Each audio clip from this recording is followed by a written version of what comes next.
CP the Tool Addict, live in the house.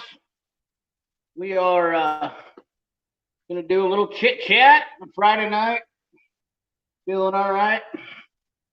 Got a little stogie. I apologize for this. This thing is pathetic. Better get it lit up. Nobody's around. Everybody's got better things to do. See if anybody comes on here.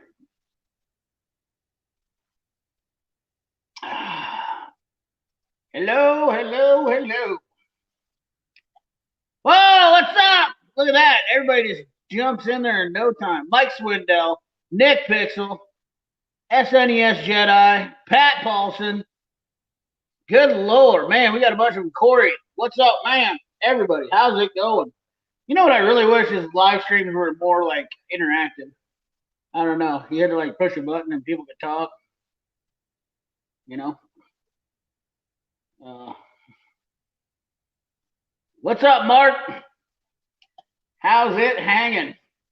Short swiveled into the right. Jake Gang Mechanic in the house.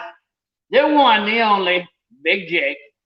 You ever remember that movie back, or that show back in the day, Jake and the Fat Man? Jake the Head Mechanic. Mike Swindell. We're piling in. Yeah, piling in. All 80 are here. Sweet. That's more people that watch me on a daily basis. 8 watching. I better get the camera figured out here a little bit. Looks like it's I could have done a little bit better. How's that? A little better? No?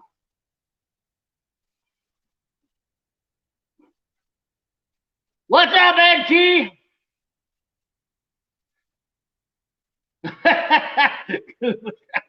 I guess I didn't know he was on. I'm smoking garbage, Pat. I didn't want to talk about it. It's disgusting. It's black and mild. Guy dropped it by the shop. I had said something about needing some whiskey. Man, this thing looks crappy. Is this thing look that bad? What's up, Heavy Wrench? Does this thing look that bad on your guys' screen as it does on my computer? I mean, is it illegal to do that? Like, you can show your... It looks like garbage on there.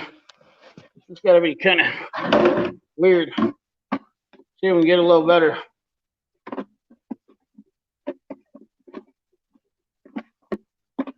See if we can get a little better deal here. I'm not very good at setting the camera up beforehand now, am I? My tripod. That looks a little better. Less pixelated. Everyday Fleet Tech. What's going on? Anybody want to jump on? Let me know. I'll send you an invite. We can get this thing up to 6 people on here and really get her hammering down. I'm feeling good. I got me some whiskey. Rebel Yell, not a sponsor. They should be.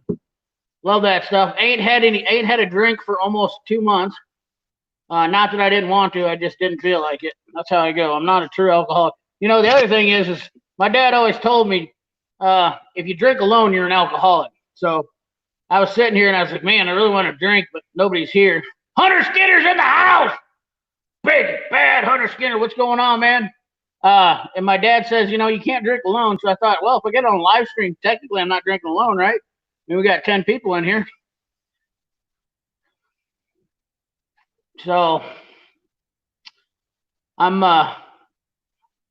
what's everybody's week did? Man, I'm moving up. Didn't know I had a blue wrench.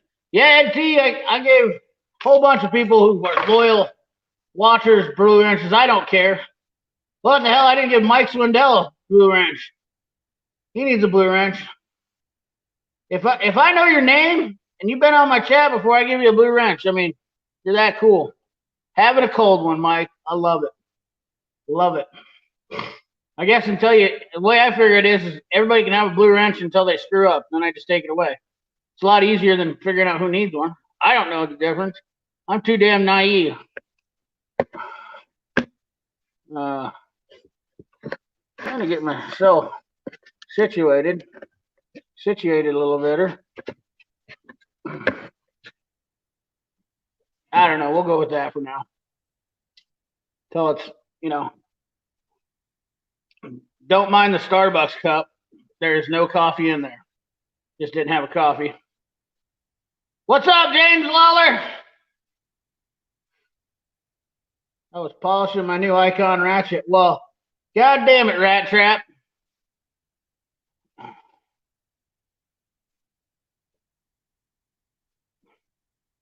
What's going on, fellas? I'll tell you what, the Cornwell guy stiffed me today. He didn't stiff me, but I didn't get to see the Cornwell guy today.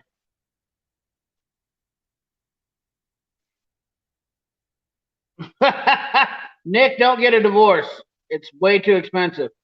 Your YouTube habits will really go into the toilet fast. Yeah, I didn't get to see the Cornwell guy today, so I had no tools. I actually was out tried to buy a couple cars today. That didn't go so well. Every car I seen was just an absolute garbage pile. What's up, Anthony? How you doing, buddy? Appreciate you stopping by the channel. I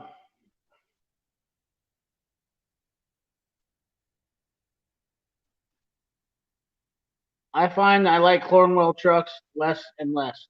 Ed T, let's talk about that. Let's spin off of that right there. Why do you hate Cornwell trucks? Anytime. You and Justin. I don't know what that means. So let's talk about Cornwell trucks. Let's talk about Cornwell and Matco. CP, my Cornwell guy had some new 80th ratchet. Yeah, I seen that last week, and I was going to talk to him. We were going to do a deal this week, and I didn't get to see him. Looked like the same head design. Yeah, they did have a snap ring in there and everything. I actually took some pictures, Mike Swindell, and that's exactly what I was going to talk about. I'm telling you, you guys watch out. Cornwell's about to come into the game, and they're about to put a hurting on Matco. You remember you heard it here first, but they're about to come in strong and put the pimp slap down on Matco. You believe that? I've seen this happen before. They're drawing some attention. Everyday Fleet, he was an ass. Well, anybody can be an ass, Everyday Fleet Tech. It doesn't matter what brand of tools you sell. Anybody can be a dickhead. I have people that are commenting in my deal all the time. I don't know what it is, this Nate Dogg guy, and then there's another guy. One guy wants me to get on his Snapchat. I think that was more like a Grindr account. I think he was trying to lure me into some stuff. But, people can be dickheads no matter what. We don't have any Cornwell in Canada. I'd like to set those deep sockets. Well, AgTech, if you want some Cornwell sockets, I can put up a PayPal link into my account or to my page, and then you can, if you guys want to buy anything that you see or want me to get you anything, you just send me the money, what it costs to my PayPal account. I'm not asking for anything extra. You pay for the shipping, the tool, and I'll ship it to you. Just that easy. Cornwell doesn't have online sales. So, tool guys are great. We even have a gear wrench truck. That's awesome, Peter. You have everybody?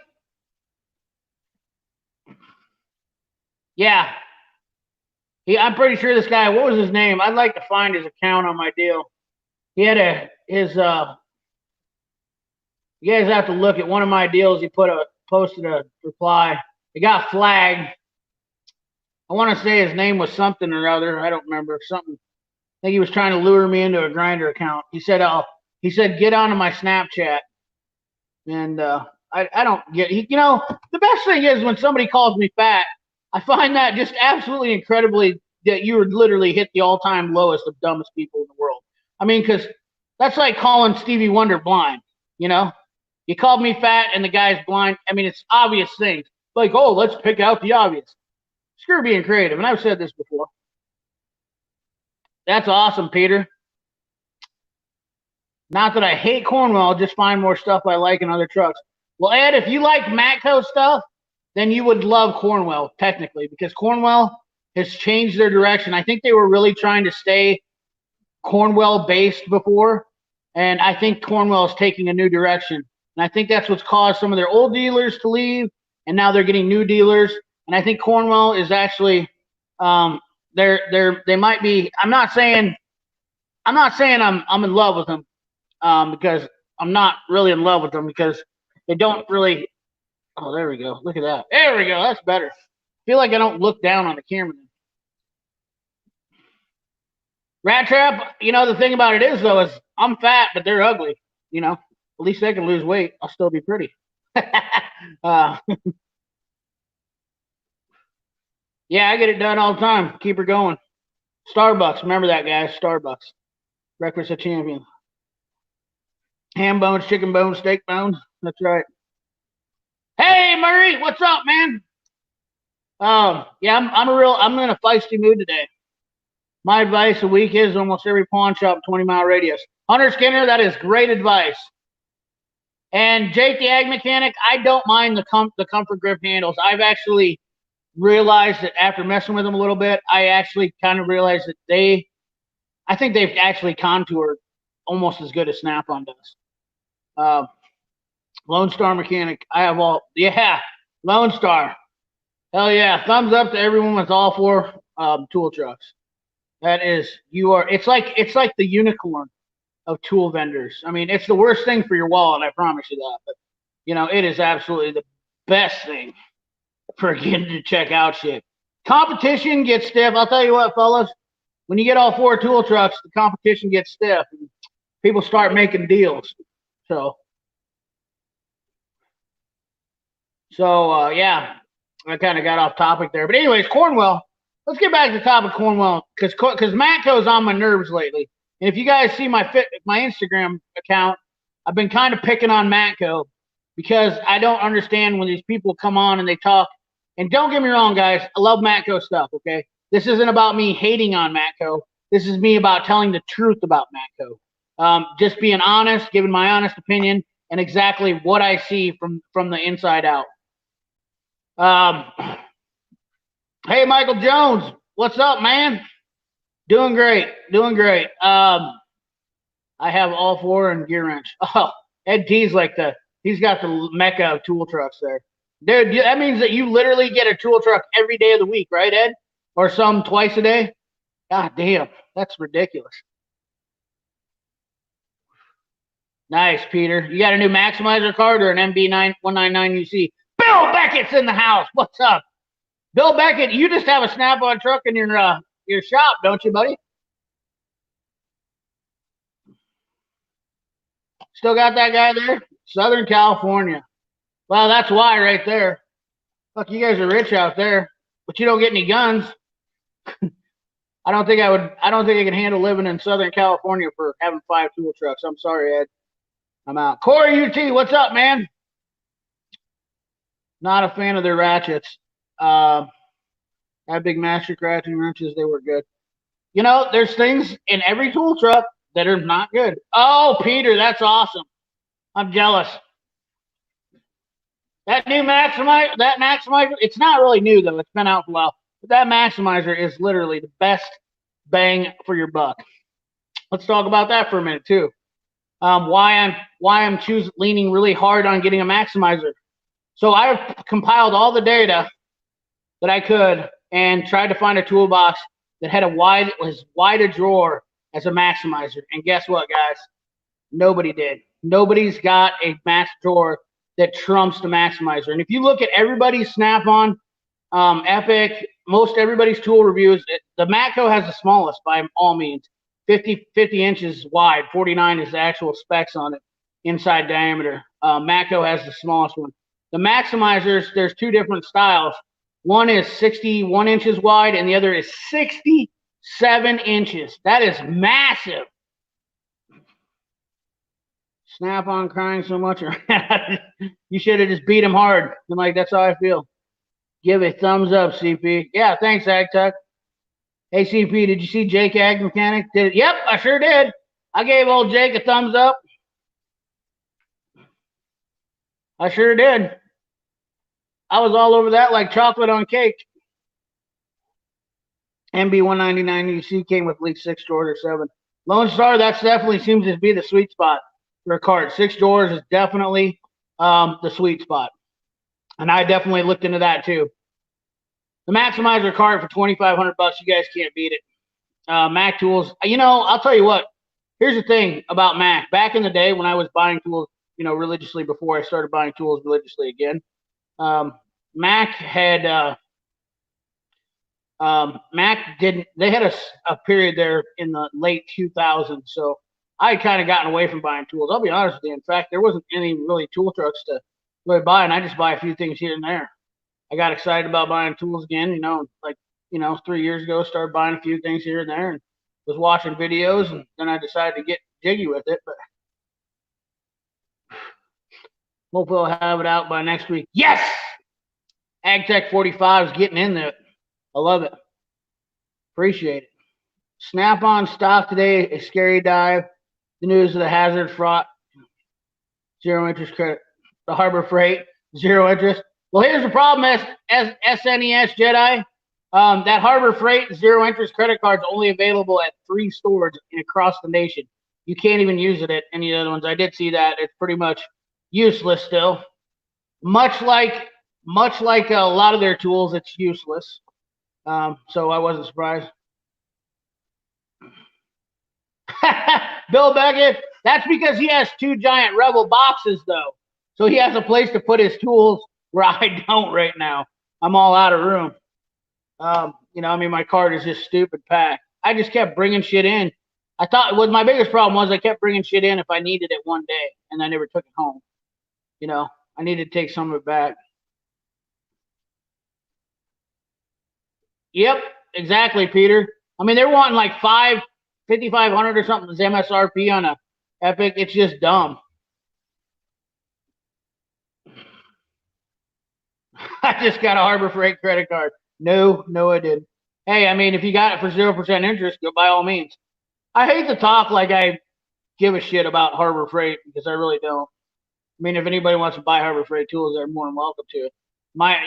If you want to know the truth about something, I'll tell you. The shit's not going to hold up for everyday use, but it'll be just fine for a DIYer. I mean, a guy using stuff every day is used lightly compared to, where a guy uses the same 15, 13 millimeter. Bearded CB just did a great video on the Quinn sockets, and they wore out in a couple months that he did them. I mean, that I've never had that happen to me on any of my Mac or Snap-on sockets. I mean, they wear out, but it's like it takes a long time, it seems like.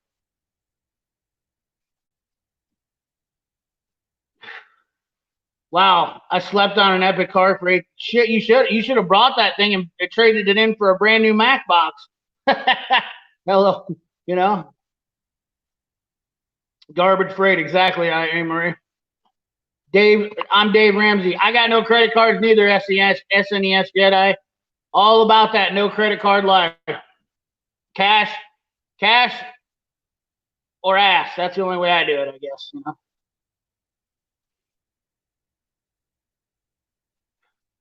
Well, that makes sense to a whole lot of shit, Peter. Right there, you just defined the whole problem with Harbor Freight right there. If you have to live in California to get credit for Harbor Freight, then that explains everything. I mean, I'm a very big hater of that state. It's too liberal for me. Cash is king, baby. That's right. 0% as long as you stay under 300. Oh, no shit. That's what the credit card is? That's not even good. Here's an IOU 275 though. That's good. Right on. Anybody want to jump on live stream, you let me know. I'll send you an invite. Trump 2020. Hell yeah. That's about where my hair is getting to look at like right now. I can almost get there. I can almost get it all pulled over to the side like him. I'm getting out of control. Haven't had time to get in. I could see that, Ed. I've been there to Anaheim, and I actually back in the day I had to come out there and do stuff with West Coast shoppers for about 3 or 4 days, and it was in Anaheim, Long Beach area, and I absolutely love California. And then I woke up and realized the next morning I was in California, and I was like, oh my god. But I mean, the state is cool. All right, man. We'll get you on. I'll send you an invite. Got to remember what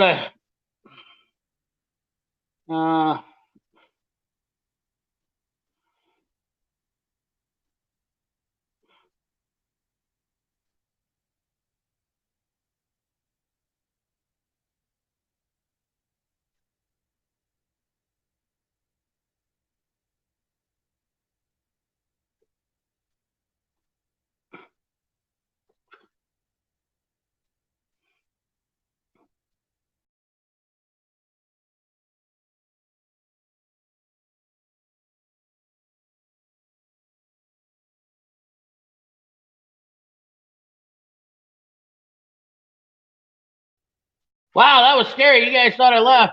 Dano's Toolbox, what's going on? Mr. C, Mr. XCL9. ACP, not tool related, but I just picked up my Ruger PC40 carbine. That's cool. I'm back, Michael. Sorry, I'm an idiot. I'll jump on about 30 minutes. You want to send me an invite? Okay, I'll see if I can remember your guys' stuff. I'm getting I gotta find your emails. I'll send you guys invites. Lost the stream. Yeah, I'm back. Sorry. I tried to send Heavy Wrench an invite and I really dicked the dog.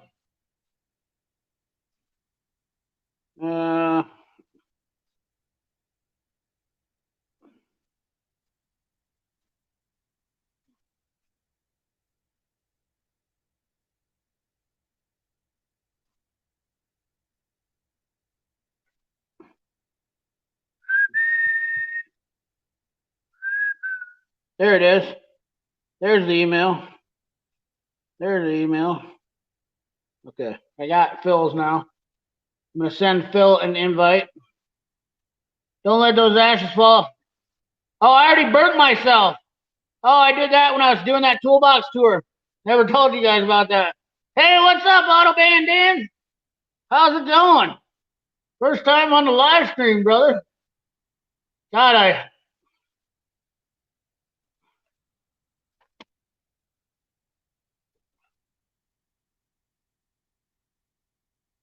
no, Ed T, I did not. I was having a big problem. Finding I've been having a little bit of a trouble finding the car I wanted. Eric77, what's up, man? How you doing? Yeah, it's not doing good at all. I actually ruined another pair of overalls. I'm pretty pissed off about that. You know, a lot of guys get mad about ruining their Gucci pants. Well, I ruined my overalls. I don't know if I got a picture of the overalls, but I do got a picture. You know, that's my coat when I was standing next to the propane tank, and it really took a shit.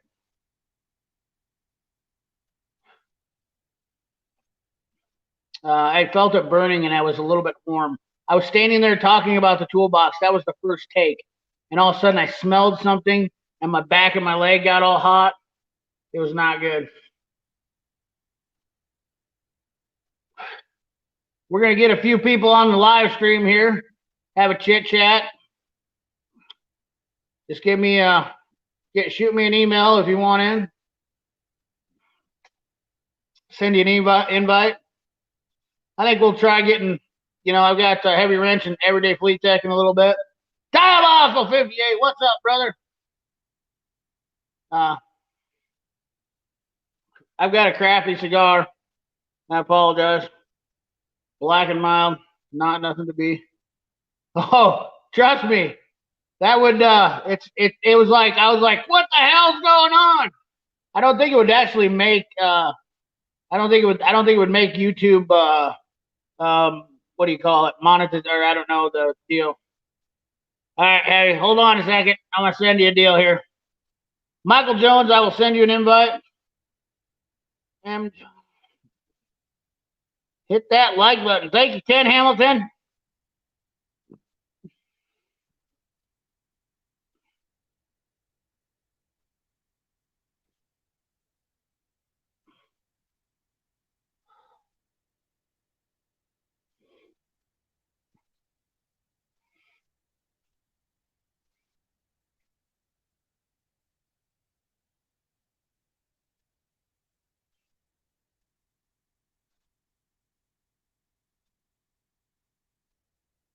Sorry, guys.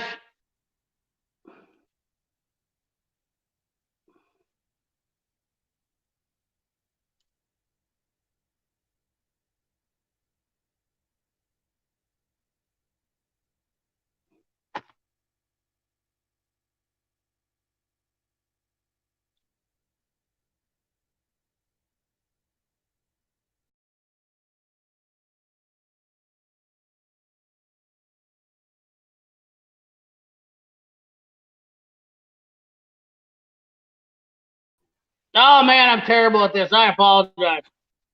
All this stuff. Not broken. Hello, what's up, Broken? Man, we're getting some people on in here. I gotta get some more whiskey. You guys are making me nervous. There's gonna be so many people.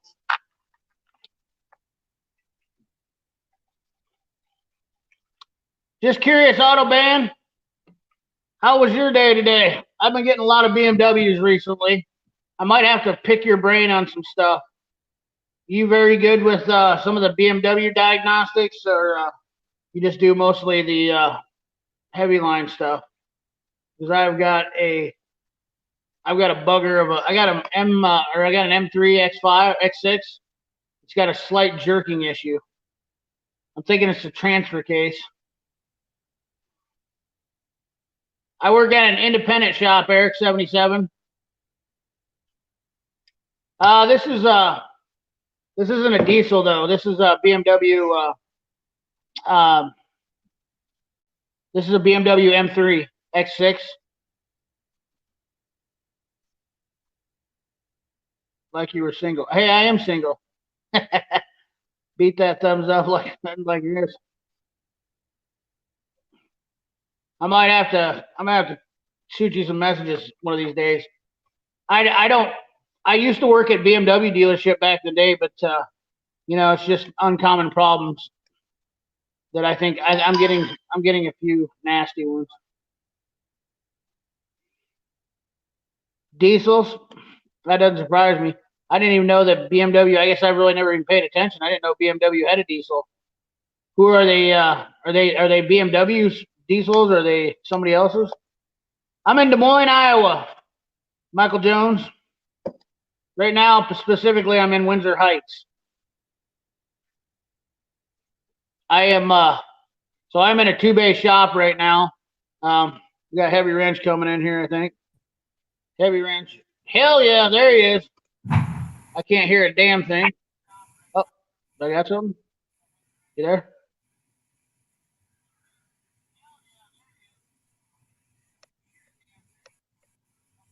Yeah, you on? Say something, Phil. I'm on. Oh, if you cool. can hear me. Oh, I thought you were messing with me.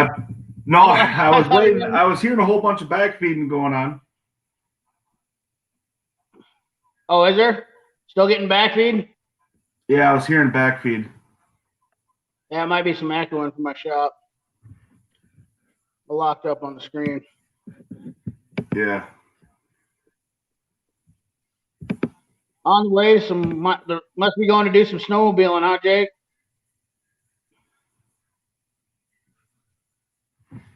I got to send Everyday Fleet Tech a invite here real quick. You can talk amongst yourselves or ask Phil a question.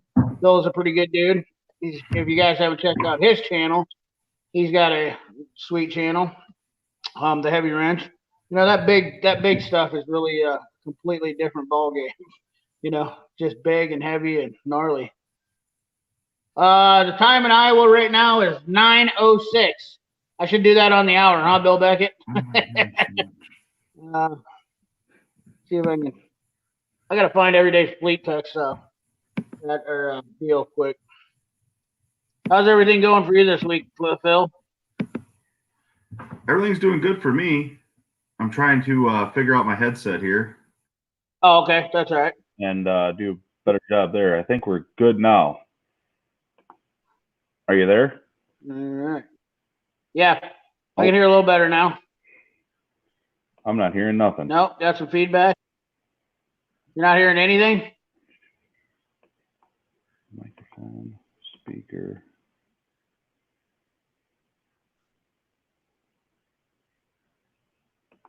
Who we got in here? Michael Jones. I got to send him an invite. Let's do Michael Jones. Why can't these guys popped up? I'll tell you what. Yeah. Let's do it this way. Michael Jones, ChadXR650 at gmail.com. Send me a deal. Last time when everybody sent me that, it seemed like it went real quick. I popped you in. Having some problems. Diesels. Wait a second. Dan here said all the emissions expire on the BMW diesels. You're practically rebuilding. Oh, Oh, that's nasty. I know I got a bunch of buddies that like those new VW diesels. Or not the new ones, but they've been buying those things up. Corey Ute, I do not own my own shop. I'm leasing my shop, and I'm actually looking to buy another shop. So I am trying to get away from working on the general public's car. I can hear you both. Good deal, Bill. Are you? Can you hear me now? I can hear you better now. I think I'm all set now. I was trying to get this headphone turned on so I wouldn't get any back feed and all that good stuff. So I think I got it figured out. Heavy Wrench, you working on anything fun besides a headache? That's what. Fun Friday. Yeah. Man, this week's been tough. I had a big loader I was doing a welding project on. I had to put a backsplash on it, and shoot, I welded for 3 days on that thing. No kidding. Yeah, a piece of 1/2-inch plate, 24 inches, almost 24 inches wide, 12 foot long. I had to weld it on the top of that bucket, a 10-yard bucket. So it's welding. That was a solid 3 days, and then threw a set of injectors in a road grader and a 9-liter. So that was pretty much wrapping up my week. Wow. But That's a lot of welding. yeah. Sorry. Yeah. That's all right. Turn. AgTech 45. Common engine used in construction equipment. It depends. The 6135s and the big stuff. The 6090 was in that 9-liter was in the grader. A lot of 4045s in the backhoes and smaller stuff. And then the 6068 is in a lot of the wheel loaders. So they're pretty much similar stuff to you guys are seeing in the ag world.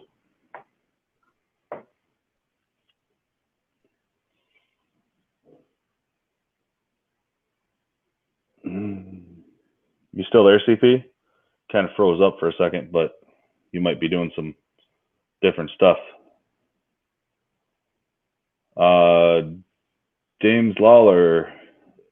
I am located in Michigan. I guess you'd call it the southern thumb, north of Detroit. I have a case 621D that needs a turbo. I don't want to do it. Would you do it for me? Sure. Bring it on up to Michigan. Where are you from? If it's not broken, fix it.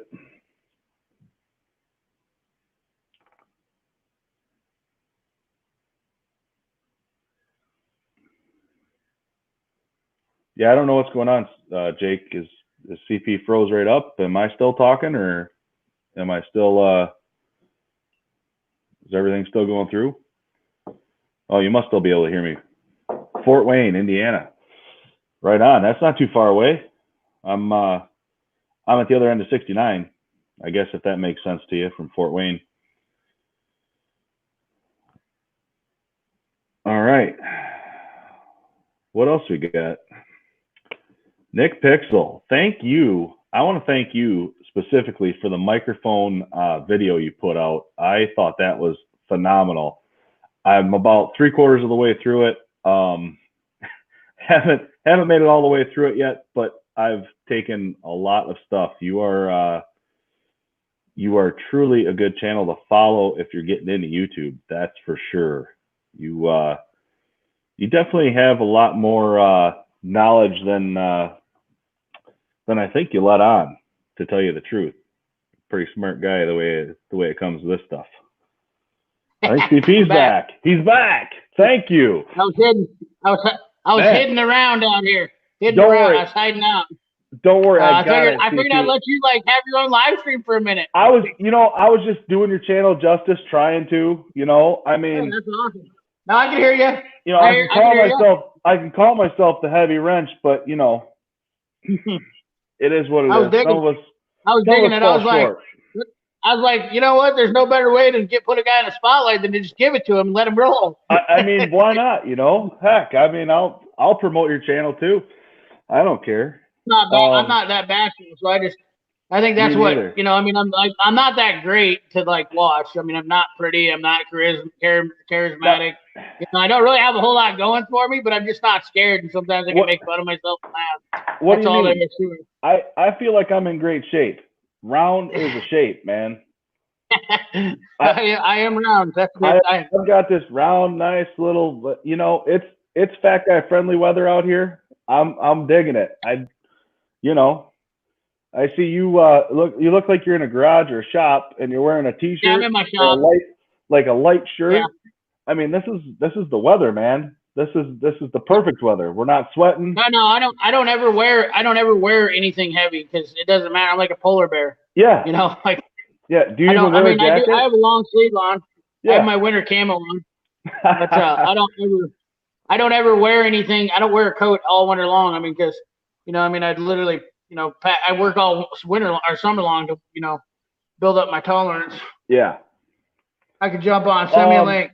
Who is it? Hey, James Everyday Waller. Fleet Tech, hit me on the email real quick. I sent Michael Jones an invite. Hopefully he got on there. I'm having problems. Can't pull up your account. Or can't pull up your email. My shit's stupid. I don't know what's going on. James Waller, are you Canadian? Come on, you're just across the river, across the lake, depending on where you're at. It's actually plus temps in Canada for a few days. That's awesome.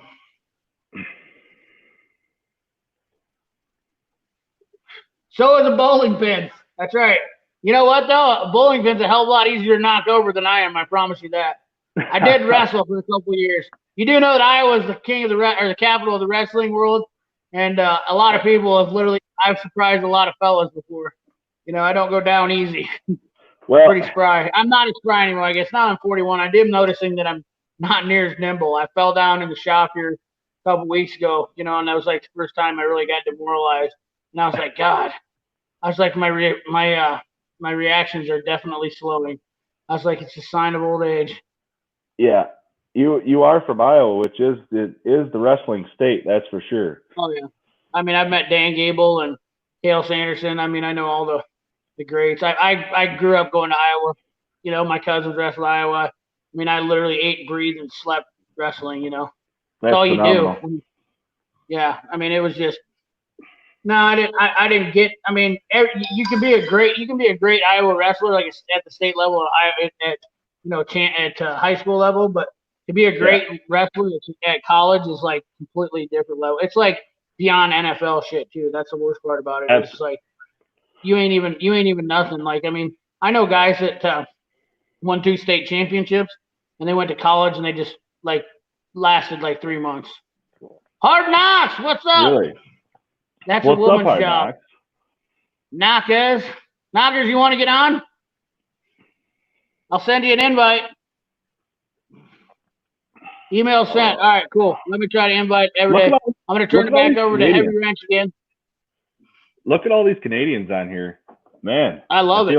I feel like I'm embracing my neighbors there. Back in the day, I spent a lot of time in Canada. I'm not even going to lie to you. You guys are only I'm about a half hour away from Sarnia, if that makes sense to anybody that's from Canada. So, yeah, we used to spend some time over there. Hit up the club and stuff. It was pretty good. I'm a fan of Canada. Give me some blues. Craig Blanche. That's the guy. Who else has got it? You got a lot of guys on here. That Ag Tech 45, he keeps showing up, man. He's all over the place. And he said he's got a toolbox tour coming up. I seen. That's gonna be. I'm stoked to watch that. And don't be one of those guys that are bashful of the camera, Ag Tech 45. There, you get yourself on there. Don't worry. If an ugly guy like me can be on there, you can do it too, for sure. So Iowa has 1, 2, and 3 in the Big Ten. Wisconsin has 4. I didn't watch the match, but it looked good. Man, I tell you what. Yeah, wrestling's a serious sport. Yeah, for sure. That's on tonight, isn't it? The rest of the Iowa match is on tonight with number 4. That's on tonight, I believe, isn't it? This Friday, I'm pretty sure. Is it? I didn't check it. I think the Iowa match. There's a big match. Number 4. Who's number 4 right now? He said Wisconsin. Wisconsin is number 4. Yeah, I think it's Iowa Wisconsin tonight. It's a pretty good, awesome match. That kid that we got wrestling for us now, that kid's ridiculous. Ridiculous. He's just smoking. That 75-0. Did you see the? I shouldn't talk about wrestling this way. He got 75-0. Really? That. I mean, he did like the craziest deal I've ever seen in my life. All right, it says I'm backstage. It says, all right, what the hell you mean? Oh, maybe I got to change the setting here. Try to get in. Man, I'm terrible at this, guys. I apologize. I've never even had more than one person on here. Hey, you're not terrible. You're just new at it. Don't worry. Yeah. Did Hard Knocks say? All right, Hard Knocks is gonna stop in. I can't find Everyday Fleet Tech's email didn't come through. Heavy Wrenches have to take over the show. Hey, that's all right. I got you back, CP. We're after the last live stream. I think we're good. I'm gonna I got your back. No worries. You know what the best part about doing a live stream when you don't know what you're doing? Everybody gets to see the bloopers, so you don't have to do reruns of it. I know. You know what the real best part is? No editing. Mm-hmm. I love it. There is no editing. I think I should just change my whole channel to live streams and to say heck with it. You know, I did a video this morning. I was going to try to get it out, and I watched it today when I got home from work, and I did it before work because I usually try to shoot before work because, you know, not doing it on company time, all that good jazz. So it's like 5 a.m. I'm in there. I'm doing my video shoot, and I'm talking, and I come back and I'm like, what was I saying? I'm like, I sound plumb dumb. So I guess maybe I'll just do a live stream about it, and tomorrow at some point. I'm thinking that might be something cool to try out and see what happens. Let's see. Great beer in Canada. Bill Beckett. That is the truth for sure. Last week, it could be going again. Oh, we're all learning. I feel like I'm on the Tonight Show watching backstage. Come on. Yeah, heck yeah, you are. That's for sure. Just Wrench It. Listening, working on some uploads. Yeah, that guy, that Just Wrench It. I'm digging your stuff, man. You're bringing it on too. That's pretty awesome. I am an avid YouTube watcher, and he's back. Yeah, I actually made. So I actually got all the invites out. So we are full for the show now, folks. We have Everyday Fleet Techs coming on. We have Michael Jones coming on, and we have Hard Knocks coming on. We're full for the night for the show. Thanks for stopping by. No, I'm just kidding. Michael Jones, I sent you another invite, so check that out. I'm going to get you in this time. You know, that Everyday Just Fleet Wrench It is definitely, I hated to stop off. I didn't mean to steal the spotlight. Just Wrench It is definitely killing it. I definitely agree with that. I definitely like his content. I try to watch everybody's content. I'll tell you what, man. You get up to your 1,300 subscribers. I feel like I'm letting people down when I don't get to watch their content. Dude, it's nuts, isn't it? Don't you feel like you have this obligation to watch their stuff? I really do. I really do. And people, it's great. I'm sure these guys that have these big channels are like, oh, you just don't worry about it and just move on. But you know what? I don't want to be that guy ever. You know what I mean? I don't ever want to let him go. What's up, Everyday Fleet Tech? What's going on, guys? Welcome. What's up? Welcome to the party. We got Hard Knocks coming in here after a bit, and then we got Michael Jones, hopefully, getting on here. I don't believe I've ever talked to Michael Jones much before. I've seen him on Justin Sturtle's channel. Seems like a great guy. He definitely seems like he's got some awesome input. Dude, One Mechanic. What's up, man? That guy's awesome too. I remember when I first seen his video. One Mechanic, super down to earth guy, really laid back, dig it. A lot of great guys on here. I mean, that's just it, That's why I like what I'm doing with this YouTube right now. I don't really have a direction with it. Don't really know where I'm going, but I know that the market is small and the group is small. I kind of like that. I don't think. I mean, I know some of these other channels got you look at all these other Justin Sturtle's got a shitload of people, and a bunch of these guys have a ton of people, but quite frankly, I don't think they're gonna I don't think I'm gonna ever get to that point because they like had the big. I mean, like Christian Bayer. I mean, that guy like exploded because he had one badass toolbox tour, Yeah. and I'm just never probably gonna have one. I don't even know how you hit that like that. How do you hit that lucky to get like what makes your shit go viral like that? Like, I mean, 256K. That's ridiculous. That's got to be some kind of record. I don't. I think I was looking just for shits and giggles, and actually, I don't think anybody's had that big of a number that people watched. When I was looking through, like not what's his name, JRC 54, not Rust Belt, not Justin. I don't think I've seen anybody that had 256 or whatever it was as Christian Bayer. That dude just crushed it with his toolbox tour. Which I mean, I don't know. I just cool. aspire to have a toolbox tour like the OCD mechanic. Oh yeah, no. Which one's is that? The guy from California that's got the Snap-on box? No, I'm talking about. I don't know where he's from, but he had the pristine white Maximizer Mac box with new tools throughout the whole thing. Yeah. Every comment was like, dude, you just literally bought every one of those. No, I clean them up really well. Yeah, well, they don't even have a wear mark guy. Oh, dude, there's a guy though. There's a better one than that. And the guy is straight up like he's like I'm a motorcycle mechanic. I found his shit. I'm telling you right now, this guy is by far, hands down, that he owns every hand tool that's ever built by Snap-on. He owns it. Good Promise Lord. you. He's in California.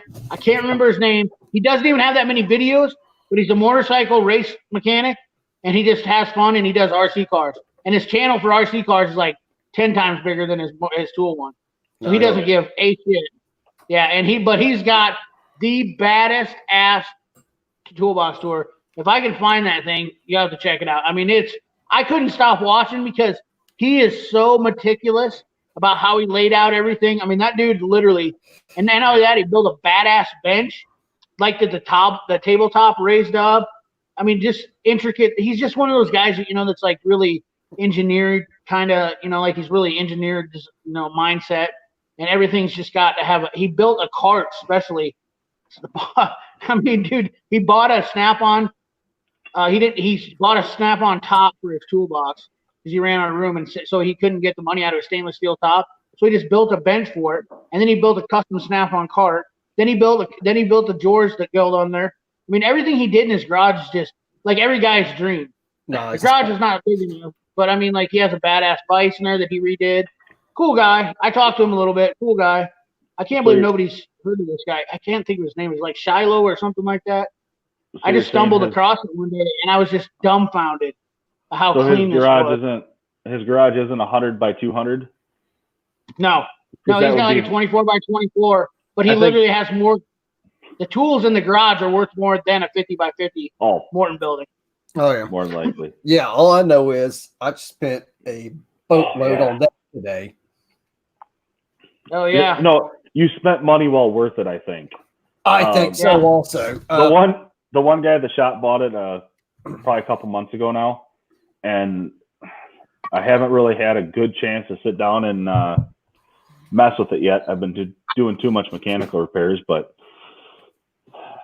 I think it's money well spent, man. I agree. I've heard a lot of people, well, why didn't you buy the Fluke and this, that, and other? They really don't have a Fluke with the options that this thing has. That and, well, I'm getting older. My eyes suck nowadays. So that big color display, I'm going, that's kind of nice. I like that. Yeah. Which you can't realistically, you can't be that old, man. Come on. Not that old.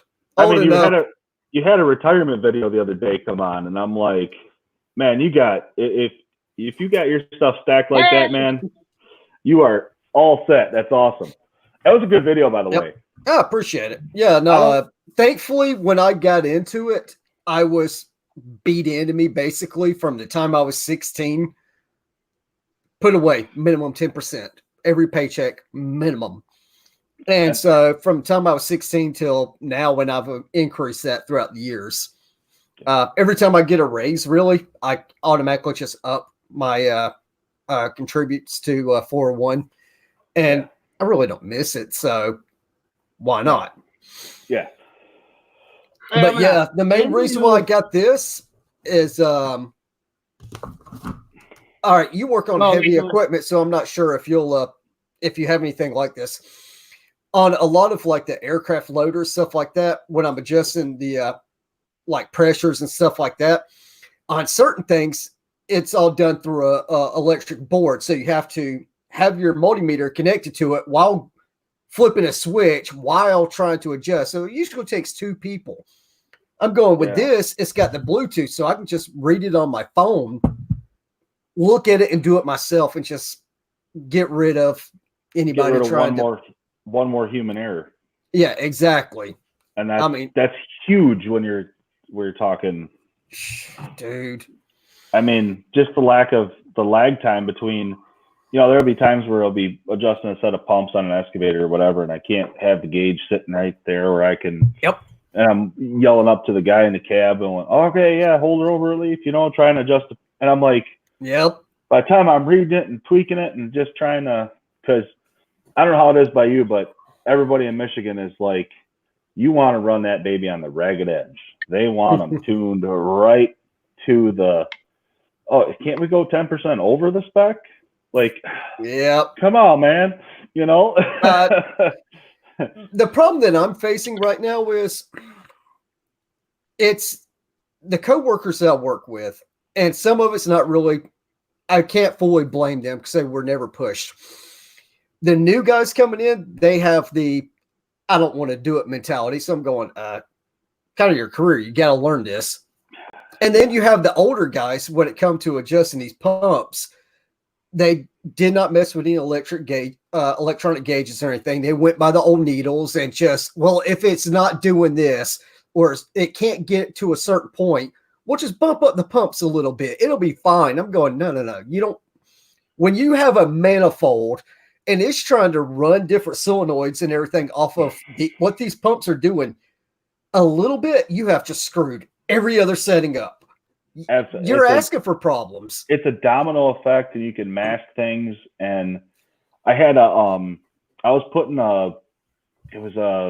it's basically a hole pack, but it had a clamp on the end of it for driving seawall. Mm-hmm. And it was from NPK, and they're a company out of Ohio, and they make hammers and tampers and all sorts of stuff. But the clamping force on this valve that they gave me to install, it was just for the clamp circuit.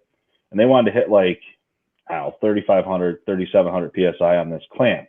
Mm-hmm. And to hold the sheet. So when they picked up the sheet and set it, it wouldn't slip off.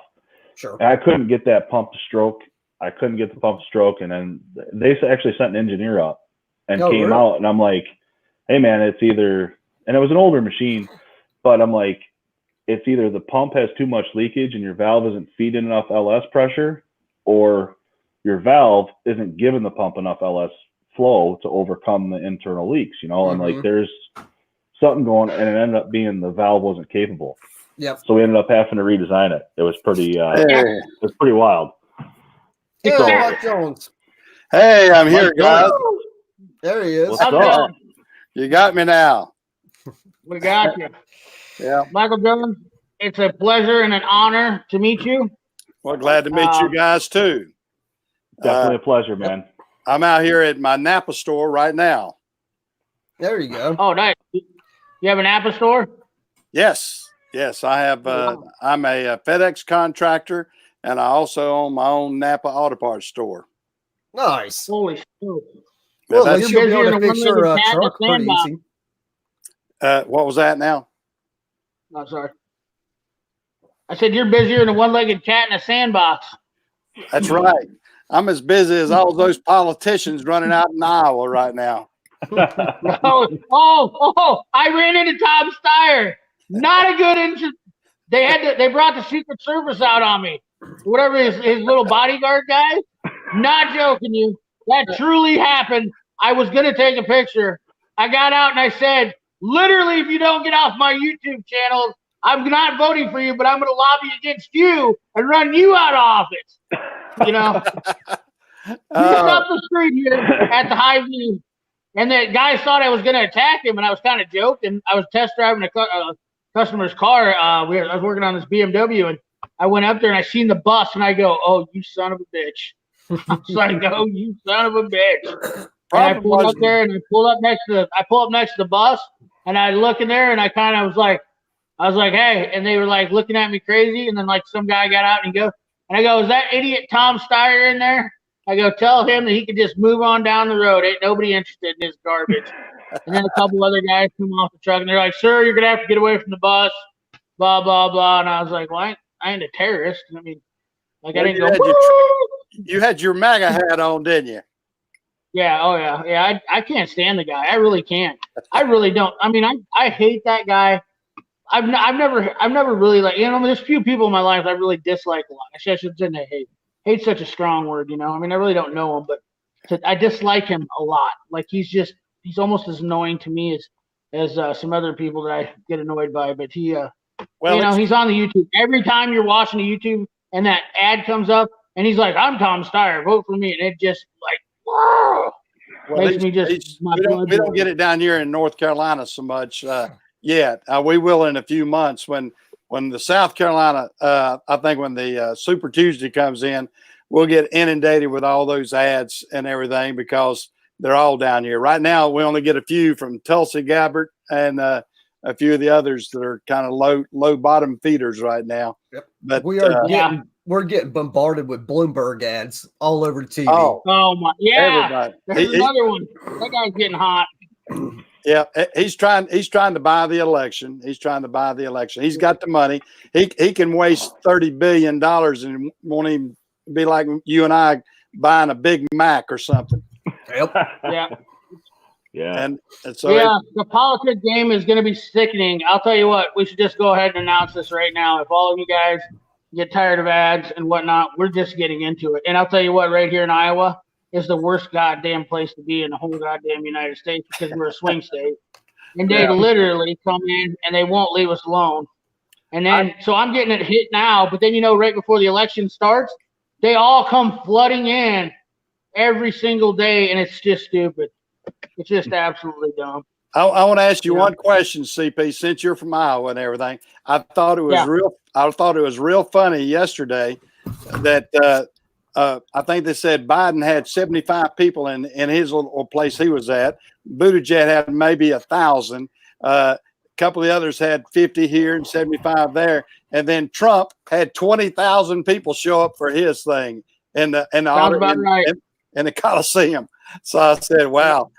I tells you what, a lot of people are thinking out in the Midwest and everywhere else. Yeah, well, I mean, that's just it. That's why, because they put on, like Bloomberg, and I don't mean to get too political, but as well as I do, and that's why I started doing my YouTube, is because the media is trying to control it. I mean, like Facebook and everybody will try to cut you off. And Chad, you can relate to me on this. They try to control you on how you put guns out and everything else like that. Mm-hmm. They use this social media, just lockdown, keep people from seeing the truth. And it's a sales tactic, blah, blah, blah. Everybody does it.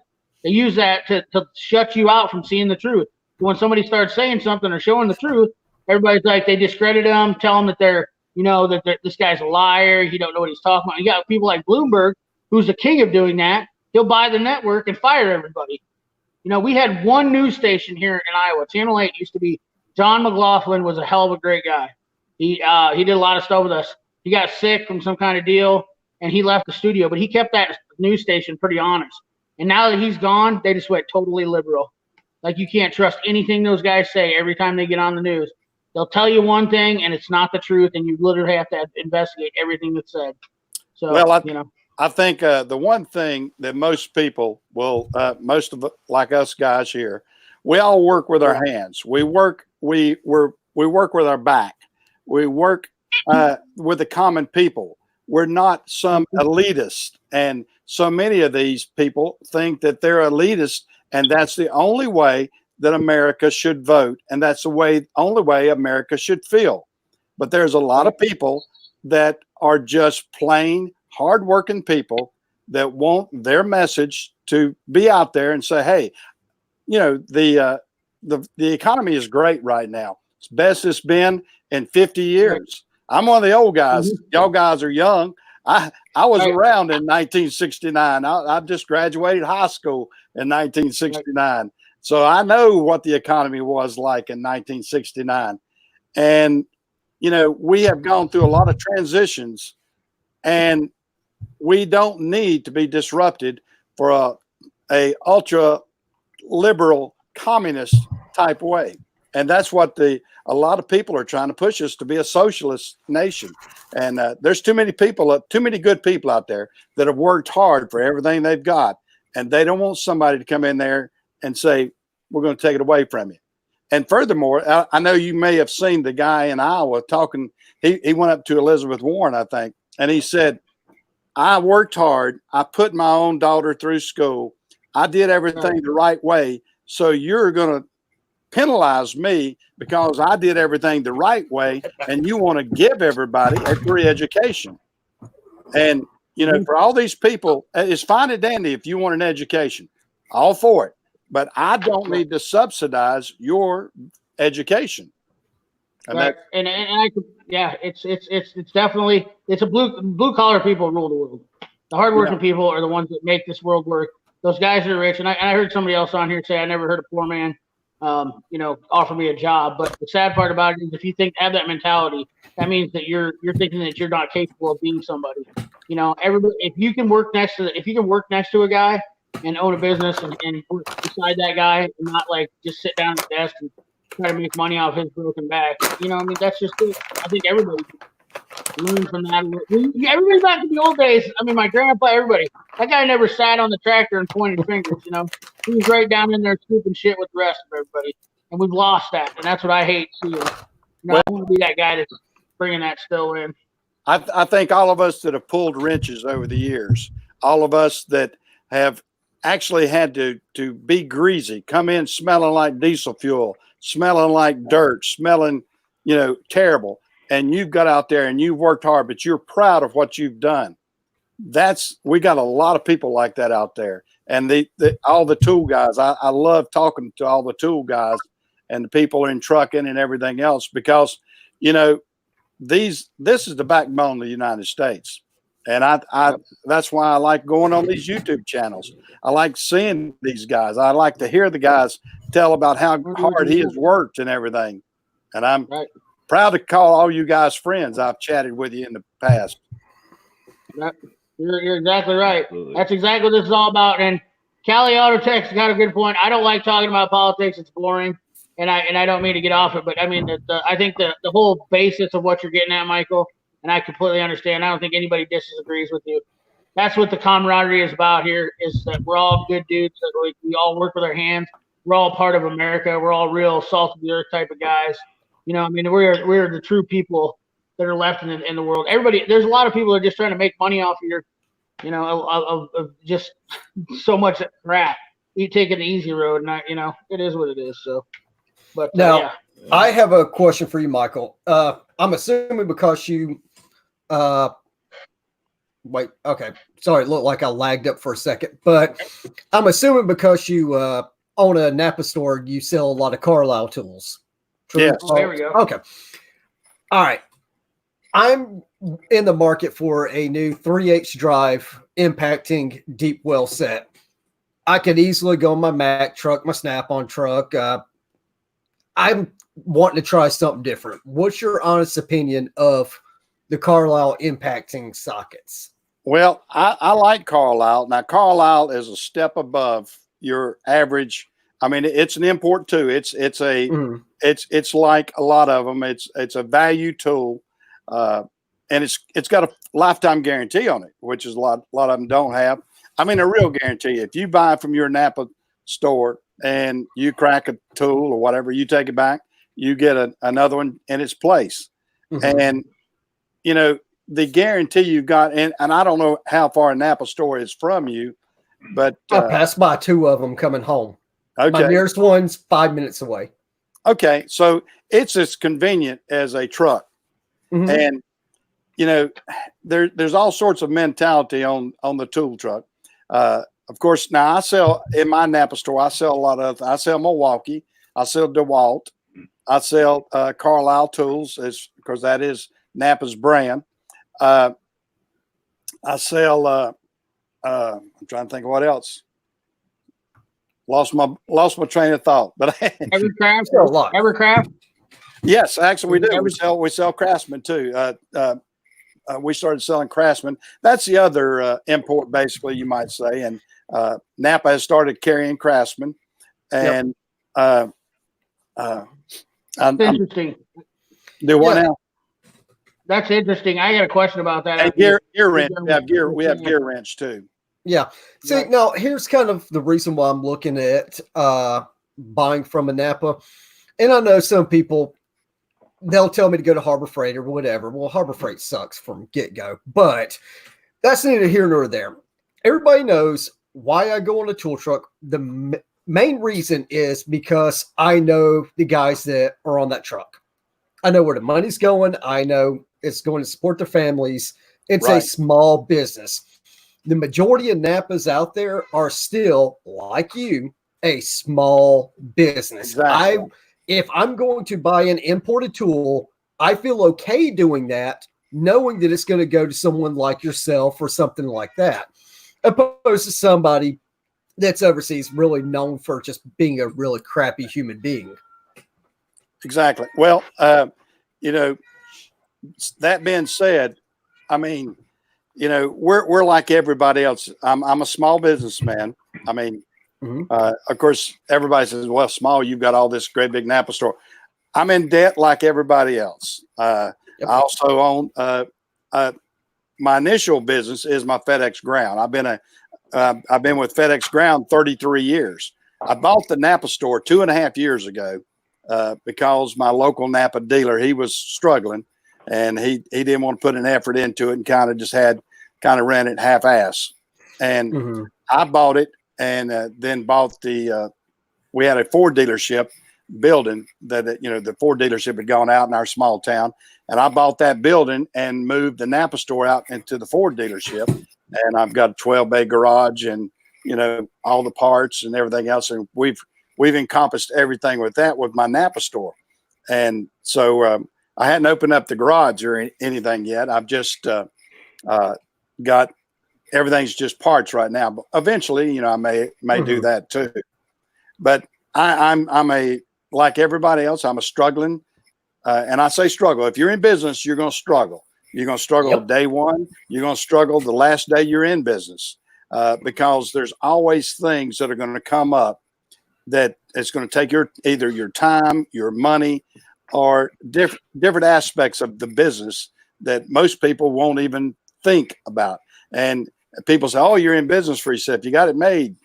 Well, if you like working 24/7, you got it made. And most people, y'all guys, I think will agree with me. Y'all are in business, and you think about it night and day. Now, you don't try to let it worry you to death, but it's always in the back of your mind. You always are thinking what I need to do for the store, what I need to do for the trucks, whatever the case may be. And boy, there comes an ugly mug in here, isn't it? My tiny screen didn't see him. My tiny screen didn't see him sitting down there. He said I'm in backstage. Well, I didn't even know. And I looked and scroll down, and there he was sitting there. Look at you. You were looking festive tonight. SK, Mac Tools, American flag. God, why aren't you getting laid tonight? Channel lock. Yeah. You were all sponsored Good up. Lord. God, I bet there's panties they're probably all around your feet right now, aren't they? Oh, yeah. Yeah. That's why I never wear them. They just get wet. So Knox, you're looking good tonight. thank you, Mike. It's good to see you. It's good to see you. This is the first live I've ever seen you on. I think it is. I'm on a lot. I've chatted with a lot of people and everything over the years, and but yeah, this is the first time I've been on some of these tool chats like this. I hope I hadn't scared the hell out of everybody. Oh no, hell no. Hey, you know what? Yep. I guess you're gonna have to give me a new title. Maybe I'm gonna have to change my name to CP, the live cherry popping addict, because now I got the heavy wrench and Michael Jones. There you go. The first two guys on live stream ever. Yeah. Knox took my cherry, so I felt that it was only just that I give somebody else that opportunity. No. yeah. That's kinda cool, you know what I mean? on Everyday Fleet Tech. He's been on live chats. I've watched him on live chats all over the place. Oh Yeah, yeah. like- bounced around. It's crazy. He's like a worn out prom date. Now, every day, did you get your tools? Did you get your demo tools from that company in Ohio? Not yet. Funny enough, I had the opportunity, but I've turned down. I can't give away a whole lot only because I gave them my word, and well, integrity is kind of a pain in the ass when you have it. But I will say this. Integrity. Yeah, I know, right? And we're on YouTube? Yeah, I know, right? But I will say this. Speaking with the guys there, they actually listened. They listened to the good, the bad, the ugly. Again, they've never once asked me to, fluff them up or anything like that.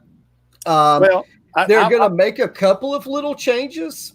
Nothing real major. And here in about a week and a half, I should have the latest revision of it. Well, I hope.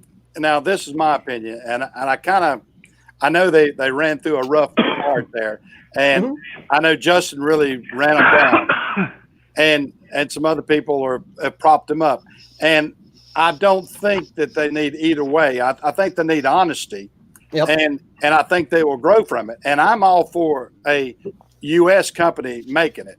So, I mean, exactly. And that's why I gave them the offer that I did. And I've stood by that. And I mean, I'm being as transparent as I can. I've told them I'm going to use the tools for what they were designed for. I'm going to record me using them. I'm going to put it out there for better or for worse. If they work, you'll see them working. If they break, you'll see them breaking.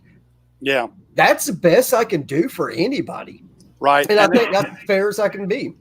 Now somebody on one of the chats, I don't know whose it was. It might have been Russ, but I can't remember whose chat it was on. I was on it, and they reached out to me, but they didn't follow up. So I don't know, because I told them, I have a fleet of about 50 trucks, and we'll be glad to put them through their paces.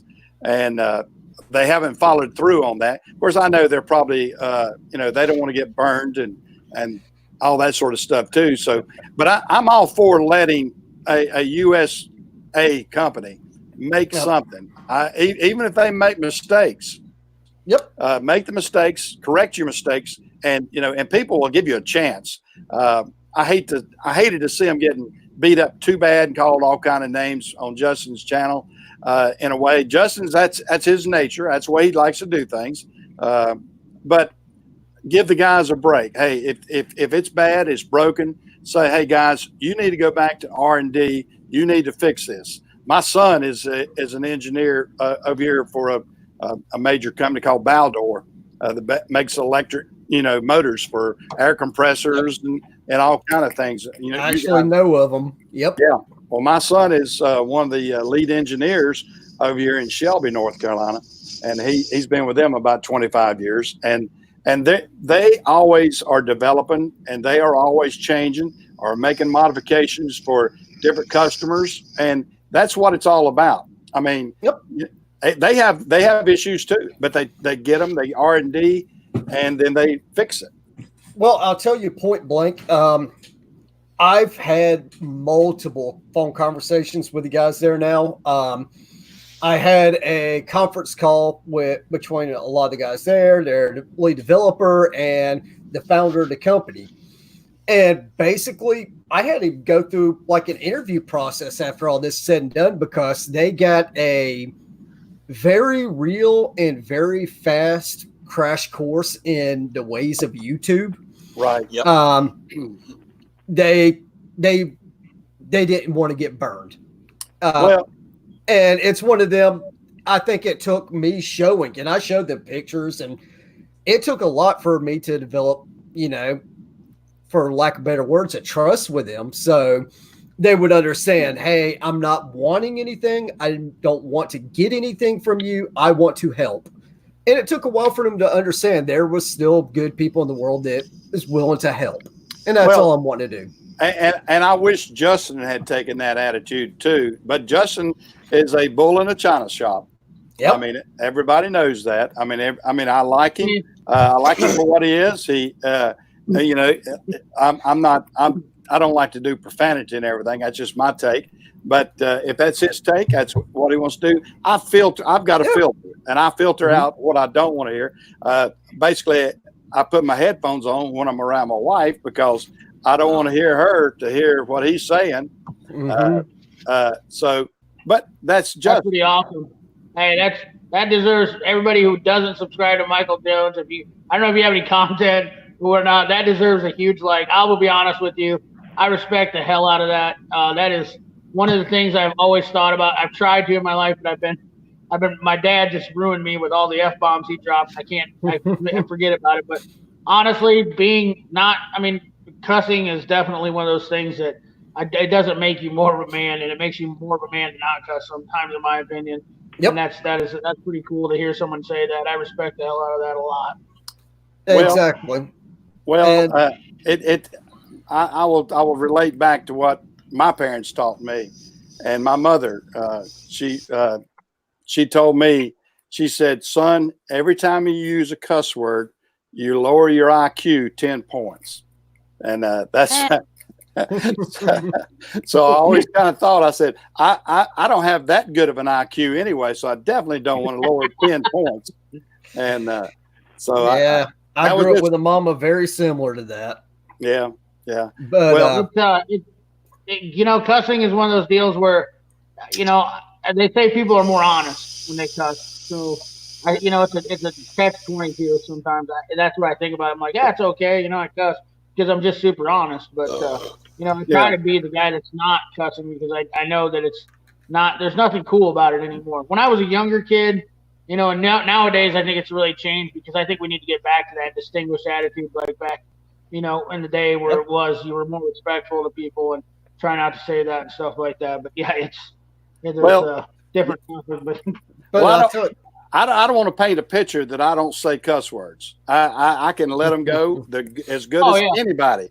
And it's just, I don't think that I need to project that on YouTube. And there's a lot of my drivers that have heard several profane words over the years. So I am not above the law, you might say. And we lost. Did we lose Knox? Yeah, he'll be back. He has Afghanistan internet. He'll be back. I hope I didn't scare him off. No. Okay. Well, I got to ask you quick, though, Michael. We're going to change directions a little bit right here because I need to ask this, and I've been dying to ask an Apple guy this. And this is like the perfect opportunity. But so, first of all, Carlisle Tools and Matco is a big controversy, in my opinion. Second of all, now Craftsman being part of Carlisle with Stanley Black & Decker. So right there is like a huge contradiction. Basically, your guys are selling Mac and Mac and Matco in your store now. I mean, not so to speak, but I mean, you're selling Craftsman and you guys sell that. How in the hell does that even happen? I suppose Stanley Black & Decker will sell anywhere now that they don't really have a storefront, but right. You got to look at Craftsman. Craftsman went from being a major label for so many years. Right. I mean, probably 99% of us started off with a good Craftsman work set. I did. I know. I mean, I was tickled to death to get my first 109-piece Craftsman socket set that I probably still have. I know I had several. I bought several of them, and and the quality was there. Well, and Craftsman was actually made just about 10 miles from where I live right now. I'm trying to think of the tool company that was actually doing the tool and dyeing for them. Gosh, it slipped my mind because the company actually closed up. When Craftsman decided to go overseas, that company went out of business because they were so much into Craftsman. And just like Wix filters, I mean, they were down there close to Wix too. I mean, Wix filters are made 15 miles from me, down in Gastonia, North Carolina, or right outside of Gastonia, North Carolina. They make our Napa Gold filters. They make, all the Wix filters. Great company, big company, and it's actually got bought out by a German company. Now I'm trying to think.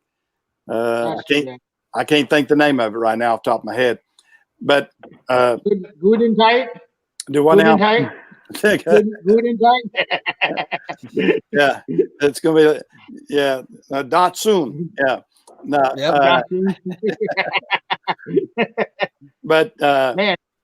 but they that's right there. And the crazy thing about it, I am closer to the Wicks filter plant than I am the distribution center where I get my filters, but I can't get my filters. I can't go down to the plant and pick up my filters. They won't let me get them. They have to leave the distribution. I mean, leave the plant, go to the distribution center of Napa, and then I had to have them shipped back. In other words, it's sort of like it's your next door neighbor, but they're going to ship them 50 miles this way and then have to turn around and ship them 50 miles back this way. And, to get the same filter. There he is. Is he asleep? Yep. No. He's out here doing what I should be doing and answering questions, talking. Oh, We're is not he? really good. But here's one thing I was going to bring up, and Heavy Rich, you'll probably appreciate this. I always like, whenever I get on these things, we all have rough weeks. We all have bad times. Is there anything that's went on your last work week, 2 weeks, that just really, it was one of those, if it's going to go wrong, it went wrong moments? Oh my God. Yeah. Well, like that road grader I had, I was actually the third guy on it. Man, it was not fun.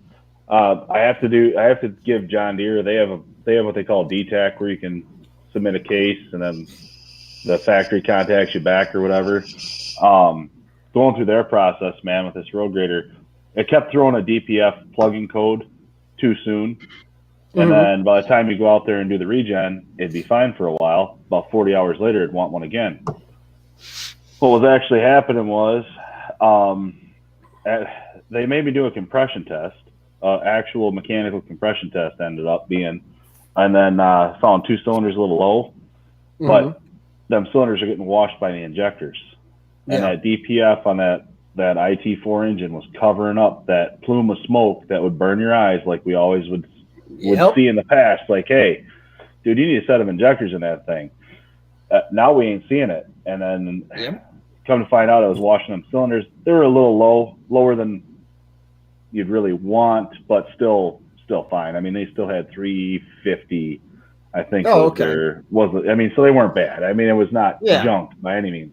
What was happening? Injector cups were bad, and they were washing out the cylinders. No, the actual injector was firing too much. It was actually not atomizing the fuel properly, and it was actually spilling out. I think it was over fueling and creating that plume of smoke. But put a new set of injectors in it, did the regen, passed fine. They're gonna run it and see what happens, So I mean, but it's like, man, really, I gotta tear the. It took me 2 days to get the compression test done almost, because by the time you pull everything apart and get the injectors out, can't reuse the tubes, try to order them. And it's been and next week I'm going to training and on excavators, and it's like I'm trying to finish up all my jobs to get it so I don't screw somebody over because I leave something half done where they got to finish it. And I'm like, I hate doing that. That's my, that is my, like, if nothing else, I don't want to leave anything for anybody else to finish. The one was a pinion seal on a pig that was pulled out of the rock quarry or whatever, the mine up wherever it was. Anyway, they pulled it out and they just brought us the third member basically. I'm doing the pinion seal. I'm waiting on the yoke because the yoke had a bunch of pitting around it. And I'm like, man, I got the seals in it, the yoke on it, all the information printed. I'm like, this is a cake one for somebody, but I just want to make my name on it and send her out. That way it's on me for any warranty or anything like that. We are held still. I'm on hourly, but I'm still held accountable for all. Same. So it's one of those things, you let somebody else finish up something and they're like, well, you put the seals in, but he put the yoke on. So who's going to take the efficiency hit on this one, I mean, that's just the way it goes. A lot of guys, and that's a big misconception by flat rate guys, that they don't realize that about us. And it sounds like you're the same way. Oh yeah. So, held accountable. Yeah, exactly. No, Yeah, that you was would my like week, this man. one. Oh, my last day of the week there. I had a Commander 30 loader. It's the big thing that you use to pick up cargo to shove into an airplane. It was due just as normal 90-day service. Bring it in, lube everything, check everything over, oil filters, et cetera, et cetera.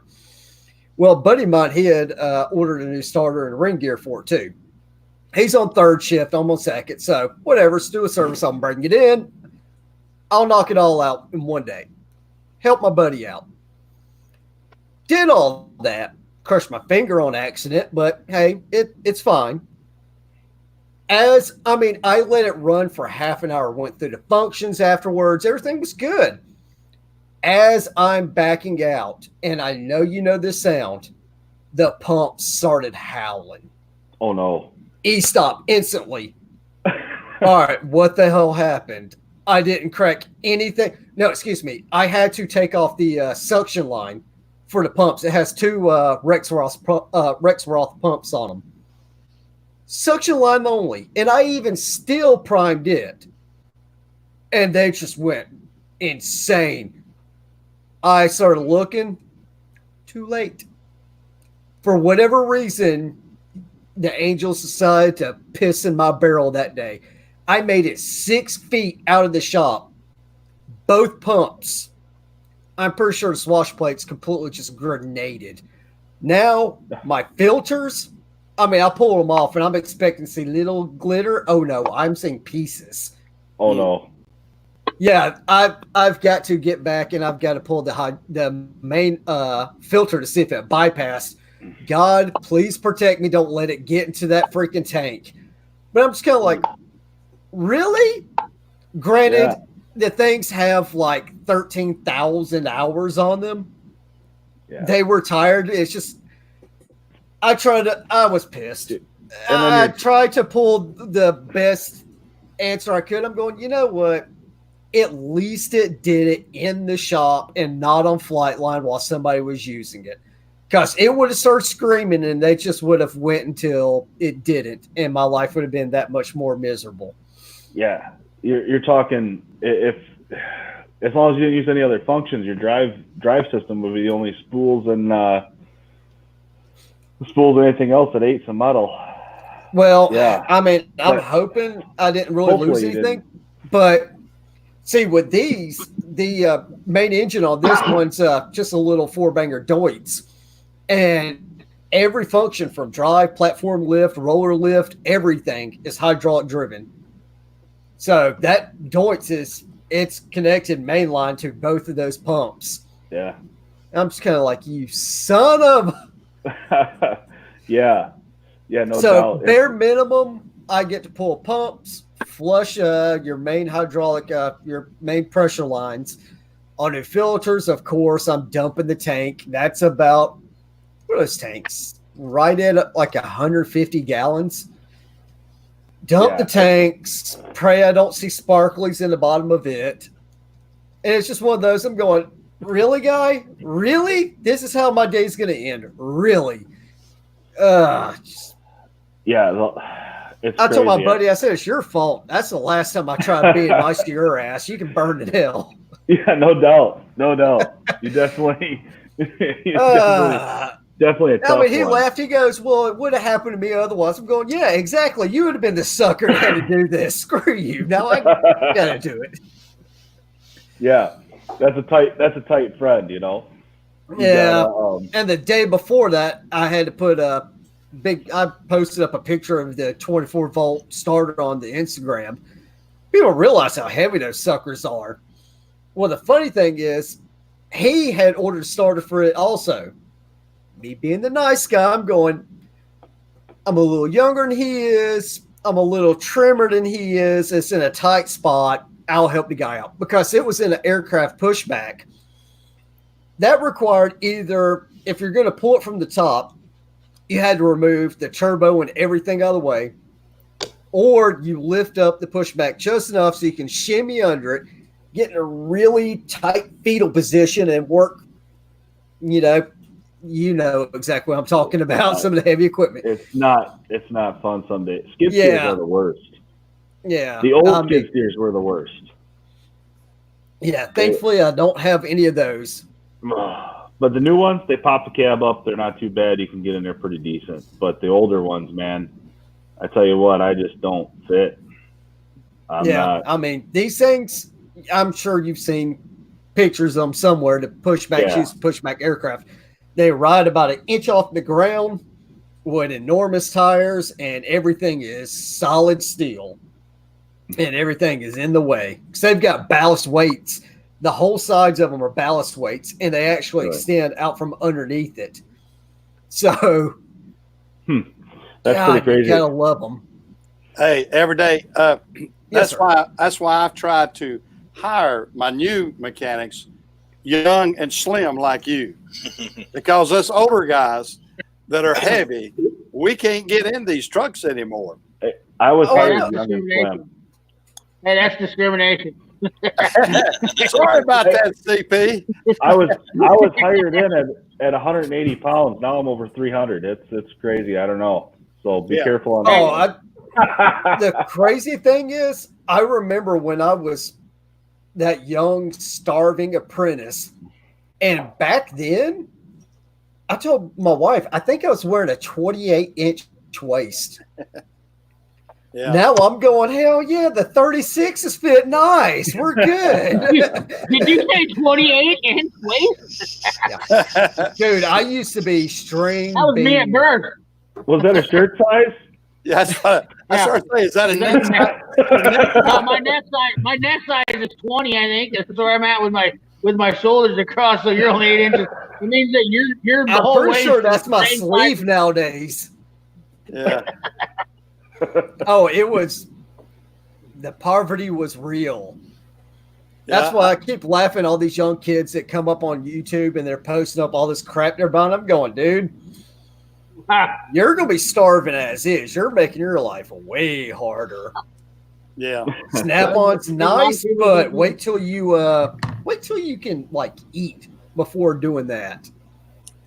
Well, let me ask you. I'm going to ask y'all guys this. Of course, I'm not a big tool buyer anymore because over the years I've got my shop's pretty well equipped. I don't have to buy any tools, and tool trucks don't really come around, but because you know, I'm come around either if I was a Napa guy. I mean, you got every brand right there. Well, I do, but yeah, and my mechanics, if they need something, they come over here. But I mean, your words to the guys coming up now, and to me, it looks like there's a lot of shaming of the young guys if they don't have the Snap-on, if they don't have the Mac, and some of I remember hiring a mechanic one time, one of the best mechanics I ever had. He came in and he had an old wore-out duffel bag that had his tools in there. He didn't have a toolbox one. He had he probably didn't have $400 worth of tools complete in there. But he could run rings around the guys that had the big fancy toolboxes. If I wanted something done, I went to him. I didn't go get these guys that were over there polishing their tools. You know, I don't need to pay a guy to polish his tools. And I want a guy that can actually get the job done. And I'll tell you this, I actually had to fire a mechanic last year.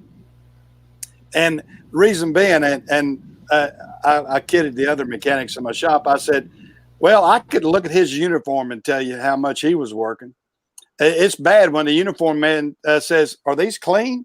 He's turning them back in. I mean, his uniforms were as clean when he went home in the afternoon as they were when he started that day. And so I don't need mechanics a good sign of a mechanic for me, that sucker, he better be greasy from head to toe when he finishes. I'll tell you. The shop. Well, when I finish, but I'll put it this way: I wear gloves nowadays. Yeah, most guys the day, only because skin cancer is a thing nowadays. But on average, I'm a 2 uniformer a day person. I go through 2 uniforms a day, and I will be taking at least 1 bath in the parts cleaner. Well, it happens. Some of that old diesel oil or grease that's been there forever, You can use the coarsest Gojo you can find. It is not coming off. I tell you Roll it over in the parts wash, then wash it off. I tell you what to use. The best I found is Dawn dish soap. That's exactly what I was getting Yeah, ready to say. it's Dawn, we use you can do everything. we get the big dispenser model that you can get at Sam's, and that's what we have to wash our hands with in our bathroom Yeah. at the garage. Is a great big I Dawn clean my dish. floors with it. Yeah. Like, you know, if you can clean an animal with it and clean the oil off them, why the hell can't you clean your floor, wash your hands?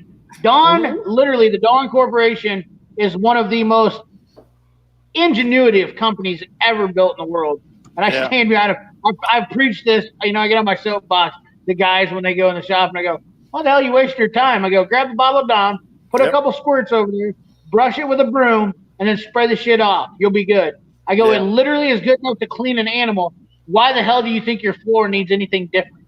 Yeah. You know, I go, it's just, I mean, the shit, not only that, washing your hands, I can go to Costco, buy 2 of those giant bottles of Dawn for like $7, and they'll literally last for 6 months. And guys will just be like spraying the shit everywhere, you know, until they're safe with Dawn. I mean, I've drank this stuff when I was a kid, so I know it's awesome. You know, clean me out. Better than Clean me Tide. from the inside out. Yeah, clean me Better from the than inside Tide. right out. You know? Yeah, I would love to tell you I'll run and grab a bottle and take it to work, but I'm going to forget. And I would love to have a better reason than that. I'm going to forget. I actually. I will. We it's just funny bought. We just when my bought wife- brand new. go ahead. We just bought brand new part solvent for our parts cleaner from Tractor Supply, and man, the hands don't fucking crack. None of that kind of shit. I don't know what the fuck it is, but it's beautiful. That's Good the way stuff. ours is. And we have our barrel swapped out every 2 months. That's pretty damn. I'll be honest with you, that walnut shit though, I will say, as much as I love Dawn, that's my second favorite to washing my hands.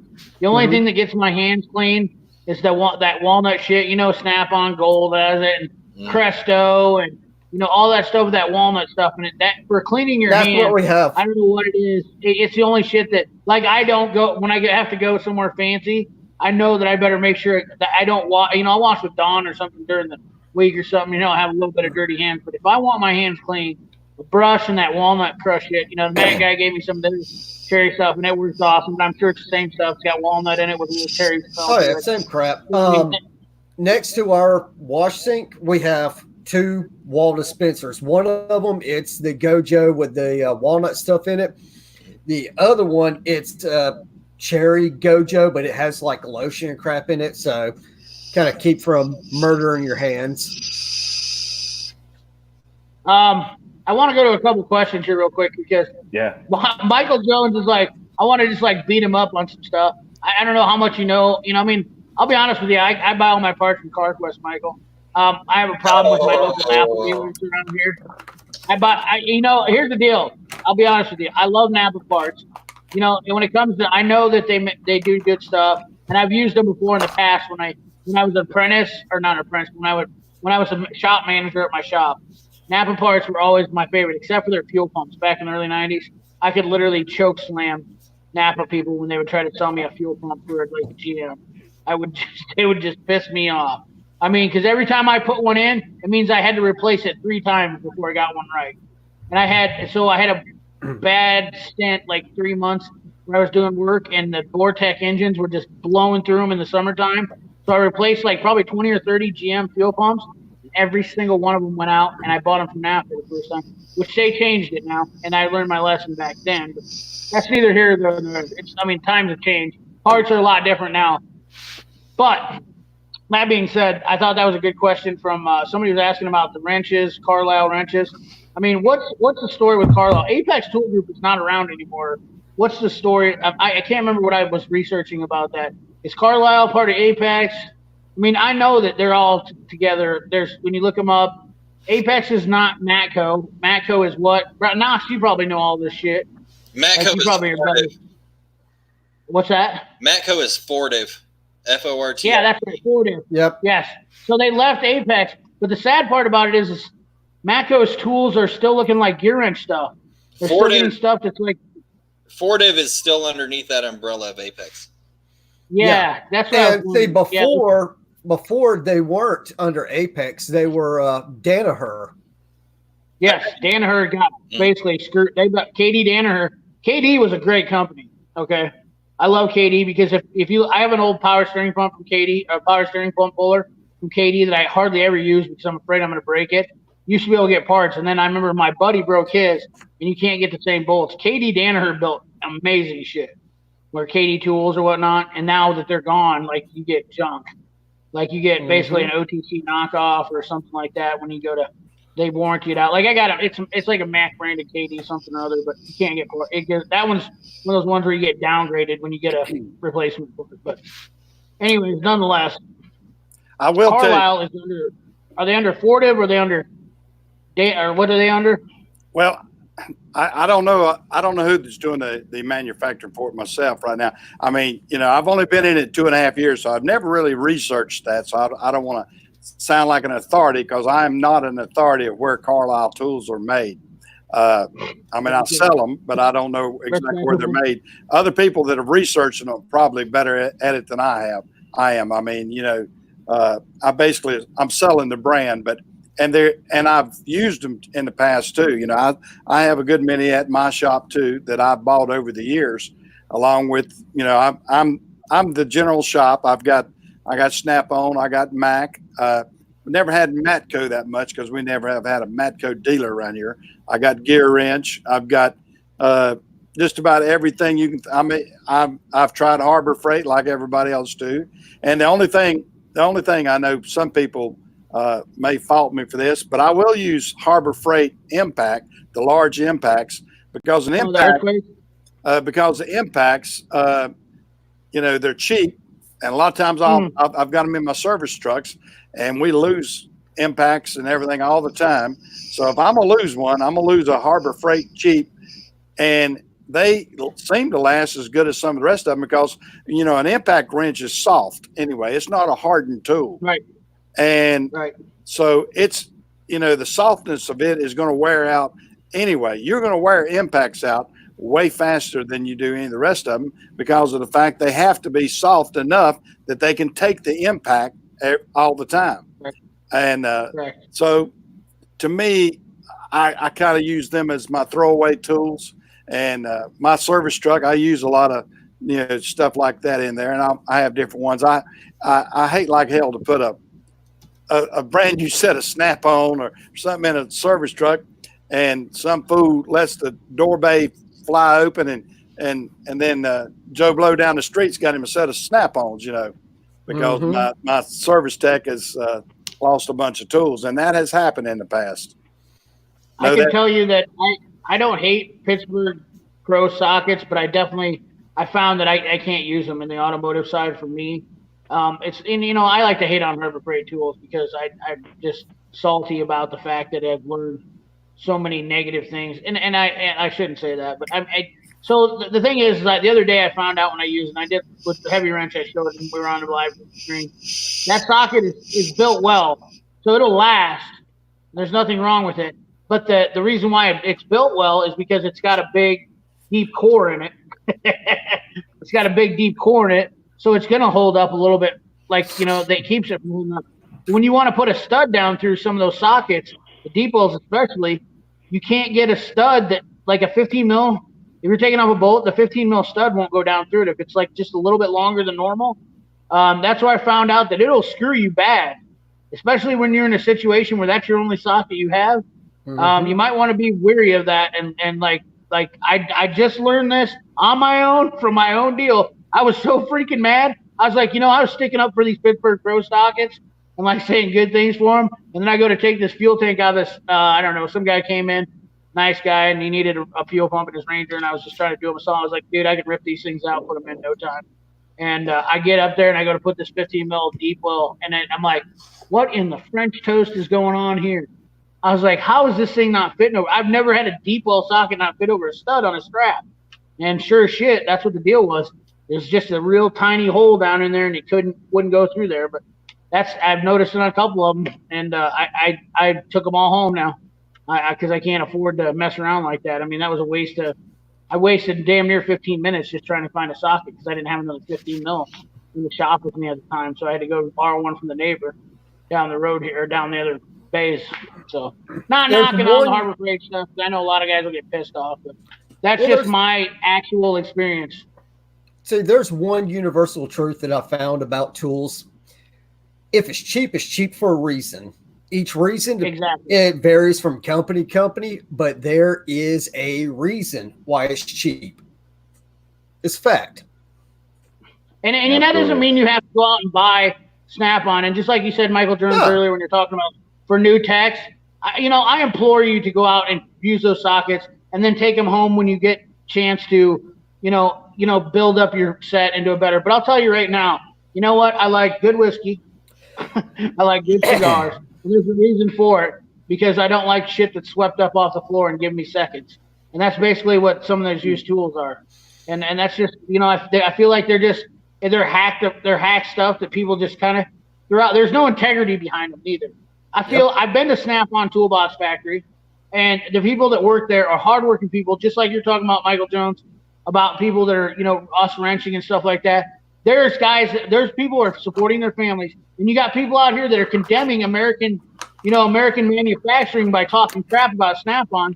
And I understand Snap-on is ridiculously expensive, but for you to actually try to bring down a company that is supporting your neighbor is asinine. And I see these people on these YouTube channels that are doing that, and it absolutely just like blows my mind. So you want to support a Vietnamese family across the ocean that's never going to be in your country or spend $1 in your, if you had your own business, they're never going to spend $1 in your business, but you're going to support that. Okay, that seems legit. There's a whole lot of logic behind that. And that's just my, I don't think people really think about it. So, sorry. I think like we were talking about the other night, CP, and I don't know if it's across the board or not, but if there's a new tech that comes into the shop and he's got whatever it is, and let's say he can't get that stud to go through that Harbor Freight socket, I got no issue with the borrow system.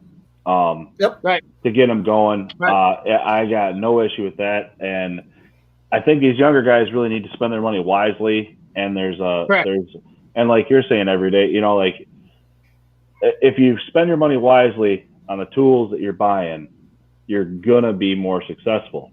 Right. It's just, there's certain things you JD do want to buy, and it's like those angle wrenches we were talking about the other night. You got to make sure you hit that right angle. Otherwise, you're going to be buying them twice like I did, or 3 times like I did, because I bought the Matcos to start, and then I bought some Snap-ons here and there, the ones I was using a lot, and then I bought a set of Macs on eBay, and they were the same as the Matcos were, and now they've changed, and Tecton's got the same angle as Snap-on, and there's a lot of companies out there that are doing it. So it's like, man, I'm telling these kids, go buy a set of Tecton angle wrenches to start. And when you need them, you're going to need the 17, the 19, the 13, and Snap-ons. Or, something that you're going to use a lot and put the torque on. 15 16ths is another one for hydraulic lines. 7/8. Right? 7/8, 15 16ths. Yeah. We used to weird shit, don't we? It's so odd. It's like, man, and my 1 3/16 or 30 millimeter, I use them all the time. 30 millimeter is just kicking my butt all the time. I tell people all the time when they ask me my most common used wrenches, I'm going 3/4, 7/8, and 15 16ths, and they're just looking at me like I'm insane. I'm going, welcome to the hydraulic life. I don't know what to tell you, guys. It's weird. You really mean 19, 22, and 24. Well, Exactly. That's What is this really European bullcrap you speak? I got you. Yeah. Same thing, only different. Yeah. The thing about it is people like, what I like about, like people like Knox and people like Everyday Fleet Tech and John Deere Tech, he's got a US General toolbox. What I appreciate about guys like that is they put their money into their tools, and I did the same thing for years. Okay, you see my Mac Tech 1000 toolbox store. I waited till I got an absolute blowout deal on that toolbox. I've got a Husky 80-inch toolbox. I have freaking, I'm all over the board on the toolbox. My Matco toolbox, you guys would shit if you know how much I paid for that. $250. That's what I paid for that. I paid literally $2,500 for my Mac Tech 1000. I literally got like stupid deals on everything. The toolbox is a waste of money, no matter how you look at it. But and Heavy Wrench, I'm not dissing on you because I want a big toolbox and I don't give a shit. I say it's a waste of money, but it's still a good investment if you have a lot of tools and you need to put us to house them. Because I'll tell you what, over the long term, when you get like a shitload of tools like me and you have, and you guys have, when you have to put that many tools in a toolbox and you're pulling those drawers open every day, I know what the slides of a Maximizer are like. They're fucking stupid heavy. They are stupid heavy and they're awesome. The Epics, they're stupid heavy and they're awesome. They won't wear out. If you start doing that to a US General and stacking that shit in there like we do, it'll never happen. Like that macro cart, it would never hold up to what I do to it every day. And I fling the drawers open and close. I know I'm a big guy and people don't think I move fast. When I do, I grab that drawer, I pull it open, grab what I need, and I shut it. And I don't shut it with any type of, I don't care. Like I destroyed a 44-inch US General box. A kid was working for me when I first opened the shop here, and I destroyed his box in less than a month because I was just like grabbing drawers. He came up there. I didn't have my tools here yet. We just got the shop open. We were trying to kind of half-ass do stuff, and I destroyed his box in a month. I had to buy him a new US General box. Not saying it's a bad box, guys. I know JD Tech, I don't want to hurt his feelings on us. I agree that you can get away with doing a US General box, but there's things that you have to be a little bit more ginger about when you do it. You have to watch what you're doing. You don't want to beat it up. You don't want to throw shit. I literally threw an inch and a half wrench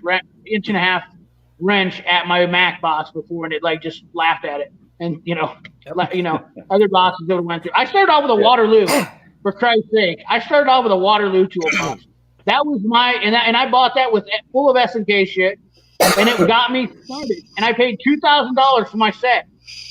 Most new techs won't spend that kind of money. They won't even know what it's like to spend that kind of money to get into it because it's probably $4,000 or $5,000 to buy it. And I'll tell you what, Napa has a great student tech program to do that. Like you can buy a home ec and buy all your Carlisle, and Michael's he's already yep. But I mean, that's just it. You can do that to start off, and then you can upgrade your set as you go. There's no sense of talking about everything else. Now, have you by chance watched the video that I made? How did I put it? Balling on a budget or something like that. Yeah. And I went through and I laid out the whole gambit how to get started in this industry, and that's the kind of stuff I wish more people getting into it would understand and look at. Because you come on YouTube, it's either tool truck brands or Harbor Freight was made by Jesus. And people aren't getting real world advice anymore. Yeah, you just look at it and you're going, what the hell? Mac Tools sold at Harbor Freight. Yeah, no, that's not how that works. Oh, that's the best one. That is the dumbest shit I've ever seen in my life. That's my favorite one. Okay, so Doyle is the same as Mac Tools. Right. Okay. Come on. Are you kidding me? You think Mac's that dumb? I mean, there's a lot of misconceptions. There's a lot of misconceptions and a lot of things that people don't believe. Oh, Michael, go ahead. Sorry. Sorry. All right. I had to raise my hand. I'm like the little kid in the back of the school class here. Thanks. I apologize. I get fired up. I get fired up fast. You gotta watch me when I get going. Well, what I was wanting to say, what I try to tell my young techs when they come to work for me, I tell them first, I say, go get your tools and maybe go to a pawn shop or go to an auction and buy you some good Snap-on, buy you some good Mac, buy tools like that, or find a mechanic that's going out of business. I bought out a friend of mine that retired as a mechanic, and I paid him $6,000 and he was a diesel tech. I got his Snap-on toolbox that cost probably $6,000 new, and all of his tools. And he had tools that he had even made. He had some specialty tools that he made as a mechanic to do different things that he kind of devised. He'd taken old tools and ground them down and did different things. Plus, he had a lot of Snap-on, a lot of Mac, everything you can think of. And to me, that was a bargain. I mean, I probably got $25,000 worth of value out of that, and I paid him $6,000 for it. And now, of course, $6,000 is a lot to people too. But the young tech, if he wants to get started, he can go to a pawn shop and probably pick up a good set of Snap-on sockets for $200 that might have cost $500 or $600, and Right. or different variations of that. Or go to an auction. Look in your paper and find an auction where somebody's an estate sale, and if they got maybe an old Craftsman set that was the old non-import Craftsman. Get something like that pretty cheap, and Snap-on and S&K and all these different ones that I've seen at sales, and I have actually bought myself. And I call it the art of the deal. The art of the deal finding. That's what that's called right there, Michael. That's and Knox is pretty good at doing that shit. And Everyday Tech. I just picked up a huge tool haul. I got literally almost $3,000 worth of stuff from a pawn shop the other day. And these guys literally got my number. They're like, "You're gonna buy that every time?" I was like, "Hell yeah, I'm gonna buy it every time because I'm literally gonna trade that shit for another toolbox, just like I did my Mac when I did it. I'm gonna take those tools and I'm gonna get credit for another $100 more, which don't make a difference for me. I will literally take those tools, trade them to my tool dealer because he's gonna turn around and sell them. He has the market for them. I'm not gonna waste my time trying to sell that stuff. If he gives me more money for them on trade, cool. I'll use that towards tool credit and I'll make the deal. That's what my game is. I've been doing it for years. Every tool that I've got, everything I do, I'm not gonna lie to you. Everything I do is like I try to make money some way or another by, I don't spend a dime. I spend a penny to make a dime, I guess is what it is. I buy a car, sell a car here to, do this and that. I drive an old truck because I don't have any money in it. And then when I sell it, it's going to be worth more than what I paid for it. I just don't believe in spending your money. I think there's so many people that are wasteful.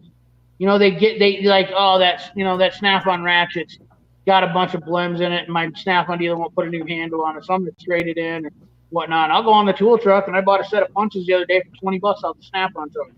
Snap-on punches for $20 because they traded them in, because they didn't look pretty or this and that. Ignorance. It's just complete ignorance and waste. That's the kind of stuff you got to do.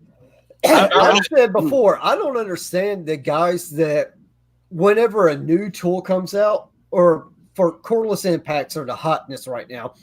I know people that are taking their perfectly functioning cordless impacts that have worked well for them and trading them in on the Snap-on truck to get the new one that come out. I'm going, are you high? You want to throw money away? Throw it at me. I'll dance around the shop like a $2 stripper. Start throwing that money at me, guy. Yeah, makes me sick when people do that stuff. That is then again, I'm still that guy that uses air tools. So, hey, dude, you know what though? I'll tell you right now, I don't give a shit. I'll put pound for pound, dollar for dollar. I will promise you, the best air ratchet ever made was the SB Tools or Mac air ratchet. They have the only design where you can switch the lever down there, and I guarantee you, it's a lot faster because I never take my hand off the gun. Ever. If you ever know the flathead ratchets, you ever seen the SP Air ones or whatnot? You never take your hand off the ratchet because you can literally change it with your thumb, the position. I have those were my 1/4 inch. I think I showed it on my favorite school halls or whatnot like that. That by hands down, that ratchet is so much more efficient than anything ever built, electric or whatnot right now, because of that right there alone. You never have it's a one-handed use, and you can literally go forward and backward with a flick of your thumb. That's the way to go. Well, and air tools are dead is because electric tools are cool. That's why. Yep. I'm sorry, all you electric fanboys out there. I still say air tools beats out your electric tools every single time, every single day. Unless you were in some weird ass situation. I know the guys, well, I work in the oil field and I'm outside. Yeah, well, you're kind of a exception to the rule. There's always an exception to the rule, and some asshole's going to point it out. Yep. Unless your compressor's going to break down, though. Think about it this way: you're in the middle of a job, and your battery runs out. And now you got to run over to the toolbox, change your battery out, come over. How much inefficiency did that make you? I think about stuff like that all the time. But electric tools are awesome. Don't get me wrong. There's no air hose and all that. But the thing about it is it's a convenience. It's not a necessity. You don't have to have electric tools. You can run air, and you can still make the same amount of money. The only difference is that electric has become a convenient. It's a cool factor, and I won't get rid of my air tools ever because they're not irrelevant. They absolutely aren't. So if a new tech wants to talk about how much money you want to save on stuff, and you literally, that's the best way for you to save money. Stay away from DeWalt, stay away from Milwaukee, stay away from Snap-on, buy the air tools, because you can go get them at the pawn shop for a dime a dozen, make a shit ton of money, and then go buy the stuff you want and laugh at everybody because you literally made hundreds of dollars off your air tools while you were doing jobs, while everybody spent hundreds of dollars on electric tools and went broke. I did, you know. Well, I'll tell you one thing. Talking about air wrench, and I know all the guys that do heavy trucks and everything. You cannot sit there and take off 10 tires and do that with a Milwaukee tool or whatever. Nope. I mean, you're going to go Milwaukee, one tire off, go change batteries and that sort of stuff. The Milwaukee tools, I love them, and they're great, and they've made a niche.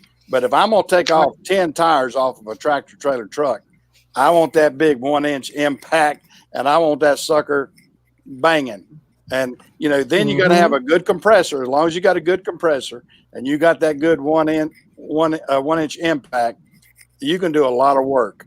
But if Hell you're, you know, so Hard Knocks is bringing it in. Yeah, there it is. There's the big boy. I got them too. We got. I've got the 1/2-inch impact, 1,400 foot-pounds for my wrecker and everything. So yeah, I got the big battery and got the chargers and everything built into those. I mean, they're handy. They're great. I mean, if you're out on the side of the road and you need a stout impact and you need it quick, yeah, that Milwaukee, it fits the bill.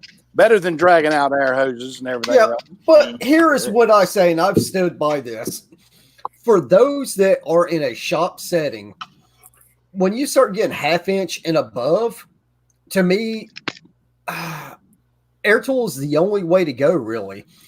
And look, I know that they have 1/2-inch drives, stuff like that, to work in automotive settings. Fine. But when you think about it, the battery on these things, they're huge. And 9 times out of 10, a battery with an impact gun, it's going to weigh twice what your air tool does. I mean, 1/4-inch.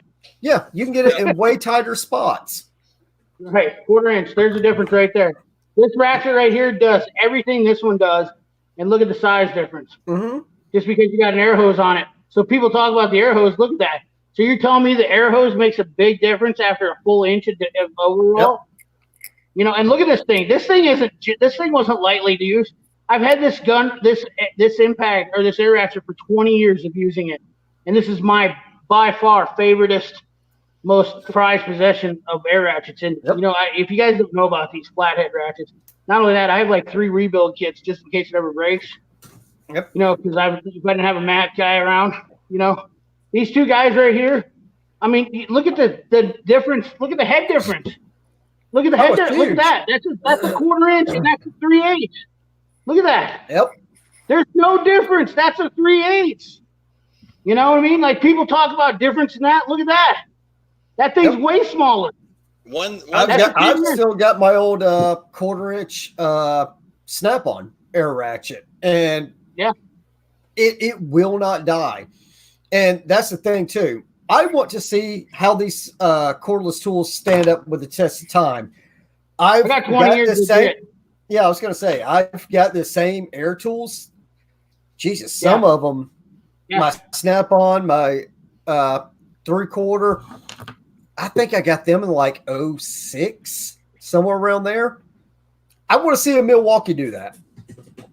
Snap or air tools were at the peak of their existence. They were at the peak of their engineering greatness when electric stuff came around. There's no doubt. I mean, so I know SP Air. If you guys don't follow SP Air or check out SP Air, SP Air has been one of the most innovative air tools companies, you know, throughout my entire life. They invented the flex head cutoff tool. They invented these flathead ratchets. I mean, they literally hold the patents on a dozen different air tool designs that make them like by far. And what kills me is that they're probably going to go out of business. Now they are an Asian company, but they have sold so much crap to Americans in the air tool market. I just can't knock it. I mean, these things are badass. They've Yeah. always been badass. They, they were at the height of their greatness. And then electric tools came in, and everybody's like, "Oh, let's take 10 less foot-pounds off it, make it bigger, put a battery on it." Wow, that's awesome! That's the one thing that people need to Got understand. a great too. question from When you're new in the we got a business, good question from go with Go ahead. air. When you're new in the business, Yep. go with air because you ain't got no money and Absolutely. air is fucking cheap. You buy it once That is a and it great lasts tip. fucking ever. That is absolutely a great. You know what? That's a great video. If you guys, any of you guys want to do that, that's Already did. the absolute. Do you know about the money you could save for that? Like literally just buying air tools right now.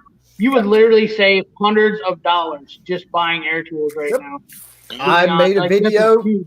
about all this. I made a video, are air tools dead? No, they're not. But Junk from Work, he wanted to ask, what do we think of air drills? Love them. I Love them, Love them. especially gotta- angles. I got a snap-on half-inch drive chuck that I made a horrible mistake and I pulled the muffler out of it. Oh, Oh, I'm man. sorry. Yeah, that was horrible years ago.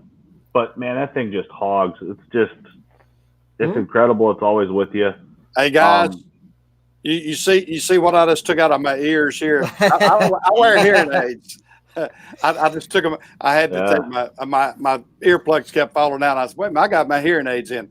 This is what an old tech and an old guy in the trucking business.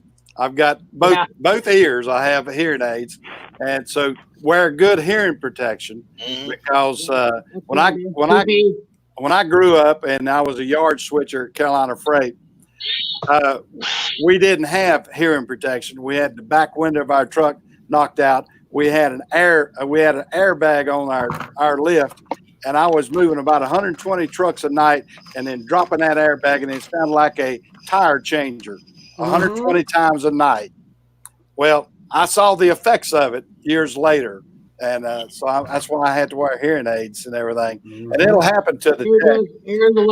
Air is a little bit rougher on your hearing. That is Air is rough on your hearing, and I have hearing problems too. I'm right with you, Michael Jones. I can't hear. I have a hole in my eardrum that won't seal up. They say it's supposed to, but it won't. But from the same thing, I use the old Thunder gun, the Ingersoll Rand Thunder gun. If you guys know, Right.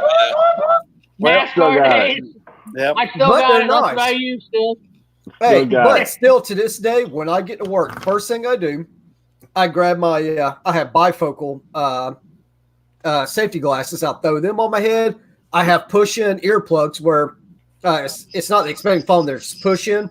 Right. Open up a new pack of them every day, draping around my neck. If I do anything, even with my electric guns, because you're still hammering away with impacts, I'm wearing those ear protection.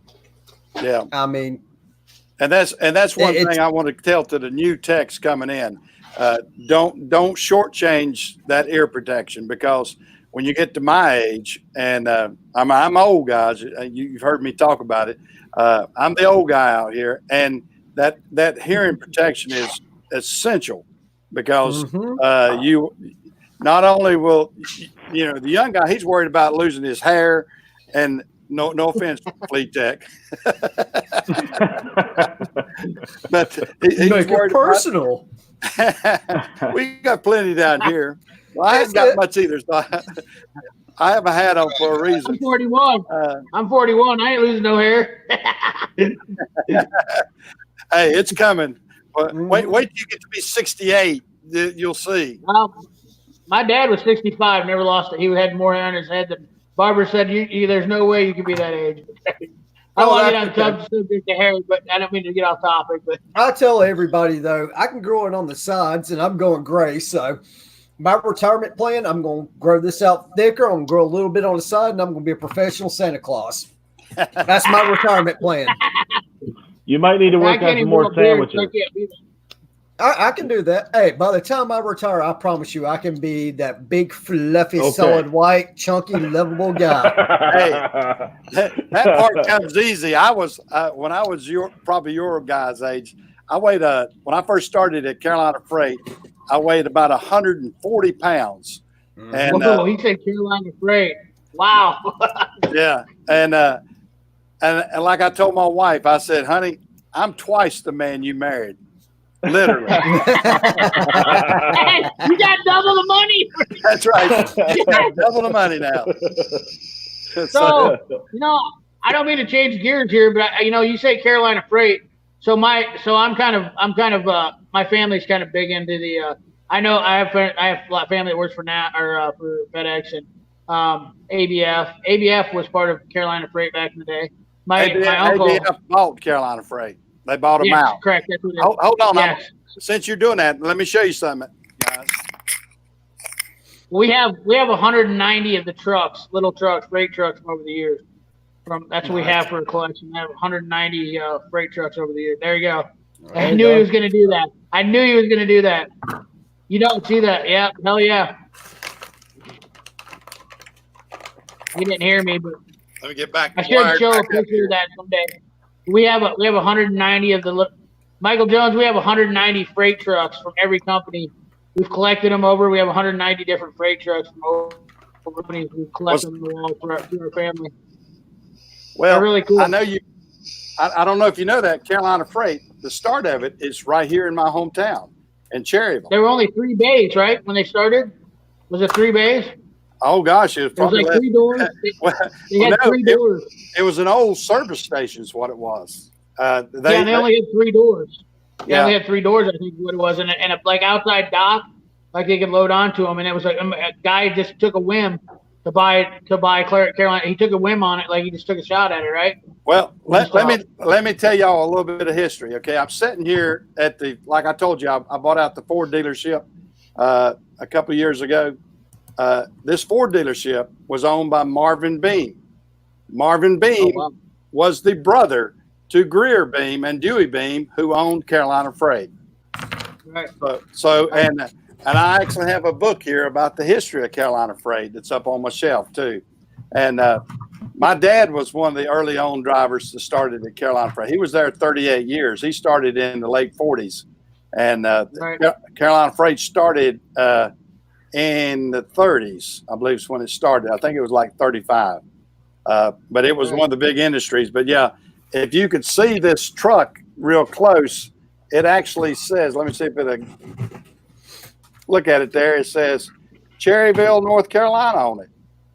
Can you see that, guy? Yep. Mhm. Yeah. Yep. Yeah, that's cool. Yeah. And There's a lot of cool. do what? There's a lot of cool stuff. There's a lot. People don't know about the freight industry, but it's like the mechanic industry. It's just like automotive industry. I kind of link them, because I know a lot about stuff about. So I had friends that worked for Conway and then XPO and all that stuff. Like I know a lot about the freight industry too, about stuff like that. So it's interesting because you talk about 2 of the biggest, what I would consider the 2 biggest industries, powerhouse industries in the world is to mechanics and then freight LTL stuff and whatnot like that. And these guys are making killer money too right now. I have a buddy right now. He's making 120 grand a year. He drives for Conway Freight or XPO. Sorry, runs over the road, and he's just an average dude. But he was an ex-mechanic, and that's what he switched to. He got out of working on cars because it was just a better deal for him. Like he couldn't turn it down. He's making 120 grand a year, and he drives a truck, and he loves it. He loves his life. No more stress. Blah blah blah. And it lined up perfectly with most mechanics because that's what this industry is doing, is driving these hardworking mechanics, these guys that are actually doing their job and they make lots of money and stuff. And these trucking industries can swoop these guys right up. I don't know how many mechanics I know that went to start driving trucks here in Des Moines. I mean, we have Yellow, everybody, it's just a great industry to go into. You're going to make a ton of money right off the bat. They're paying you $25 an hour to start. It's changed a lot, though. I mean, I literally grew up in the whole trucking industry, and I'm sure Michael Jones probably remembers the good old-fashioned days where it wasn't uncommon, open up a driver's door and a little bottle of yellow pills come bouncing out and hit the ground. And it is different because of logs and everything else. But when they started going to the E-log and the testings, and they'd be popping yellow jackets and smoking those logs like no tomorrow. trucking Hey, I used still to got be all my, the I still got original all my outlaw. endorsements. I got all my endorsements. I can drive doubles, triples, hazmat, everything. I have a full Nice. boat CDL. I literally have, I have the world's longest letters in my license. I'm pretty sure if I show the back, it won't show you anything really valuable. But you can see that little guy right there has like every X and O. I don't know if you can see that or not, but I can drive anything. Yeah, we can't see literally. it. You're an organ Yeah, donor? I mean, in Iowa, I have no restrictions. I can drive anything. I have my hazmat. I have my doubles, triples. I've always been able to. So I got my license after I grew up on the farm, and my grandpa used to put me in the grain truck. That was the deal, you know what I mean? He put me in the grain truck and didn't give a shit. You know, back then you didn't really care if you had a license. Like 15 years That's old, and I'm cool, though. running like 30,000 pounds of grain through the field. Nobody cared. And then when I got 18, you know, I was like, yeah, maybe I should start thinking about getting my CDL. So I turned 21, I got my CDL, and I got everything. I've just kept it ever since. You know, I went through all the stuff. I keep relevant on everything. I do all my testing. It's $175 every 7 years. It's a good backup to have in case I ever get out of the automotive industry. It's a good pay system, and not only that, like I said, my family's all involved in it. But you know, it is what it is. It's a Do they good. give you revenue. a hassle? Do they hassle you whenever you go to get your DOT physical about the sleep app when they measure your neck and all that now? No, because I threaten to like kick the door in if they say anything. I'll be honest with you. I'm not really pleasant. I'll be very honest with you. It is very uncomfortable when they start talking about sleep apnea because I make it uncomfortable. I say, I don't, this is my first thing I go. All my buddies got sleep apnea machines, but the first thing I say to them is I go, if you guys start talking about sleep apnea, this place is going to start getting in trouble. And they just go, what do you mean? And I go, there's going to be a lot of carnage. I'm not going to lie to you. There's going to be a lot of carnage. And then the doctor gets really uncomfortable. He's like, what's that mean? And I'm just like, trust me, brother. You know, because I don't take to that business. Like, yeah, they force that shit on you. Granted, I will say that I'm big enough now that it probably is maybe necessary, but I'm not driving trucks, so I'm not going to kill anybody. And he says, you know, if I sign off on this and you get in an accident, people can sue you for whatever they want because you fell asleep. But I'll be honest with you. Do you guys think I fall asleep? Honestly, anybody that's watched my live stream, does it look like I'm the type of guy that falls asleep? No, I can't even hardly sit still, which is weird. Sleep apnea and diabetes is the two things they harp over right now. Yeah.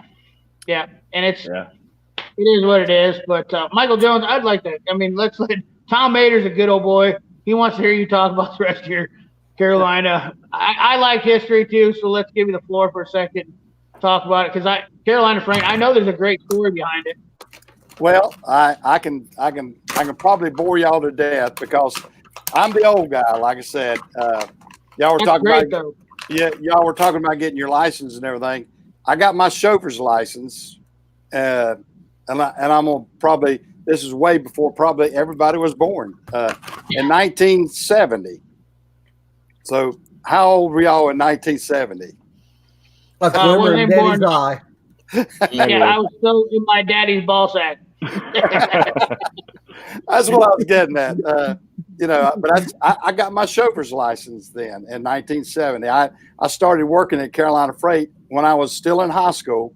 They recruited a bunch of the football players to come down and unload freight, and that's where I started was loading freight at Carolina Freight in 1967, and I was still in high school. And then, of course, I kept watching the guys switching trucks out front and everything. And I said, you know, I'm over here busting my butt in this trailer, sweating like a dog. I said, you know, I believe it'd be a lot nicer out there in that switcher truck because they got a fan out there that actually blows on you a little bit. So the one that was on the dash, that blew all the sun and hot air. It's on a B model. This was our switcher, a B model Mac. We had a B model B61 Mac that they put a airbag on. They cut the back window out and shortened the frame so we could actually reach through the back of the cab and hooked our air hoses because the air hoses back then were in the middle of the trailer. They weren't in right now they're over to the left. And so we would reach through, hit the air, hit the air button, have it hooked. We had an air release on our fifth wheel and everything.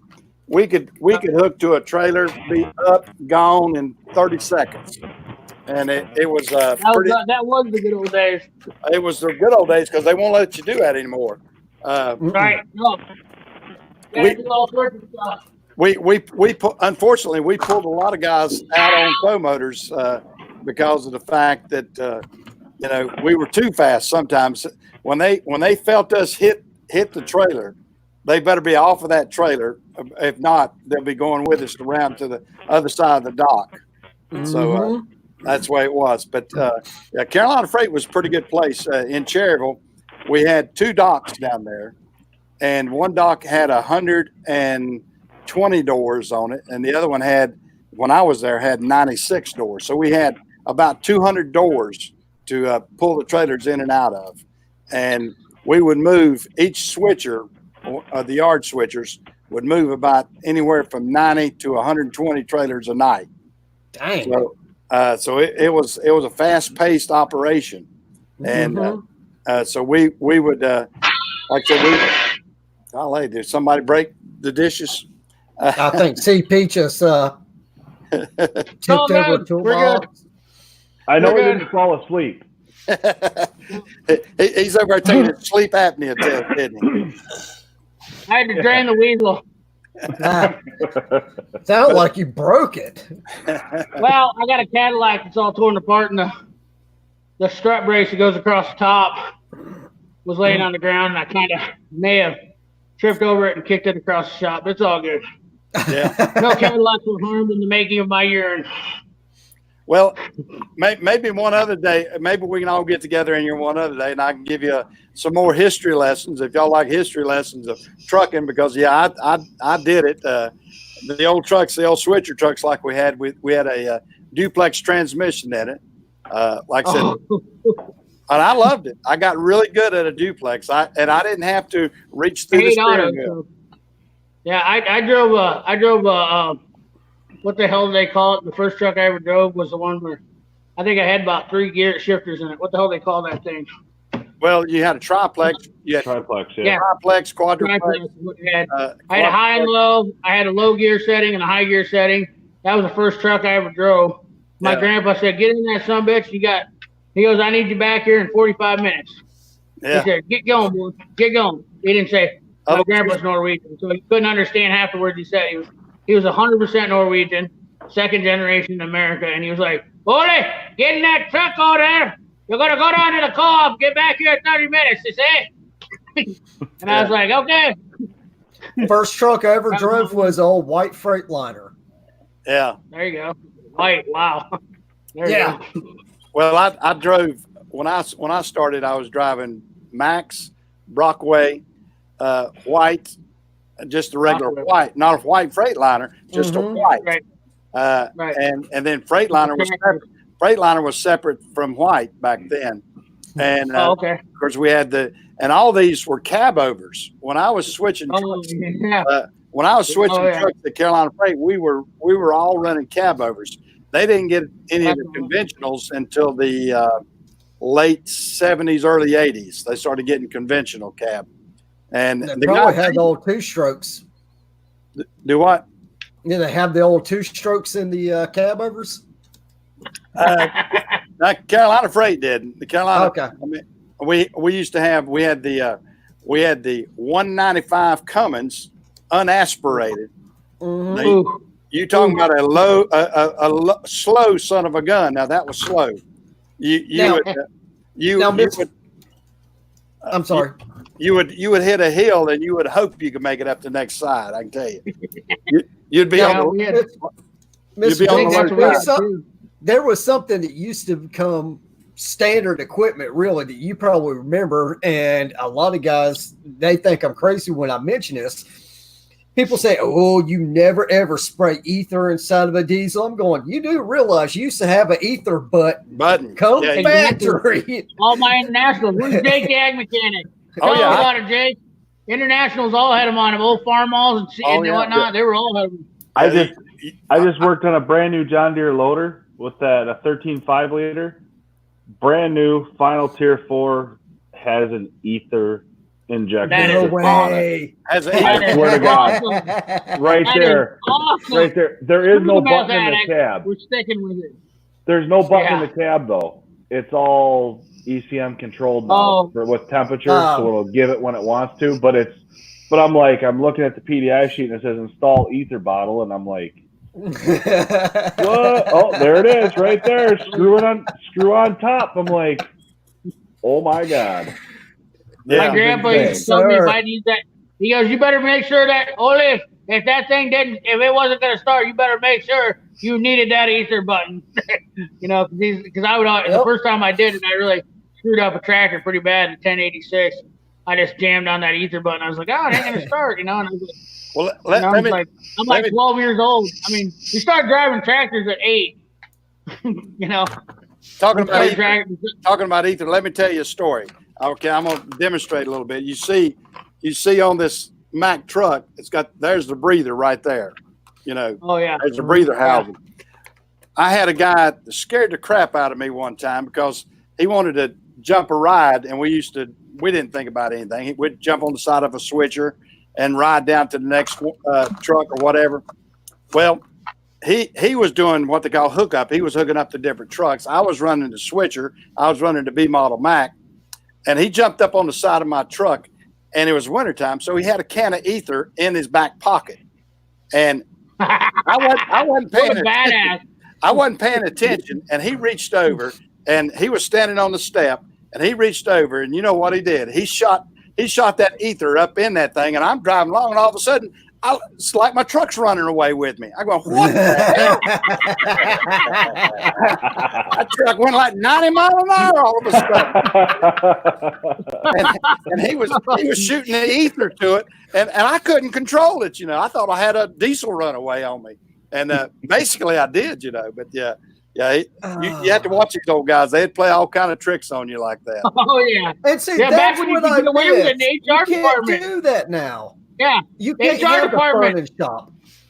Yeah, I've been to sensitivity training 3 times.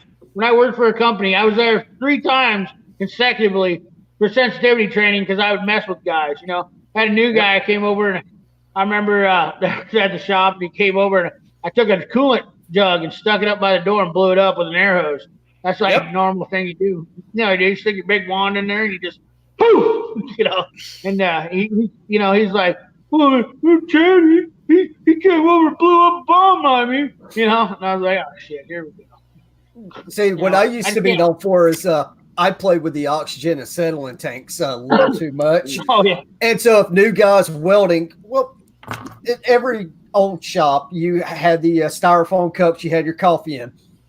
Get done with your coffee, you set that sucker upside down on the end of a good welding table with just the end sticking up. Hold it under it with a couple seconds with the acetylene. Light that sucker off. It's like a freaking bomb from hell. Yep. Scared the piss out of the new guy. It's always waited till they were welding or doing something, not paying attention, right behind them. Light that sucker off. That's where they need to get, like, there needs to be an HR handbook where they're just like at certain levels. Like if it was some kind of prank, like and nobody got hurt, there should be like, we're gonna go ahead and brush this off the books now, and you need to move along. Okay, son. They just need to have that book and just say, you know what? If you were born between these dates, you're still allowed to have fun. We're not banning fun from you yet. It's called harden the fuck up. That's what it is. Pardon my French, Michael. Dude. I know. You know, it's called harden the fuck up. That's what it is. Let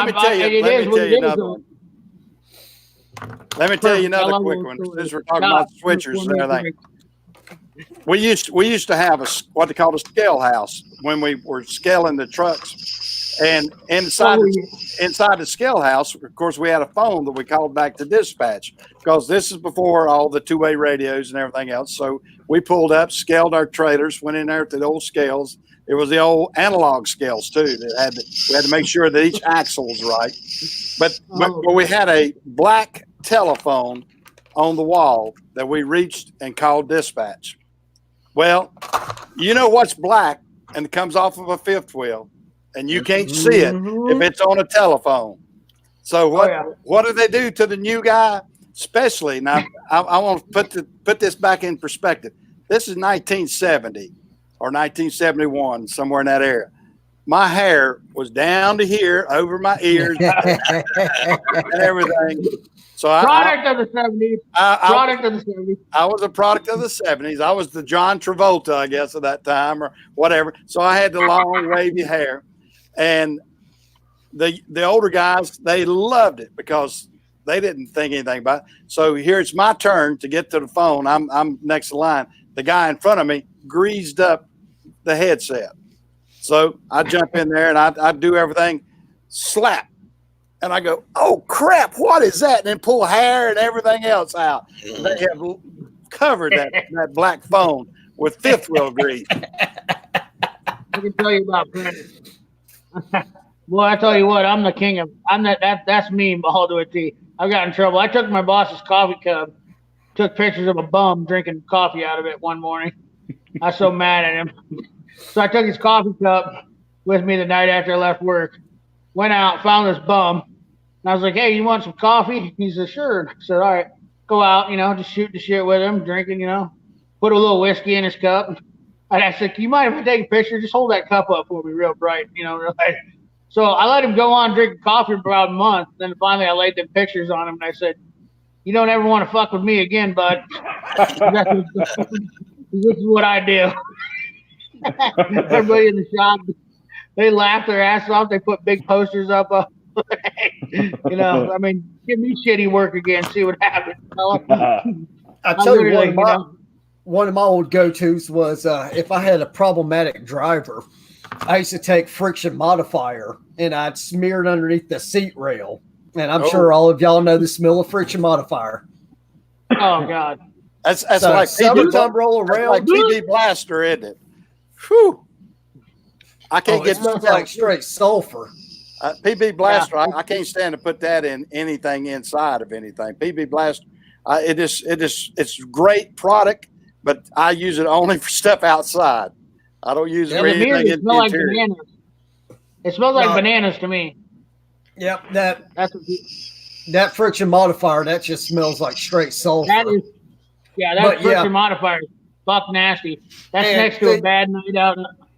Michael Jones, you're also a Southerner. I'm down here in Georgia, if you didn't know. But I didn't know where you were. Yep, just you don't know I was from the South. Can y'all tell I'm from the South? It baffles me when people figure it out with me too.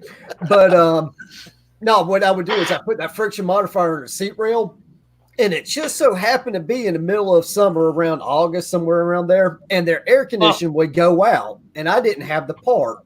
And wouldn't have it for at least 2 weeks. Hey, you want to know how you really get back at a trucker? I'm going to lead you into a little secret. Okay, if you really want to get pissed off, so like when I worked at Conway, right, this guy really irritated me to no end. I mean, he was almost like a hemorrhoid. So he pissed me off so bad, I said, all right, bud, I got you. Tabasco sauce is really one of the best things you can ever do to a guy who's got to sit down for a long day. You take a couple drops of that, put that on his seat, and when he's got to go all night long, his ass will be on fire before he leaves an hour down the road.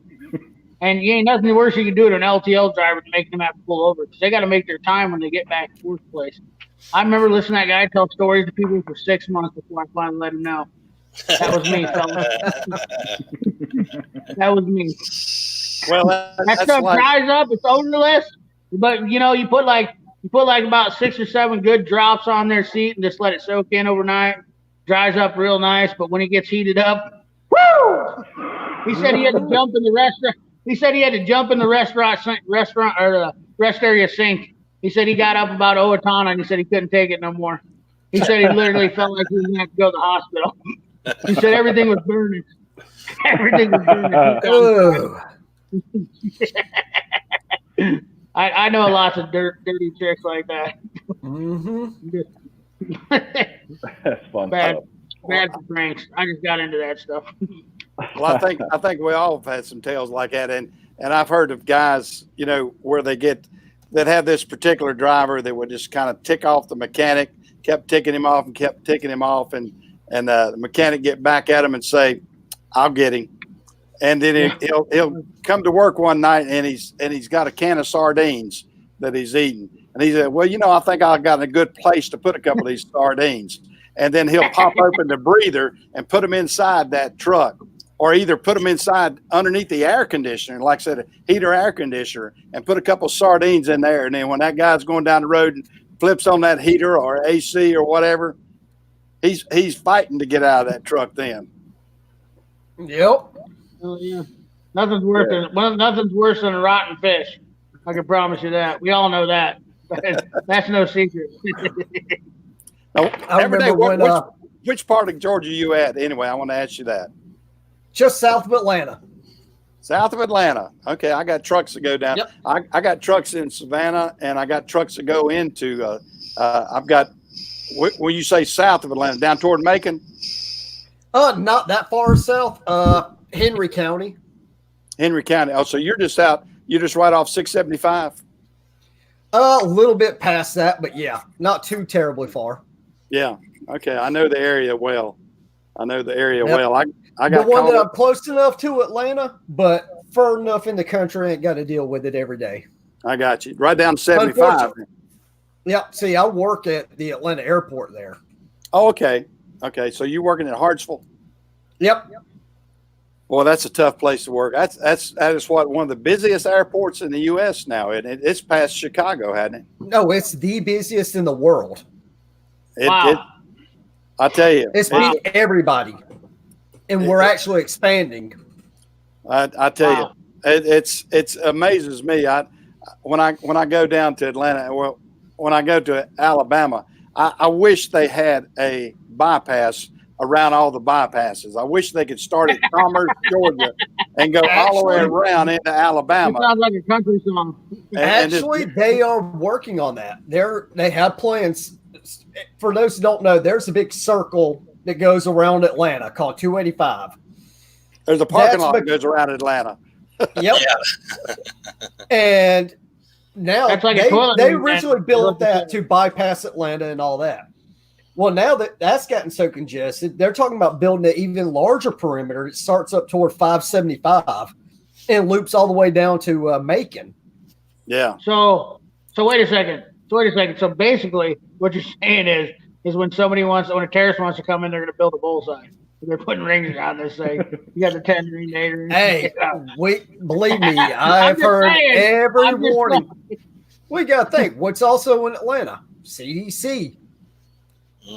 Working at the airport and a CDC near, I get so many governmental alerts you would make your head spin. I'm a little more concerned. I have Offutt next to me, so I feel pretty safe. Like Offutt's pretty legit. They'll shut down some stuff pretty good.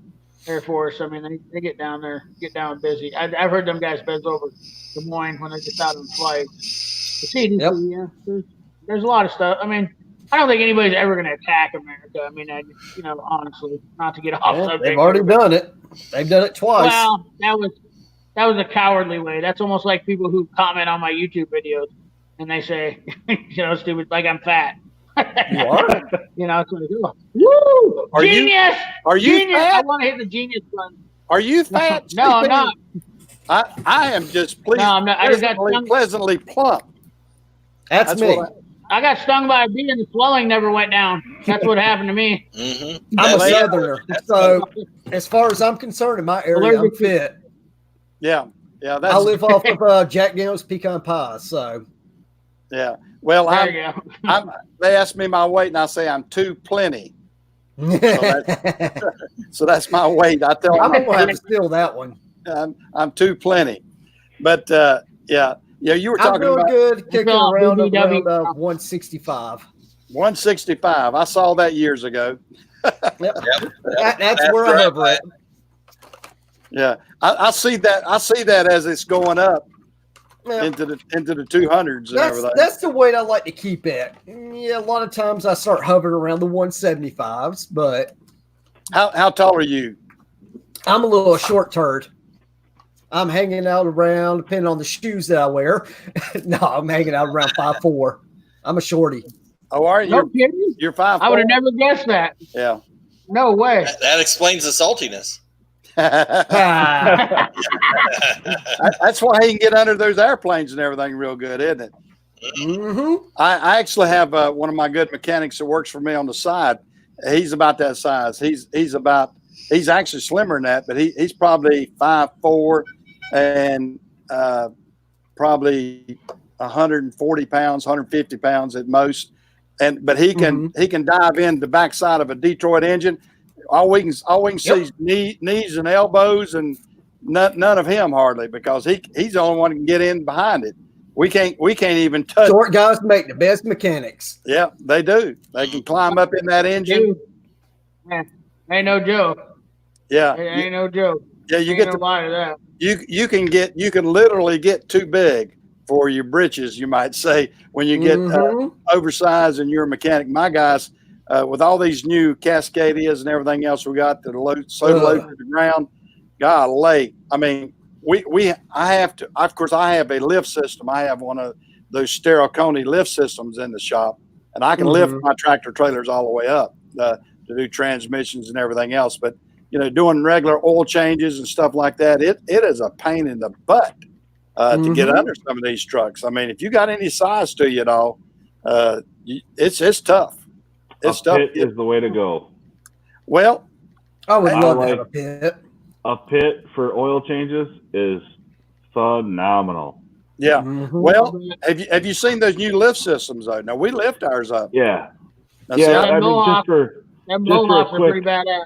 just for a quick oil change or a grease job, pit is like you can fly a truck in and out like in no time. It's awesome. If you set yourself up, But the problem is so many of them, they won't let them be built down here anymore. Oh, really? Yeah. The inspectors won't pass one with a pit now. So, Really? I mean, you can get an old shop that's got a pit and you can use it, but they won't let you build a new construction and build a pit in North Carolina right now. That's what I heard, because because of safety.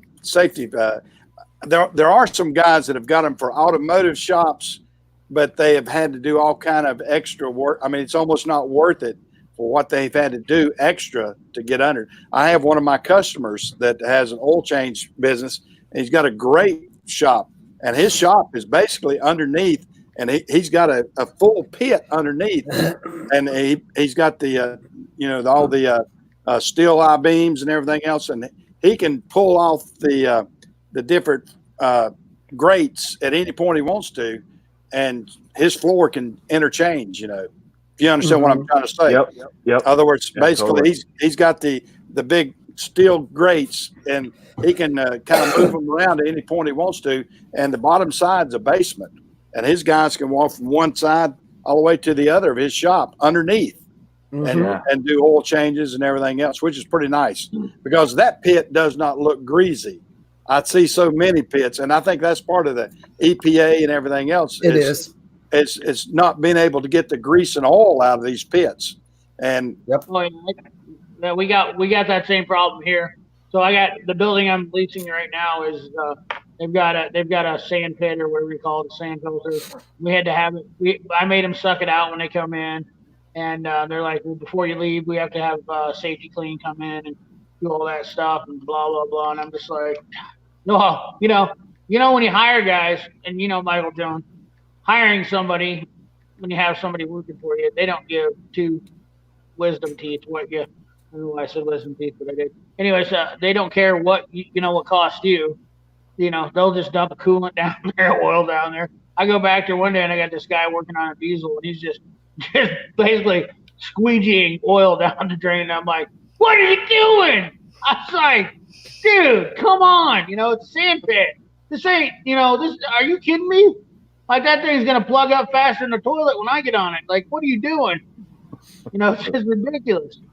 Yeah. But, the EPA is killing. I mean, and I get it. I mean, I know waterways. It ain't my fault. It's actually guys that are in your generation, Michael Jones. I'm not going to lie. I mean, I'm not saying that you guys are bad, but, I mean, they found out problems from what your generation. You don't know anything until you. My generation. That's just like, I mean, you don't learn anything until actually it's had time behind it. It's just like tools. A new tool comes out and everybody's like, whoa, that's awesome. Okay, well, how many people used it? Zero. Okay. Yeah. Well, once you use it, you find out if it's worth the shit. Well, it's kind of like that way with a lot of things. You know, you don't know until you put some time behind it, and sometimes that might take 5 years, 2 years, 10 years. Well, you know, and that's just it. They learned all this stuff over the years that we're ruining the earth by that. let me give you an example again. You're talking about my generation, of course. I'm the boomer. I'm the one everybody's saying, "Hey, boomer," about, and I'm proud. And I'm proud to be a boomer. But No, that's good. I appreciate that. But my generation, and my wife and I were talking about the other day, we got some road construction in our area, and all the prep that they're having to do for all the water prep, as far as building all the side ditches and everything else, and all the safety nets and everything else, it's taken them 2 or 3 times longer to prep to build these roads, to widen roads, than it would be in my day. I mean, what the heck they do? They put a pipe in, boom, start pushing dirt. They can't do that anymore. Now they have to go in there and do all this inner ditching, and then all this other extra side work just for water runoff, and then they can start filling it in after they've got all the pipe laid. And it's no wonder road construction is probably 10 times more expensive now than it was years ago. Right? No, it is, because you learn from mistakes. That's the one lesson that people really don't understand, is that no matter throughout the ages, I mean, time tells everything, and we've learned from our mistakes. Hence the reason why you talk about not being able to hear. You know, there's good messages to learn, and it's hard to not, like, from a guy like me, in my perspective. Yeah, I mean, Michael Jones. I mean, honestly, I'm that guy that's stubborn, though, that like thinks that I need to be like you guys back in your generation, not do the PPE shit, not wear the safety glasses. It's hard for me to go over it. I mean, when I'm on the range, I'm staunch about being huge into ear protection. You know, I mean, I have thousands of dollars in ear protection that I spend for shooting guns. But you know, when I'm in the shop, I treat it as if it's an everyday, no big deal. You know, I mean, I don't care. You know, a guy puts off a blowgun and stuff like that, but that's the reason why I have hearing loss in one ear. And that's why some people say, hey, you got to quiet down, CP. You're too loud. People tell me that all the time. Well, I can't hear. So when I get to talking, sometimes I turn my head, people talk and I can't hear them. I mean, I'm literally like 4 inches from my tablet right now because I have to do that because I can't hear. Is that why you holler when you come on all your videos? You go, hey! You got it. That's guilty as charged. That is exactly why, because I can't hear nothing hardly out of this ear. I got a hole in my eardrum about the size of a pencil eraser, and they say it's supposed to clear up. They say it heals, but it never has. Where I keep damaging it, you know. So I'm just loud by nature. Of course, then some people say, well, that's just fat people. They're just always loud. They gotta, you know, that's just it. But it's not. I mean, it is what it is. That's just that. I am who I am. I can't change that, and I don't try to. You know, that's the long and short of that. But you know, the real thing is that there is a lot of things that we learned from generations before, and I'm not blaming them, but guys like you, I feel like, are lucky sometimes because they're going to get out of life not having to deal with what some of us guys are going to. You know, I mean, like there's going to be no Social Security. You know, there's going to be a lot of things that we lose to. Well, I'm scared for the next generation. I mean, my son. Of course, now I have children, y'all guys' age probably, or older probably. My son will be 47 this year, and I'm only 41. You're 41. Yeah, my son will be 47. My daughter will be 49. So that tells you how long I've been in the game, I guess. But and I'm not even. Yeah, well, I mean, I'm not even as scared for them people like me and your son's and daughter's age as I am their kids, you know, right, or whatnot. Yeah, I've got a grandson. I got a 15-year-old grandson, and so I'm the old guy. I've got experience. And I like to divulge, and tell my story, and if guys like to hear it, so I hope they do, and try to jump in there and help when I can, and I like talking to all the guys because every one of us, I think all 5 of us here are salt of the earth, hardworking people, and I feel like that's the generation. Y'all are the generation coming up next that are going to protect this nation. I mean, it's not going to be the elitists. It's not going to be the lawyers and the doctors and all these other people It's going to be the guy pulling the wrenches. It's going to be the guy driving the nails. It's going to be the guy that's a welder. I mean, I liked Mike Rowe. Y'all guys, you know who I'm talking about on TV. Mike Rowe is awesome. Love his stuff. That dude delivers a great message. Mike Great Rowe, message. he's a very smart guy, and he tells it like it is. Absolutely. He tells it like it is. These people that are pushing all these children to go to college, to get jobs, to take degrees, get degrees for a job that's not there, that's only going to pay a third of what maybe we're making, and then they're supposed to be paying off a debt. And now all these politicians, I'm getting back to politics again, are trying to pay off that debt, and that's not right. I mean, I want you guys, I want the young guys like y'all to stand up and take charge of this, because y'all, it's y'all's future. And you know, the small young guy that goes out there and goes to Texaco, go to your community college, get your welding degree, get your degree in as electrician or plumbing. I mean, my gosh, I had a plumber to come out to my house the other day, and he fixed something, and I told him, I said, my God, I said, my brother-in-law said he's a surgeon. He didn't charge that much. And he said, I didn't either when I was a surgeon. So, but I'll tell you this, Mike. I don't think it's I don't think it really starts at people going to college or not. Like my wife and I, we've chosen to homeschool our kids because I don't know about all your locations, but I look at the public education system and it's just appalling, really. I agree with that.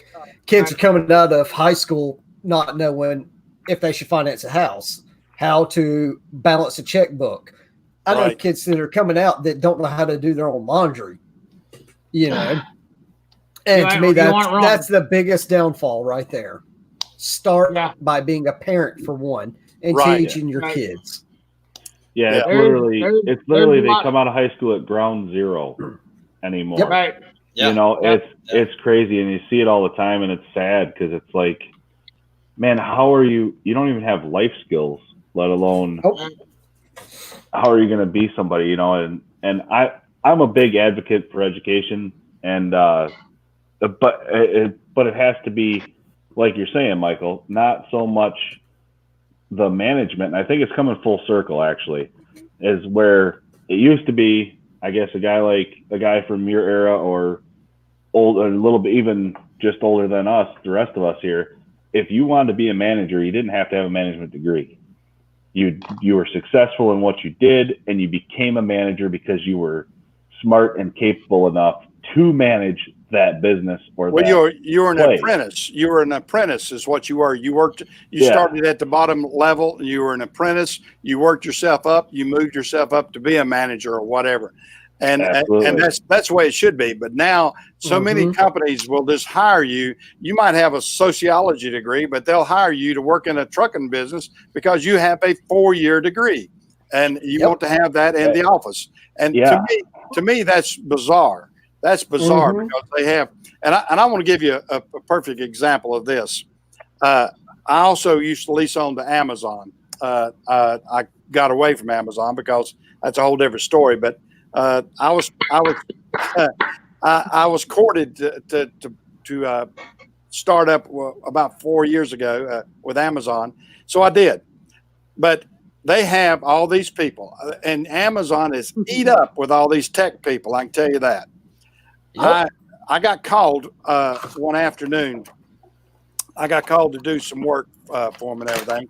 And I told the girl, I said, well, ma'am, I'm working on a fifth wheel. I need to work on this truck. This fifth wheel's giving me a problem. She said, do you need a technician out there to change that fifth wheel? I said, ma'am, I'm talking about a fifth wheel on the truck. She said, I know. She said, it's got 10 tires and that you won't want them changed.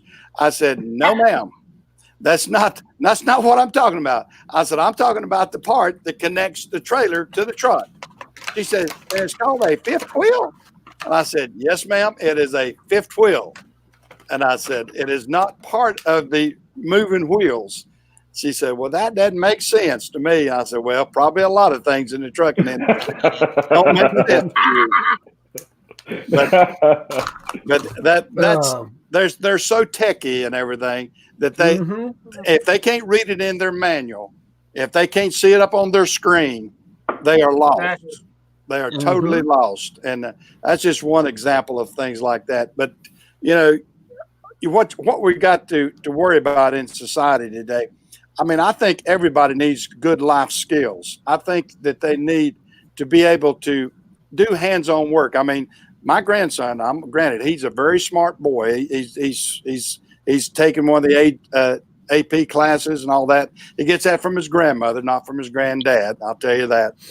My wife's she's a retired school teacher, and but I'm taking him and I'm teaching him how to chop wood. I'm teaching him how to do carpentry work.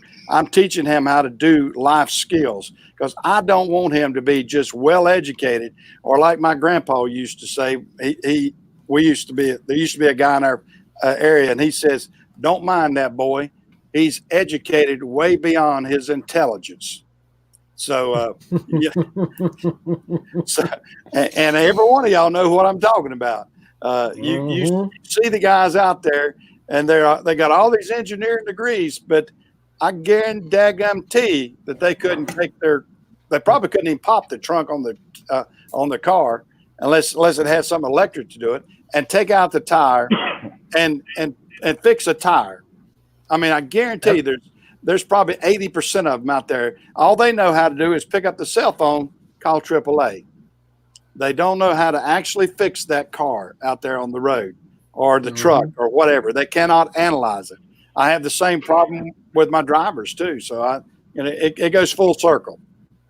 Common sense is lost. And this all goes back to my one point is that society downgrades skilled trades. And that pisses me off when somebody talks about that. And this is exactly where I blow my top instantly. And this is what makes me like Justin Sturgill.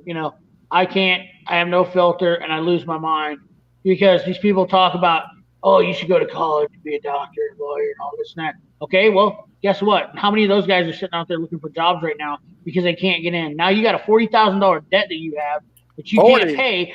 You can't get it. Well, I mean, I'm just being baseline here. Try 140 probably for a doctor. Either way, though, yeah, 140. I mean, I know I got a friend that's a PA, and she spent $120,000 on her schooling, and she's working, and she's making $80,000 a year, and I'm like, I'm not trying to brag or anything, but like that's what I can do with either one of my professions that I'm capable of doing. Like, I mean, I'm not like trying to be, but I'm like, it's ridiculous that you spent $120,000, basically what a house would have cost for most normal people, and now you're paying that, and then you got a mortgage on top of that, and you're trying to raise kids. Ignorant, absolutely ignorant. And people want to downgrade skilled trades like you're some kind of idiot if you're in a skilled trade field. Okay, well, guess what, fellas or ladies and gentlemen, if you go into skilled trade now, you can almost get your schooling paid for. One, two, you can make almost six figures. I mean, so tell me the downside of that. I mean, like, where's the downside of that? If you want to be a doctor and spend that kind of money, you better be guaranteed a job before you do that. And that's what I tell everybody. Are you going to college? When they say, I'm going to college to be a lawyer or anything, and I go, do you have a job? I go, because unless you're spending that money and you have a guaranteed career after that, you're wasting your damn time. That's all there is to it. Like, I would never tell anybody to go to college and spend the money unless they have a guaranteed career path that's set for them. If they spend that time and that money, because it's a waste of money. It's a bad investment, terrible investment, worst investment you'll ever make in your life, and you'll regret it. And I know how many people that have failed, and that's what's driving this country down to the ground. I will say this: I think there is hope because of, again, seeing what's going on in the community we've developed with my two kids. We have two girls, 4 and going on 9.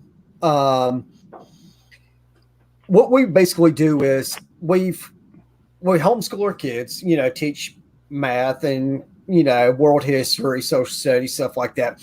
But once a week, we have a co-op we get together, and my wife, God bless her, she's taught in there and everything like that. But it's one to teach social skills so the kids don't turn out to be weird little awkward freaks when they graduate. But two, in this co-op, all the classes they have is to teach different stuff, and you can sign up for it. Last semester, my wife taught. It was mostly high school students how to do laundry, what the wash tags meant, how to properly, do these things.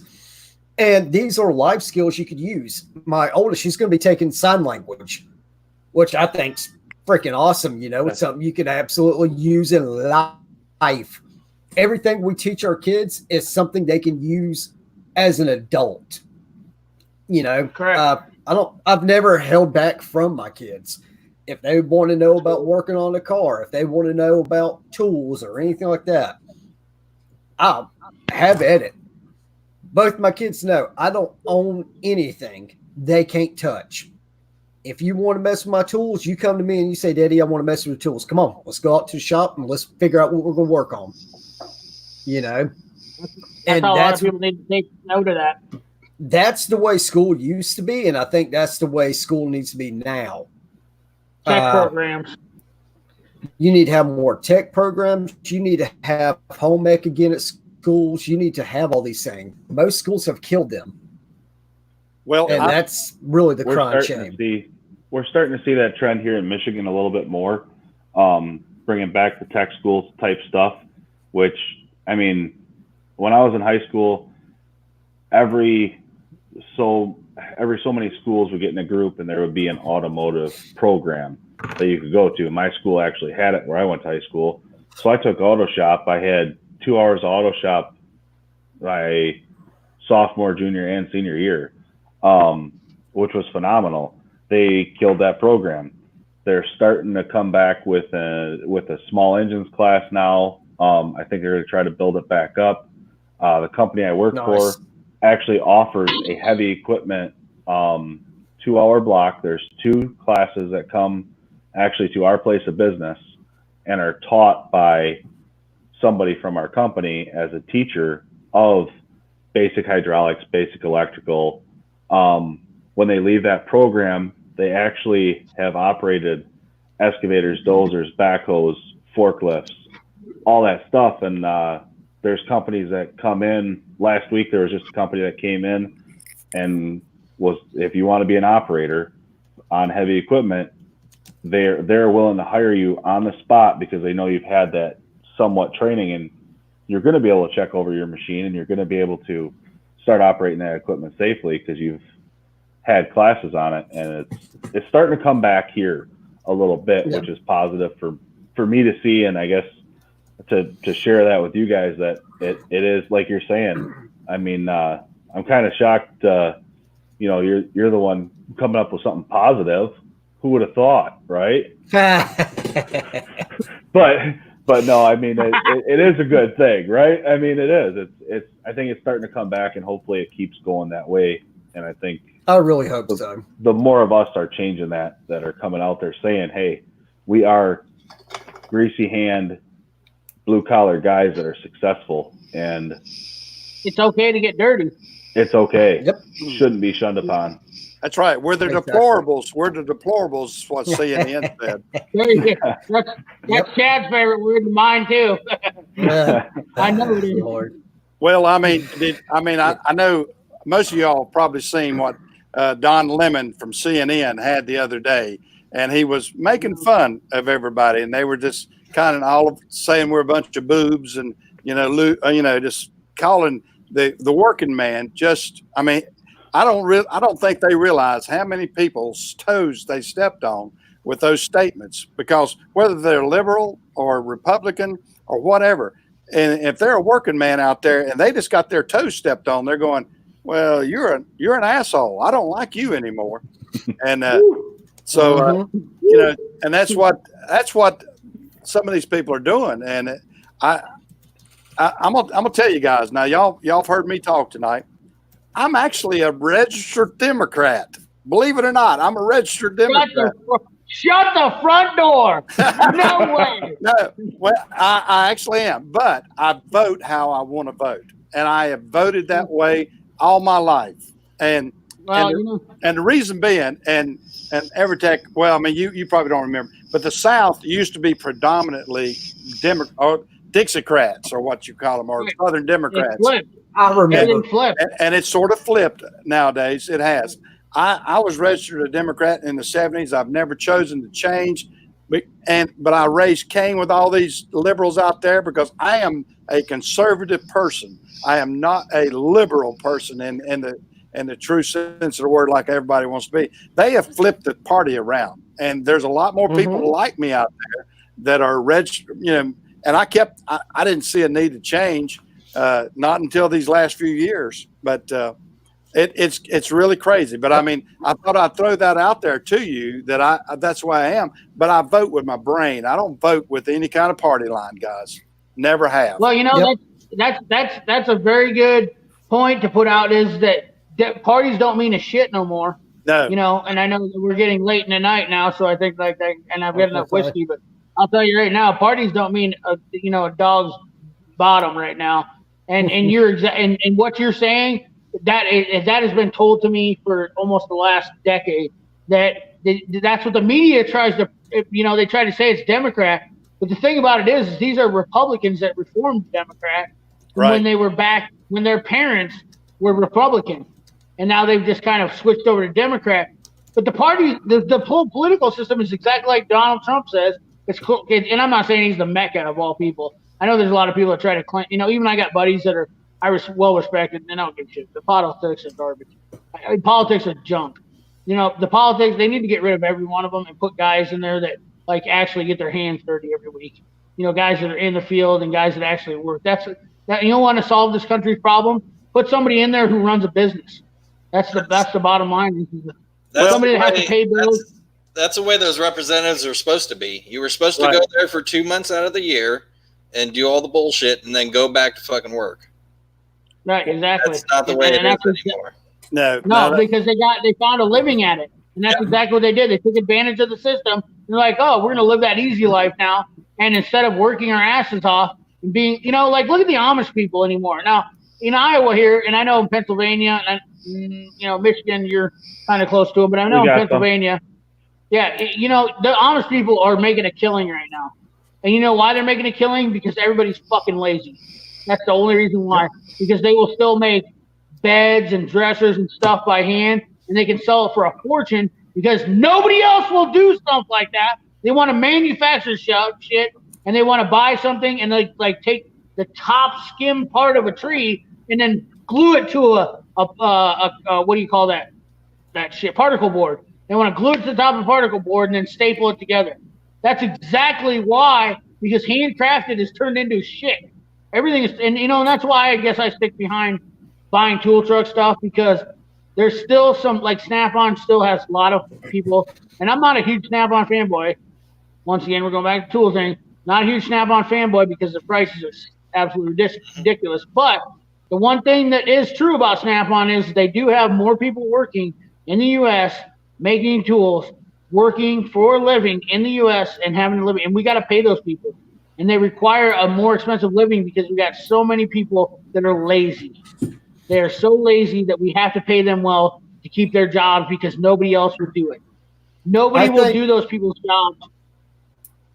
Yeah, I think the best way to solve this is, I think 2024, there should be a Michael Jones Everyday Fleet Tech party ticket. We'll tag team there, Mike. We'll straighten this bull crap out. That's right. What's that movie that they do? What's it, The Purge? That's what I keep thinking about all the time now. I'm like, I think there should be The Purge. I really do. I mean, I'm not saying that I'm like, wouldn't like win every night that I did it, but I know I would be safe. Like I'm not scared about it. Like and like, cause I like it. Everybody be screaming, "Oh my God! Oh my God! I'm gonna die!" I mean, that's just it though. If you're afraid for your life, that means that you're afraid because you don't know anything. It's not just like pure fear. Like you literally, people can't even start a fire anymore on their own. Like if they don't have matches or a lighter, like shit like that, common sense stuff that used to be when I was a kid. Like my grandpa made me know that, if like I went out and I cut my finger, he knew, he taught me how to wrap my finger up or hand up or something, like take care of myself. You know, you didn't have to run to the hospital right away for a paper cut or something like that. You know, I mean, that's kind of stuff that I feel like is just ridiculous. And a lot of people. I bet your grandpa taught you how to blow your nose without a Kleenex too, didn't he, when you was out in the field? Hell yeah, he did. I grew up on a farm, bud. Milked 140 cattle with a bucket milking. I started milking cows my grandpa made me milk a cow by hand. The first full year I was ever milking at 12 years old. I milked a Jersey cow by hand for a year. A lot of people, they're like, you know, I was raised. Hey, I was raised on the farm, and I'm gonna show you. I'll show you the action that you do to milk a cow. That's your hand action right there, and you tell me I'm not right. Well, no, you're not right. You're not wrong. And I'll tell you what, when I was like 15 years old, I could crush a grown man's hand. That's what made me a good mechanic, because when I'd shake his hand, I'd put him to his knees. My grandpa said, "I'll bet you that my grandson, literally at 15 years old, can put you to your knees." He says, "Why is that?" Because I made him milk a cow for a year, and there ain't no better hand strength you can get out of anything than milking a cow. Well, if you milk a cow, Michael Jones, you know how excruciatingly painful it was the first month you did it. You woke up and your hands, and my grandpa, and I got a crooked finger. You can see right here. That's how bad that's all the arthritis are. You know, my fingers don't line up. I mean, that one's normal, but this is my real serious hand. Yeah. And people are going to make fun of this YouTube. Well, this is going way wrong. My dad used to get mad at me because I would not come back with as much milk as my brother when I was milking, because I was the prankster. I always used to like to get the cow's tit, and I would spray it over on the cats. We had a bunch of cats on the farm, and I would entertain yourself somehow. And I would feed those cats, and I would get it, and I would spray them and everything. So Dad didn't like that. I ended up being the hog slopper. My brother D was the milker. He was a little bit better at me too. And I'll tell you, there's not a worse feeling in the world than to have a pair of tennis shoes on and a Jersey cow step on that foot. You talking about coming out of your clothes, man. You're about to die. You're talking about an 800-pound animal. Yeah. And you're sitting there, you're milking away, and then all of a sudden that cow makes a move and steps right on your foot. Well, you'll die. I'll tell you that right quick. Yeah. I've been kicked by horses. I mean, my dad was the biggest asshole. He died at 64 years old. But I'll tell you what, he was a military guy. He was the biggest asshole. That guy never gave me a break, no matter what, no matter how. He's like, you know what? And I appreciate that in some retrospect. In some retrospect, I'm a little bit disappointed because I think he was a little too hard on me. But at the biggest point of it is I can survive on my own now. You know, I don't rely on any human in the world to take care of me, because he literally was like, I got hit by a sheep, and we had a big buck, and he hit me and knocked me down, beat the shit out of me when I was 13 years old. And I came home and I said, old Teddy, he beat the shit out of me. And Dad says, well, you were in his way. He was 240 pounds. And he said, next time you should whip his ass. If you didn't want to whip his ass, then you didn't, you screwed up.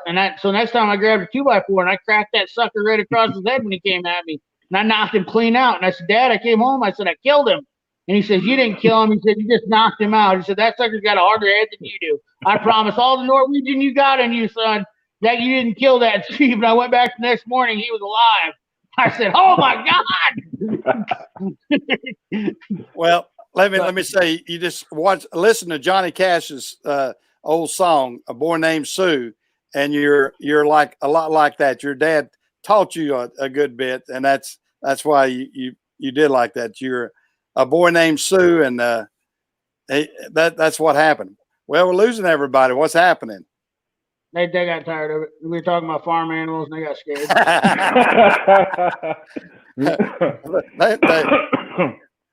They might have thought of something when they thought about all those farm animals. Well, I mean, there's just, there's a difference. I mean, they didn't get, I'm sure they'll still come back, but my computer crashed. Like I just said. It's just a different world. I mean, I grew up a hard life, and you know, I grew up like my dad did. He grew up in the Depression era. I mean, he took, like, my grandma cooked thistles. Hey, thanks, Everyday Fleet Tech. Appreciate you coming on. You know, I know you probably want to say bye, and we were talking and whatnot. It is getting late. It's about It was 12 great to o'clock here. talk It's to you, got to be man. later than hell there. Yeah, it's But, almost 1 o'clock. I'm gonna have to get off here too, guys. I didn't even realize how late it Yeah. was.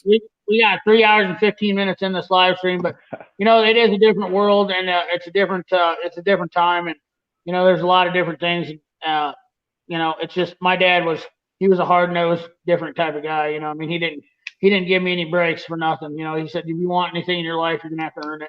And that's not exactly probably the greatest way. You know, nowadays a little direction would probably be a little bit better. But you know, the long and short of it is that, you know, life Well, is. I'm gonna get off here too, guys, because I didn't realize how late it was. So I'm gonna hit it. I hope I can do this another time with you guys. It's been very Yeah, interesting. absolutely. Yeah, it's been Anytime. good, I man. appreciate it, Michael. It was great to talk to you for the first time on a live stream, and I definitely appreciate it. And I hope everybody enjoys this. There was a lot of people that did, or that I think will probably. Y'all see let this as being- the old guy in here and talk a little bit. Yeah, it's game on, man. I appreciate it. Yep. It's been good to talk to you, Michael. Well, thank you, Absolutely. thank you, and I'll catch y'all another day. Okay, We'll see All you, right, man. buddy. see ya. Yep. Yeah. See what's going on with Hard Knocks here. He's going. Yep, Yeah, he that kind of way. dropped out for a minute. I don't know if he's out, or I don't know if he left, or if he just dropped out for a second. We'll give him a second to come back. Give him, yeah. We got about 26 people, and they're getting out of here, and I'm sure that it's not the, you know, we're not getting the numbers that most live streams are, but we had Whatever, man. it was interesting. It was interesting. You know, there's Michael Jones was definitely that was definitely cool to have. I think it's cool to have live streams and just let you know, people come on. I dig it. You know, I mean, I definitely. I mean, I know there's probably not going to be a lot of people that watch this, and appreciate the viewers that did, but you know, this is there's a lot of different information that people don't see with this. Yeah, it's not so much the structured information either. You know, I mean, it's a good thing. You know, it's a good thing to see. You know, I mean, I enjoy it. I enjoy talking to different people and doing this stuff, and talking to Everyday Fleet Tech, talking to, you know, Hard Knocks and Michael and you, and it's you know, it's pretty awesome. I definitely appreciate the community aspect of it, because you know, it is good to get the word out there. I've noticed on other channels. I've noticed, and I didn't mean to cut you off there. Sorry, but No, I you're noticed fine. on other channels that I know that on other channels that, you know, I mean, I think they kind of, you know, they kind of veto people from getting on to, or they don't really invite them or whatnot into getting into other channels. And I think that's where I'm going to be different. I think I'm just going to let, you know, people roll with it, bring them in. Michael Jones was definitely an awesome dude to bring into. I've seen a little bit of his stuff. I was impressed with hearing that guy and just the knowledge that he has. Just, you know, you don't see guys like that on YouTube anymore. It was absolutely amazing to listen to his stories. He's definitely accomplished, definitely a different kind of guy, and people need to hear that kind of stuff. They're not going to hear it forever. That kind of voice is going to be gone, and now I've captured it forever on this channel. Yeah, which is and great.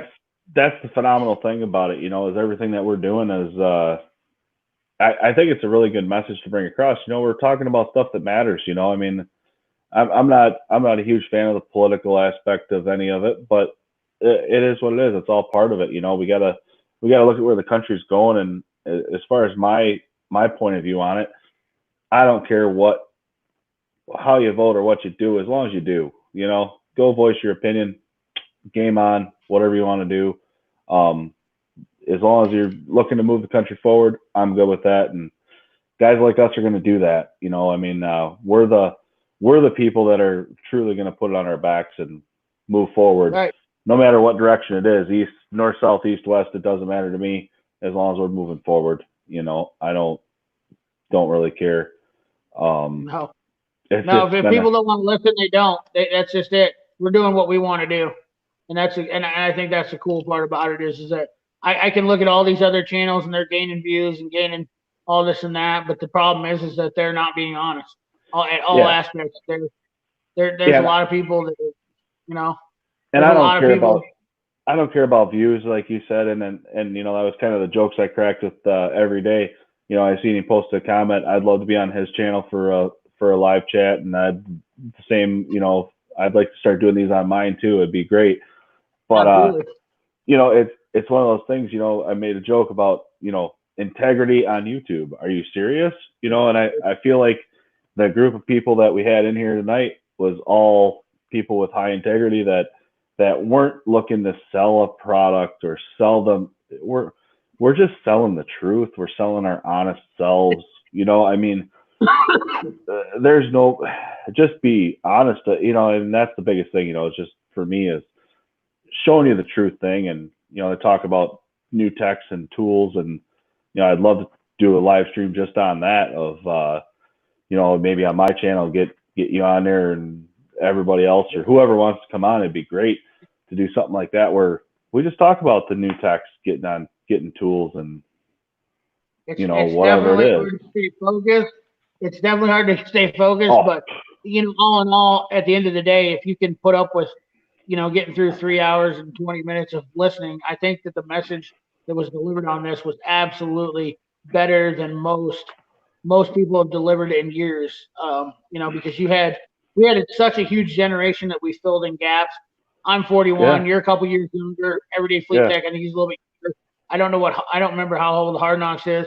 Michael John, you know, I mean, geez, dude, that is a wealth of wisdom right there alone. Yeah. You know, Yeah, you know, and it's crazy because it's just something that we did, and you know, the craziest part is we're all over the country.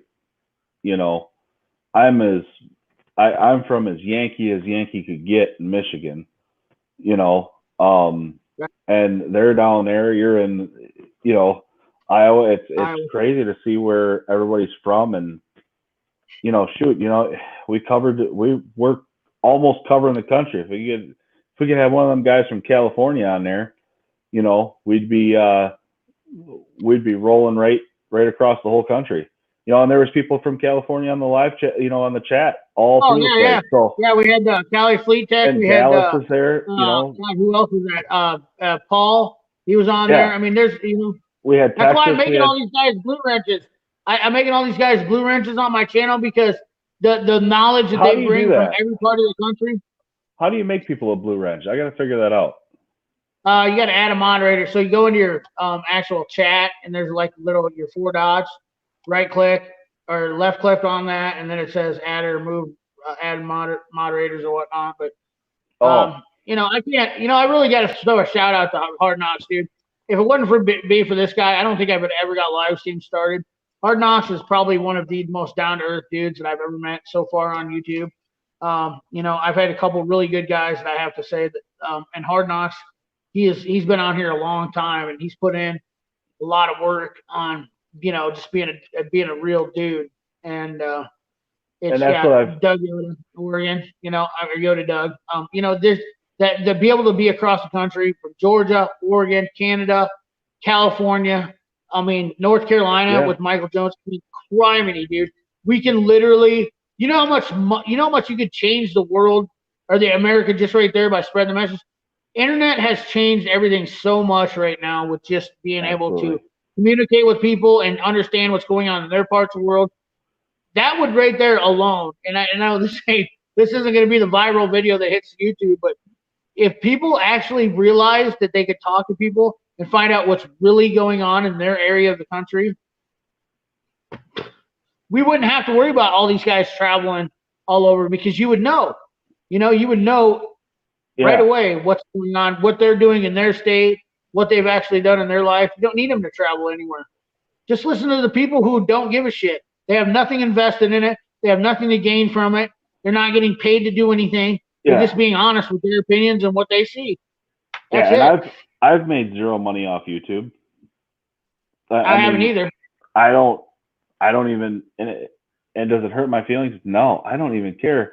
You know, I was stoked to get, you know, I'm at like just over 1,600 subscribers now, which is awesome. Like I feel honored that 1,600 people click that button to say, I want to see what this guy has to say, you know, and that's something I got to kind of wrap my head around too, you know, just just being, just being humble about it. I'm not here to boast and say that, I'm going to be the biggest channel in the world, but, and I was going to, I've got some ideas of stuff I want to bring out on the channel, but my whole channel is just to get people educated on what I do, because it's Right. kind of a hidden secret that there's a lot of money to be made in. It's nothing, like you said, 80 grand working on cars, 80 grand working on heavy equipment, 80 grand, is feasible it's so easily feasible. It's totally possible. And you got, I got a 2-year degree from a college, Exactly. but a 2-year degree, and I'm making, whatever, 80 grand is feasible. Let's put it that way. Right. It's totally in the wheelhouse of what I think is across the board from what I've gathered. With overtime, you definitely can hit that if you're willing to put in the overtime. So that's what it's all about. It is. We've got a better message to deliver, and and everybody wants to see the cool shit, and everybody wants to see the big shit. But in the long and short of things is that we've been through the worst and tried to make, we've made our mistakes and we've learned from them. Will that ensure people will actually listen to us?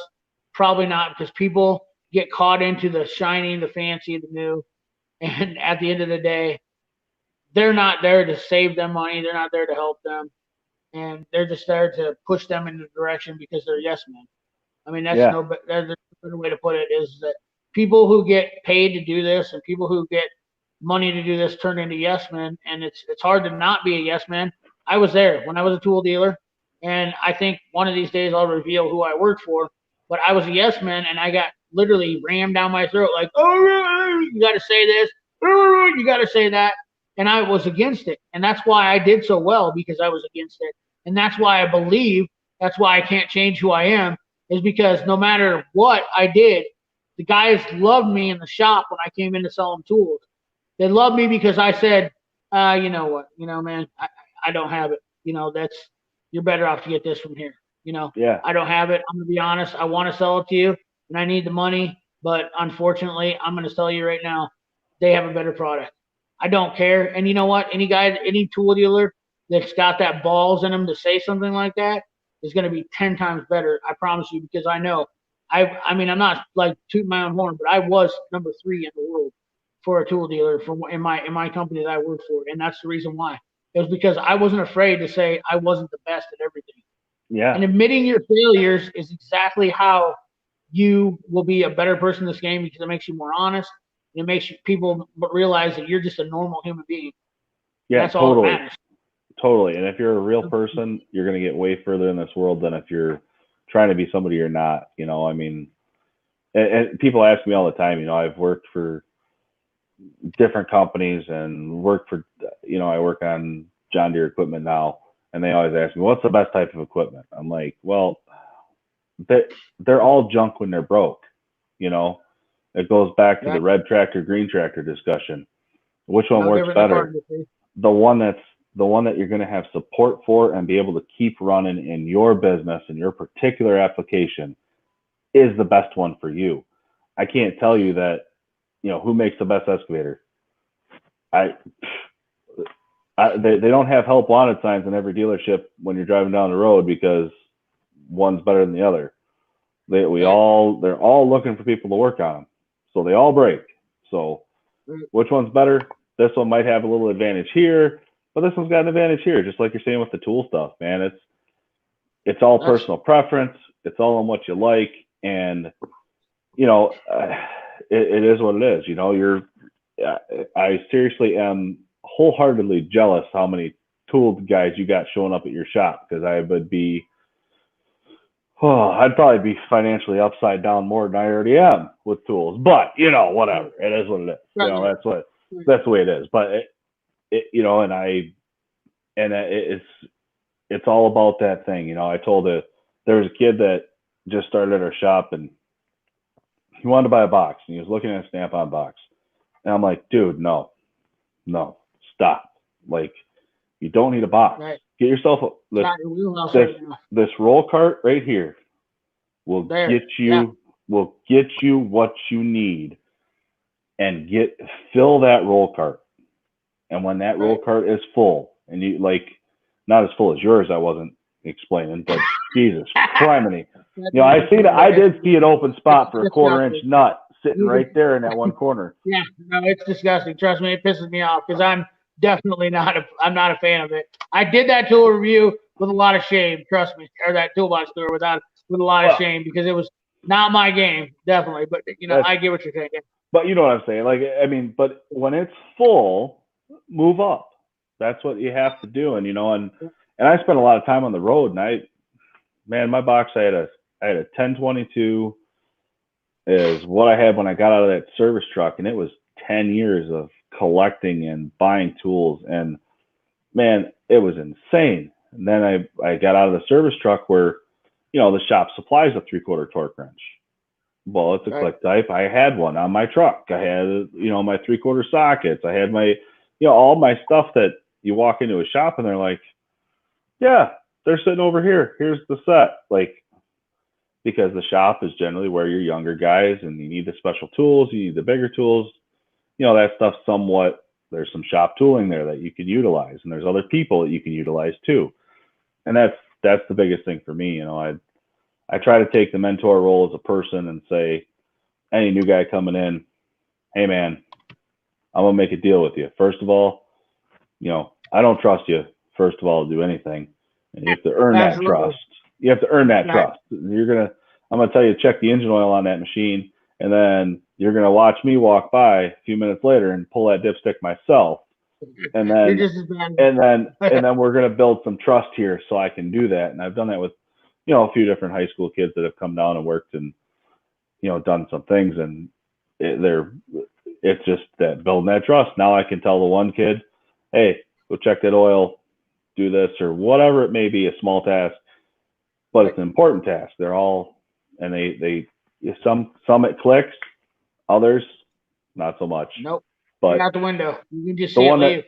The ones that clicks is phenomenal. Yeah. So yeah, and you take as much pride in them as they do as you. So too, absolutely. right? Absolutely. Yeah. That's a good feeling. That's a super good feeling. And I agree. I'm the same way. I definitely will literally put my effort into somebody that is accepting my knowledge. I've got one kid that's been around me almost all my life, and I literally take pride in him, and I get pissed when he screws up because I'm like, you are a product of what I've taught you. And if you screw up like that, it's a reflection of what I've taught you. And his dad is very, what are you gonna say? His dad is very jealous of me because I treat him as if he's my son. I mean, I have chosen basically not to have kids in my life. 41 years old. I basically made that choice because of the fact is that I don't want to bring somebody into this world, knowing that I feel like they would never be satisfied or I feel like it's too much responsibility. So. But and just like Hunter Skidder just said, pride in what your work is. I have too much pride in my work. I have too much pride in my effort that I put into somebody. I have too much pride in it to let somebody screw that up and be a failure. And that's tough. I literally put too much effort into it. And that's why I am as passionate as the way I am about tools, everything else. And just like you said, tool cart, mid-level cart, or mid-level box. Then you buy your retirement box when you can afford it. That's all you need in your life. And that's all you should do. And that's where I'm at right now. I'm wanting to build my retirement box right now. I mean, you're a little bit ahead of me on retirement box, but I've bought a lot of cheaper boxes because I refuse to spend that $14,000, $15,000 on a box because I know now that I'm not still going to spend that, but I've literally waited all this time because I've saved up, did what I needed to do so that I can get to that point to where I'm not going to pay $15,000 for a toolbox. I'm going to pay what it's worth. Yeah. I know what they pay for them. It's 50% it's 50 cents on the dollar. My banker told me that a long time ago when I first started doing this. Every tool is worth 50 cents on the dollar, and I've lived by that motto. And that dude was as real as they come. The 4 bankers didn't give a shit. He told me, he said, whenever you buy a tool, just remember that's only worth 50 cents on the dollar. So I basically take everything they tell me and say it's worth half of what they want me to pay for it. And if that's the case, then I need to make up the revenue on whatever that 50% is after that. And that's the motto I've lived by my whole entire life. And so if somebody tells me it's a Craftsman ratchet and it's worth $10.99, it's worth $5. No matter what, that's what I'm going to get out of it no matter what. Even if it makes me a bunch of money, if I ever sell it, it's only worth $5. Absolutely. So that's what I base my motto on. And that's and your mindset on boxes is a little different too, because you like to move them. You like to get. You said the other night you like multiple small boxes over a large box because of mobility, right? And for me, I was at that 1022 with a locker and a hutch, and then the 84-inch Epic came with the locker and hutch, and I'm like, okay, this is still feasible for me. But I mean, who knows where life's going to take me? So it's it is what it is, and that's my retirement box is what I decided to do is I'm like, well, but I mean, you're probably judging by how your box is and how full it is, and I don't want to switch gears here, but I did notice the one thing. So I'm going to buy a Mac. I'm buying a Mac box. There's probably 100% chance I'm buying a Mac box because I asked you heard me ask you about buying how wide the top drawer is. Nobody makes a wider top drawer than a Mac box. And as well as I do with your Snap-on box, you can't fit everything in your Snap-on top drawer, even as wide as it is. Mac makes a 61 to 67-inch drawer. Think about how awesome that would be to have a whole full 6 inches or 10 inches more on your drawer. I mean, like the perfect example is Christian Bailey. Look at his YouTube channel. That box with all his one in a heavy-duty situation. And Mac their slides, Autobahn Dan, check out his channel. He literally can show you the Maximizer slides. They are the most aggressive slides in the business. I'm not just sticking up for Mac on this. I'm just telling you. Yeah. 67-inch drawer is a massive ass drawer. That is almost 12 inches wider than anybody's by long. It blows everybody's out of the water. And the reason why that is because those guys did the research on heavy duty techs. And I'll tell you the reason why is because they went right after cat techs. They went right after cat technicians and asked them what they wanted. And cat technicians, hands down, said every single day, we need a wider drawer in the front of the box because we have 1 inch, 3/4 inch sockets, and they take up more space than 1/2 inch, 3 1/4 inch. Absolutely. So, absolutely. That is the most disheartening thing is when I really am limited to my tool guys.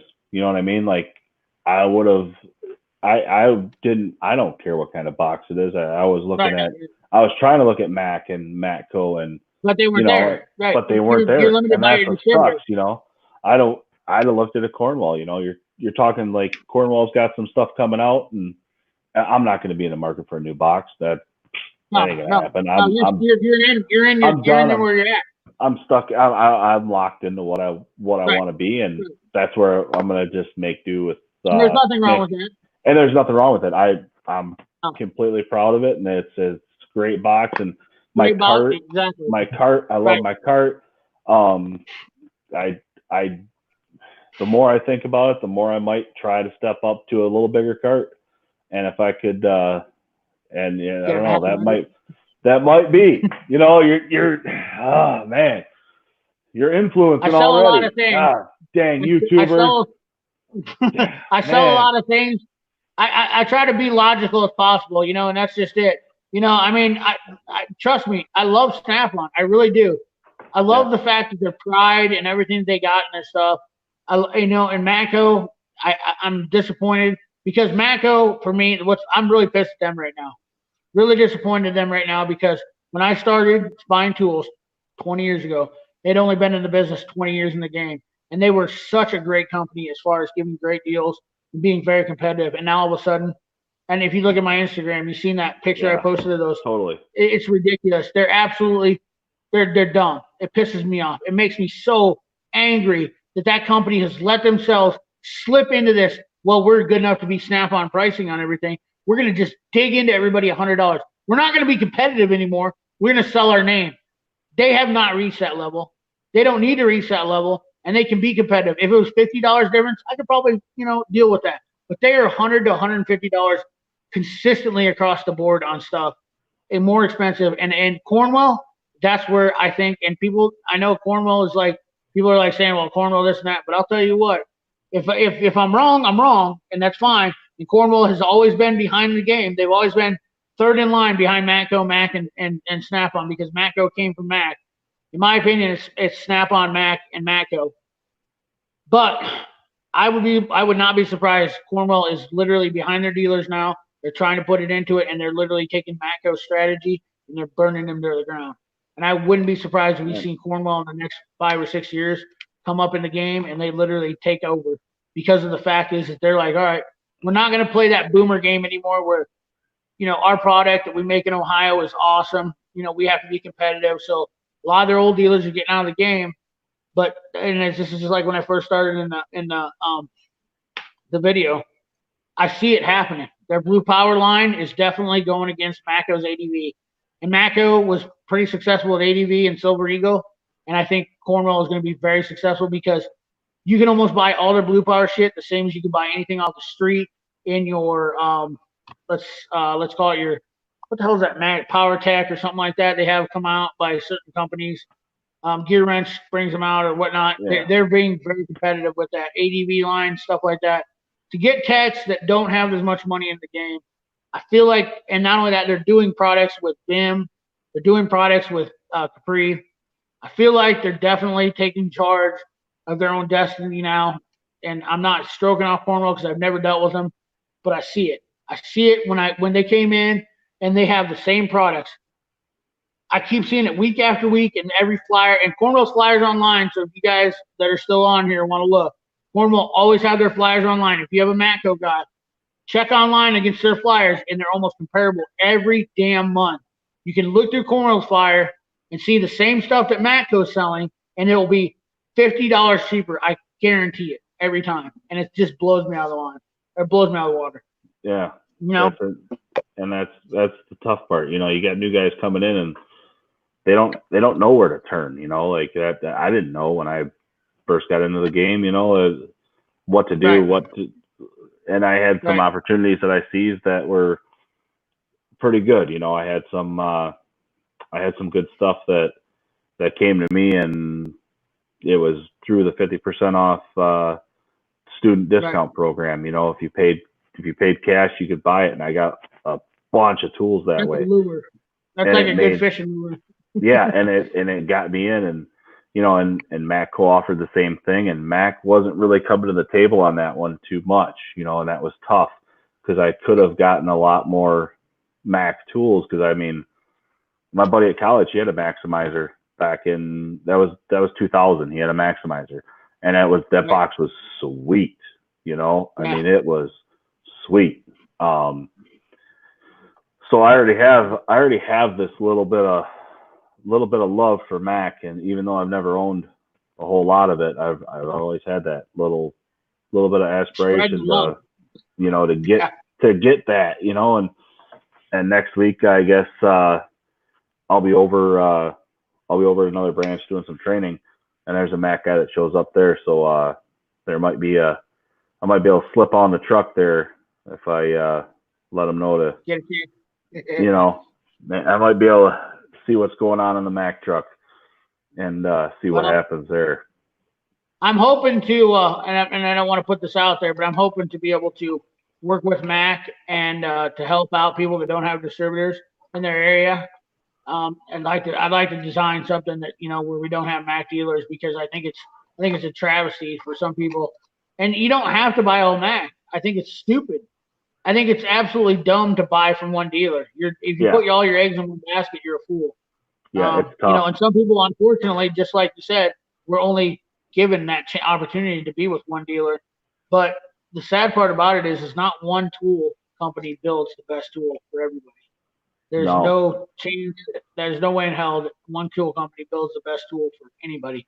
And I will promise you that as a tool dealer that was in that, I actually learned that from being a tool dealer.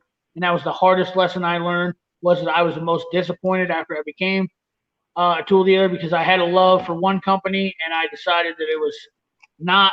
Once I became a tool company, I was disappointed because I was like, wow, I didn't realize that I wasn't the best. They didn't have the best of everything. Even customers told me, they're like, now I've had this and it just doesn't hold up, you know.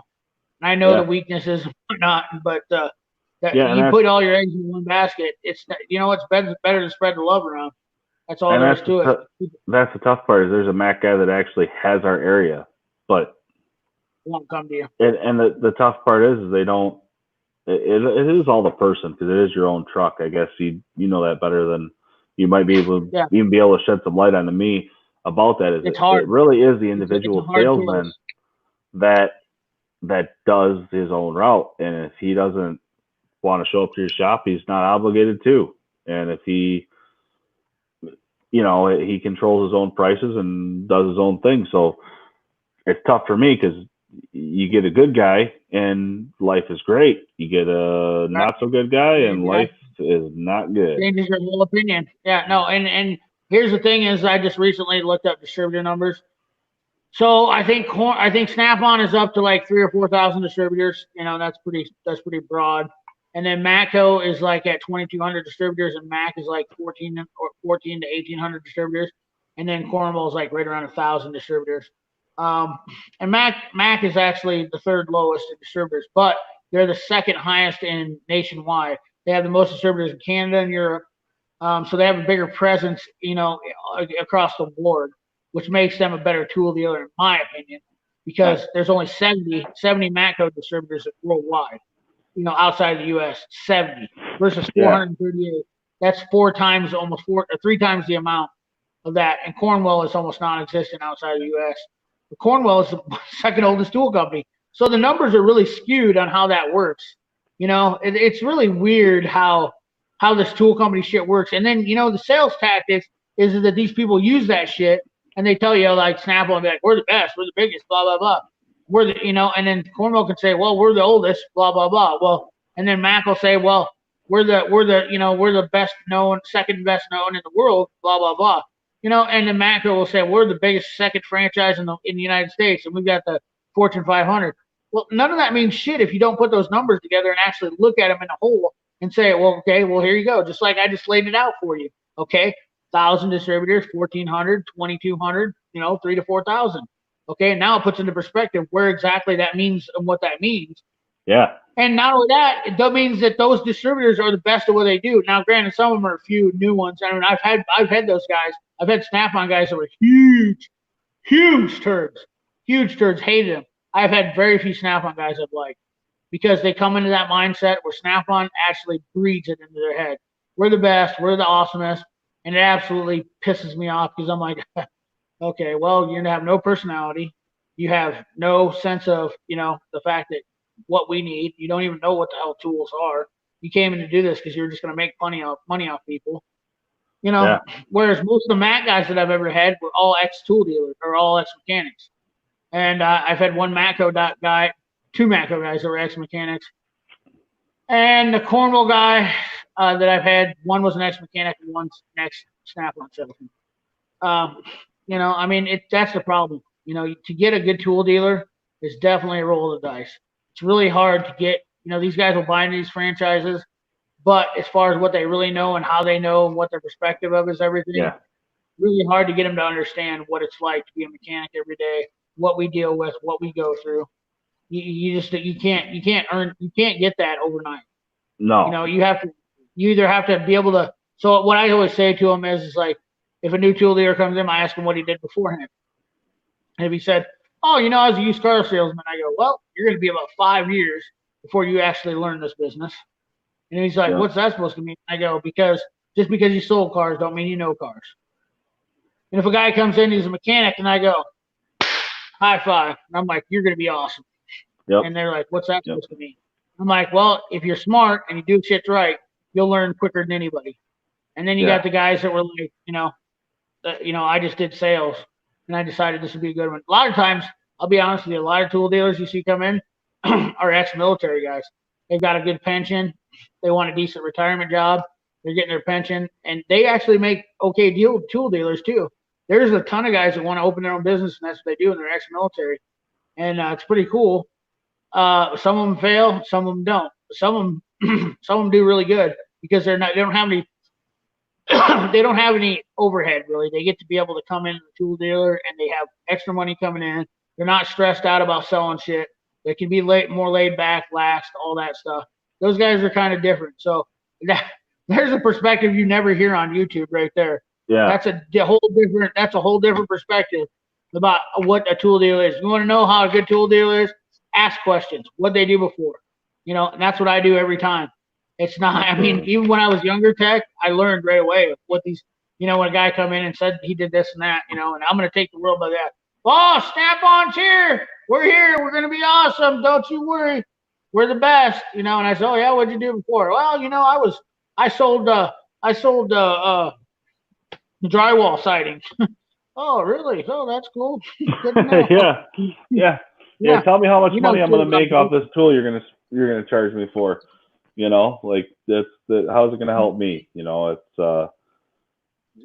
Hard Knocks just made a good point right here. Yeah. That's what new guys. That's how you can tell a new guy's going to be shit right there. Cornwall guy comes in, says brand spanking new, his payments are pretty high.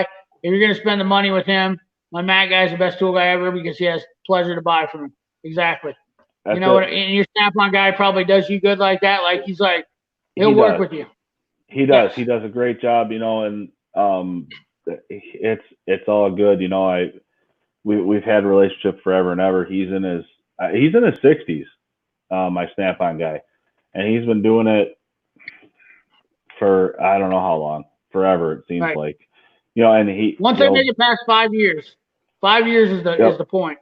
Yep. And my brother, he works in a different territory, and his guy's been doing it forever and ever, and two of his sons have routes under him, and he's actually got I think five Kirby vacuums. Beautiful. Sorry, I didn't mean to throw that up there and make you laugh. That's fucking awesome. That's the truth, though. That's how it works. It is. They're salesmen, I mean, if you sell Kirby vacuums, what makes you think you can sell tools? Selling is not selling in the tool industry. It's a whole different ballgame.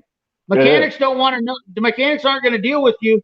They're going to look at you like you're an idiot when you say, what did you used to do before? I sold Kirby vacuums. So what the fuck do you know about tools? You don't know shit. You don't understand the industry. You don't understand what we go through day to day. You don't understand what our needs are. You don't understand what our wants are. It's the bottom line. That's why I was number 3, because I was a mechanic and I chose to get into the selling tools because I wanted to help guys out that were like me when I started and didn't understand. And you know how many people I sold shit to because I was so, I mean, man, I'll tell you what, there's days I miss it, but I'll tell you right now, there's no way I go back to it because of how much stress and how much shit I put. I could never make the money I can make now. That's the biggest problem with it is that they just bleed you dry. That's the other problem. And I've heard it on other people's channels, and I will agree with Justin Dow. I will agree with some of those other guys when they talk about prices being too high, but that's why they're too high, because the corporation bleeds them. They bleed the tool dealers. They bleed them. They're only getting 35, 40% of their tool while they're getting 65%. Okay? That is wrong. Wrong on all levels. It's all wrong. Levels, there's no the most work that's done in selling tools is when you're selling off that tool truck. Not only that, you own the debt. You have to chase the payment. And you have these guys that are literally, they get scared, and some of them are good guys. I'll be honest with you. I had guys that ran, and I was like, look, man, remember this one guy, Bart Newton. Chased him down, and I said, listen, Bart. I said, I know you got out of being a mechanic, and you're working up here in a Ford or in a foundry now. But I was like, dude, are you really going to run on me? You owe me $700. And I was like, you're taking money out of my pocket. And I stood up for you when you said that you were broke. I had a heart with him, and Bart says, you know what, man, you're right. And I said, dude, if you can only pay me $25 a week, that's $25 a week. That's better than what I have to deal with. I'm not going to have to chase you if you just give me $25 a week. Meet me up, whatever you got to do. Pay me $25 a week. And I understood the struggles. I understood the problems. We were cool. We got my debt paid off. When I got out of the tool business, I only had $2,700 worth of debt. There's not a lot of guys that can say that they ever got out of the tool business with only having $2,700 worth of debt total over everything. That's crazy. Sold everything out and only had $2,700 of unpaid debt. That's awesome. That's you must have been really moving and shaking to be that, successful. I worked 70 hours a week. Well, I mean, that's why I'm not married, though. That's the difference. The other thing is it takes out of your personal life. If you really want to put your heart and soul in it, I mean, there was a guy named Rob that was up in Canada. He had all the coal mines, and he drove 250 miles. His route was 250 miles. It was literally 250 miles all the way around. He had his home store. That's crazy. And he took care of the whole gold mine, or all of the diamond mines and everything in Canada. Man, But he, sorry. you're okay. Sorry about that. I had a message come in. He had took care of all the gold mines, 250 miles radius of all around him. No dealers, no Mac dealers or whatever he was doing. Were in that area, and he took over and made a home store to help those guys out. So he captured the business, number one in the world in his business that he was selling tools for, because he was there for the customer. His wife ran the store, he ran the truck, and they dedicated their family to doing that. Guy was a phenomenal salesman. That guy sold almost $2 million worth of tools a year. Jesus. That's buying cost. Now you gotta understand, obviously with markup it's gonna be bigger, but a lot of guys get on here and they talk shit. I told them, I said, I used to buy $500,000 to $750,000 worth of tools a year. That was my cost. That wasn't even retail, Yeah. But I sold, like I said, I sold close to 200 toolboxes in 1 year, and it's just, and a lot of them I had guys that paid me cash for them. So That's awesome. Dano, That's crazy. if you're thinking about selling toolboxes or tools off tool trucks and you're not making six figures, it's a great job. It's a great experience. I definitely implore that, especially if you're getting close to retirement age. If you want some advice, I would be all for helping you out. And I would suggest, if I was going to go sell tools for somebody right now, I don't know much. I've asked all the franchisees about their deal. My two choices would be Mac or Cornwell, to be honest with you. As far as that, Cornwell's a tough one because it's definitely going to be harder. Snap-on's expensive, but it's so widely known. But Mac, I feel like, has a pretty good program and everything they're doing. That's just me being real. Yeah. eBay would be better. I think eBay would be better for Dano. Dude, I'll tell you what. It's pretty. It ain't wrong. I mean, eBay's a tough customer. Would it be like Craigslist? I'm actually thinking about starting up a business. And I'm going to let this out right now. Cat's out of the bag.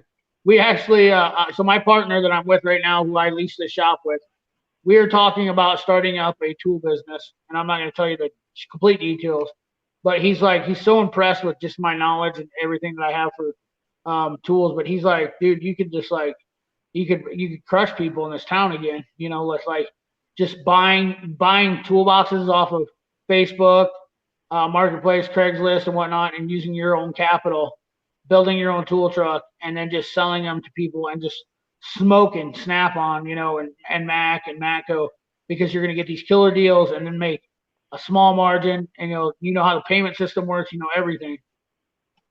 You ever Dude, see that? I mean, You ever see that guy on Facebook, First State Toolbox Tools or something like that?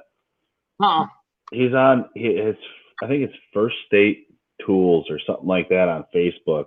He sells used boxes all the time, and he just sells used. Tool Swapper? No, I think it's First State. Yes, I'll look it up real quick here.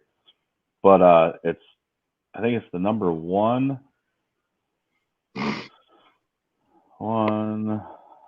Yeah, first it's 1ST State Tools. I'm gonna check that out. Is it on Facebook? I don't get on Facebook anymore. He's on Facebook and he just sells toolboxes, man. He's from it says Delaware. I'll tell you what, I get on Facebook Marketplace, and I'll tell you what, every week I could buy 4 or 5 toolboxes and probably make anywhere from $500 to $800 on them every damn day. I mean, they're selling. What did you say you had, a KRL 1022? Is that the 30-inch deep? The 2-drawer 30-inch deep. It's it's the same as the 1022. Is a 1032 would be the 3-bay. The 1022 Right. is a 2-bay. But yeah, Those it's the big 1022s are great. it's a big master. It's the big Master Series size, but it was only the 2-bay. Those are really great bosses for new techs to buy for right around $2,500, $3,000, and you can buy them on Facebook Marketplace, Craigslist, all almost day anywhere long. for $2,500, $3,000 every damn day, and that is 6 times the box you can get it for anywhere. It's the best bang for your buck, in my It opinion, of any toolbox out there. And there's also Mac Tech 1000 2-bays. I think they're the Tech 1000s. And then you got the Matco 4S type versions. They're on there cheap. I mean, you could literally that would be I'd be like, tell any new guy, buy a cart, and then I'd go to eBay and buy that. And you know what the sad part about it is, there's so much trade-in value when you get on a tool truck. Go to Snap-on and burn your Snap-on guy and your Matco guy, your Mac guy, and just say, hey, well, I got this 1022, and they'll give you like $3,500 trade-in on it. So you're getting an extra $1,000 right there towards your new box. Then beat them down off the list price of it on a new Epic, like a 68-inch Epic. Yeah. And I mean, it's game on from there. Like I literally could I could write a book on this game of, just beating a tool guy up, because it's just like, here's the best part about it was I was in car sales. I worked for a car dealership. I was in car sales long before I was tool dealers. I worked on cars, and I learned the car sales game. You know how it is. Car sales are one of those deals where they mark it up and they give you a discount, make you feel good about it, send you home. That's the way toolboxes are. There's a markup on them. They make 50% markup, and they have that there so that they can give a padded cushion, give you a discount, so make you feel good about it. That's exactly what you do. Is you get them on the same side. So that's no different when you buy used and sell high to them. Yeah, So totally. you buy a 68-inch Epic, what are they listed for? $7,500? Yeah, something like that. So there you go. You get $3,500 for that. Now you got $3,500 into an Epic. Yep. Or $4,500, a little more than that. $5,000 into an Epic. And you could still sell an Epic used for $4,500, $5,000 if you had to get out of it. So you didn't lose a dime. Smart money right there. Yeah, that's how you do it. Absolutely. You need to know you need to know what your box is going to be worth if you have to sell it for used. And you're not going to lose a ton of money. Yeah, and that's the tough part. Like a 1022, it never left his route. He had it sold. He took it right from my shop to another shop. Had it sold, no problem. It was sold before when I made the deal. He had it sold. It's pretty much how it was. But he's like that. He didn't beat me up too bad on the trade-in. He did pretty well for me, and he took it right to another guy, and it was game on. So my buddy got his Maximizer, his 1900 Maximizer, same deal, and that box is 88 inches wide, and he had a KRL, the 1033, the 3-bay KRL. Okay, so he bought that box. Not only he did the same thing I did. We're both the same mindset, same mindset. He had a 2-bay. He traded in for that 3-bay Snap-on Master Series, and he literally had $2,200 in the whole box total. After it's all said and done, $2,200 difference. Now, if he sells this 1900, he's going to only be out $2,200 overall. Hutch, cabinet, side locker overall. That is absolutely insane. Great.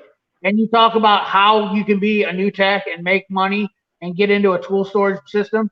This is exactly how you do it. This is the secret to all this. It's exactly how it is.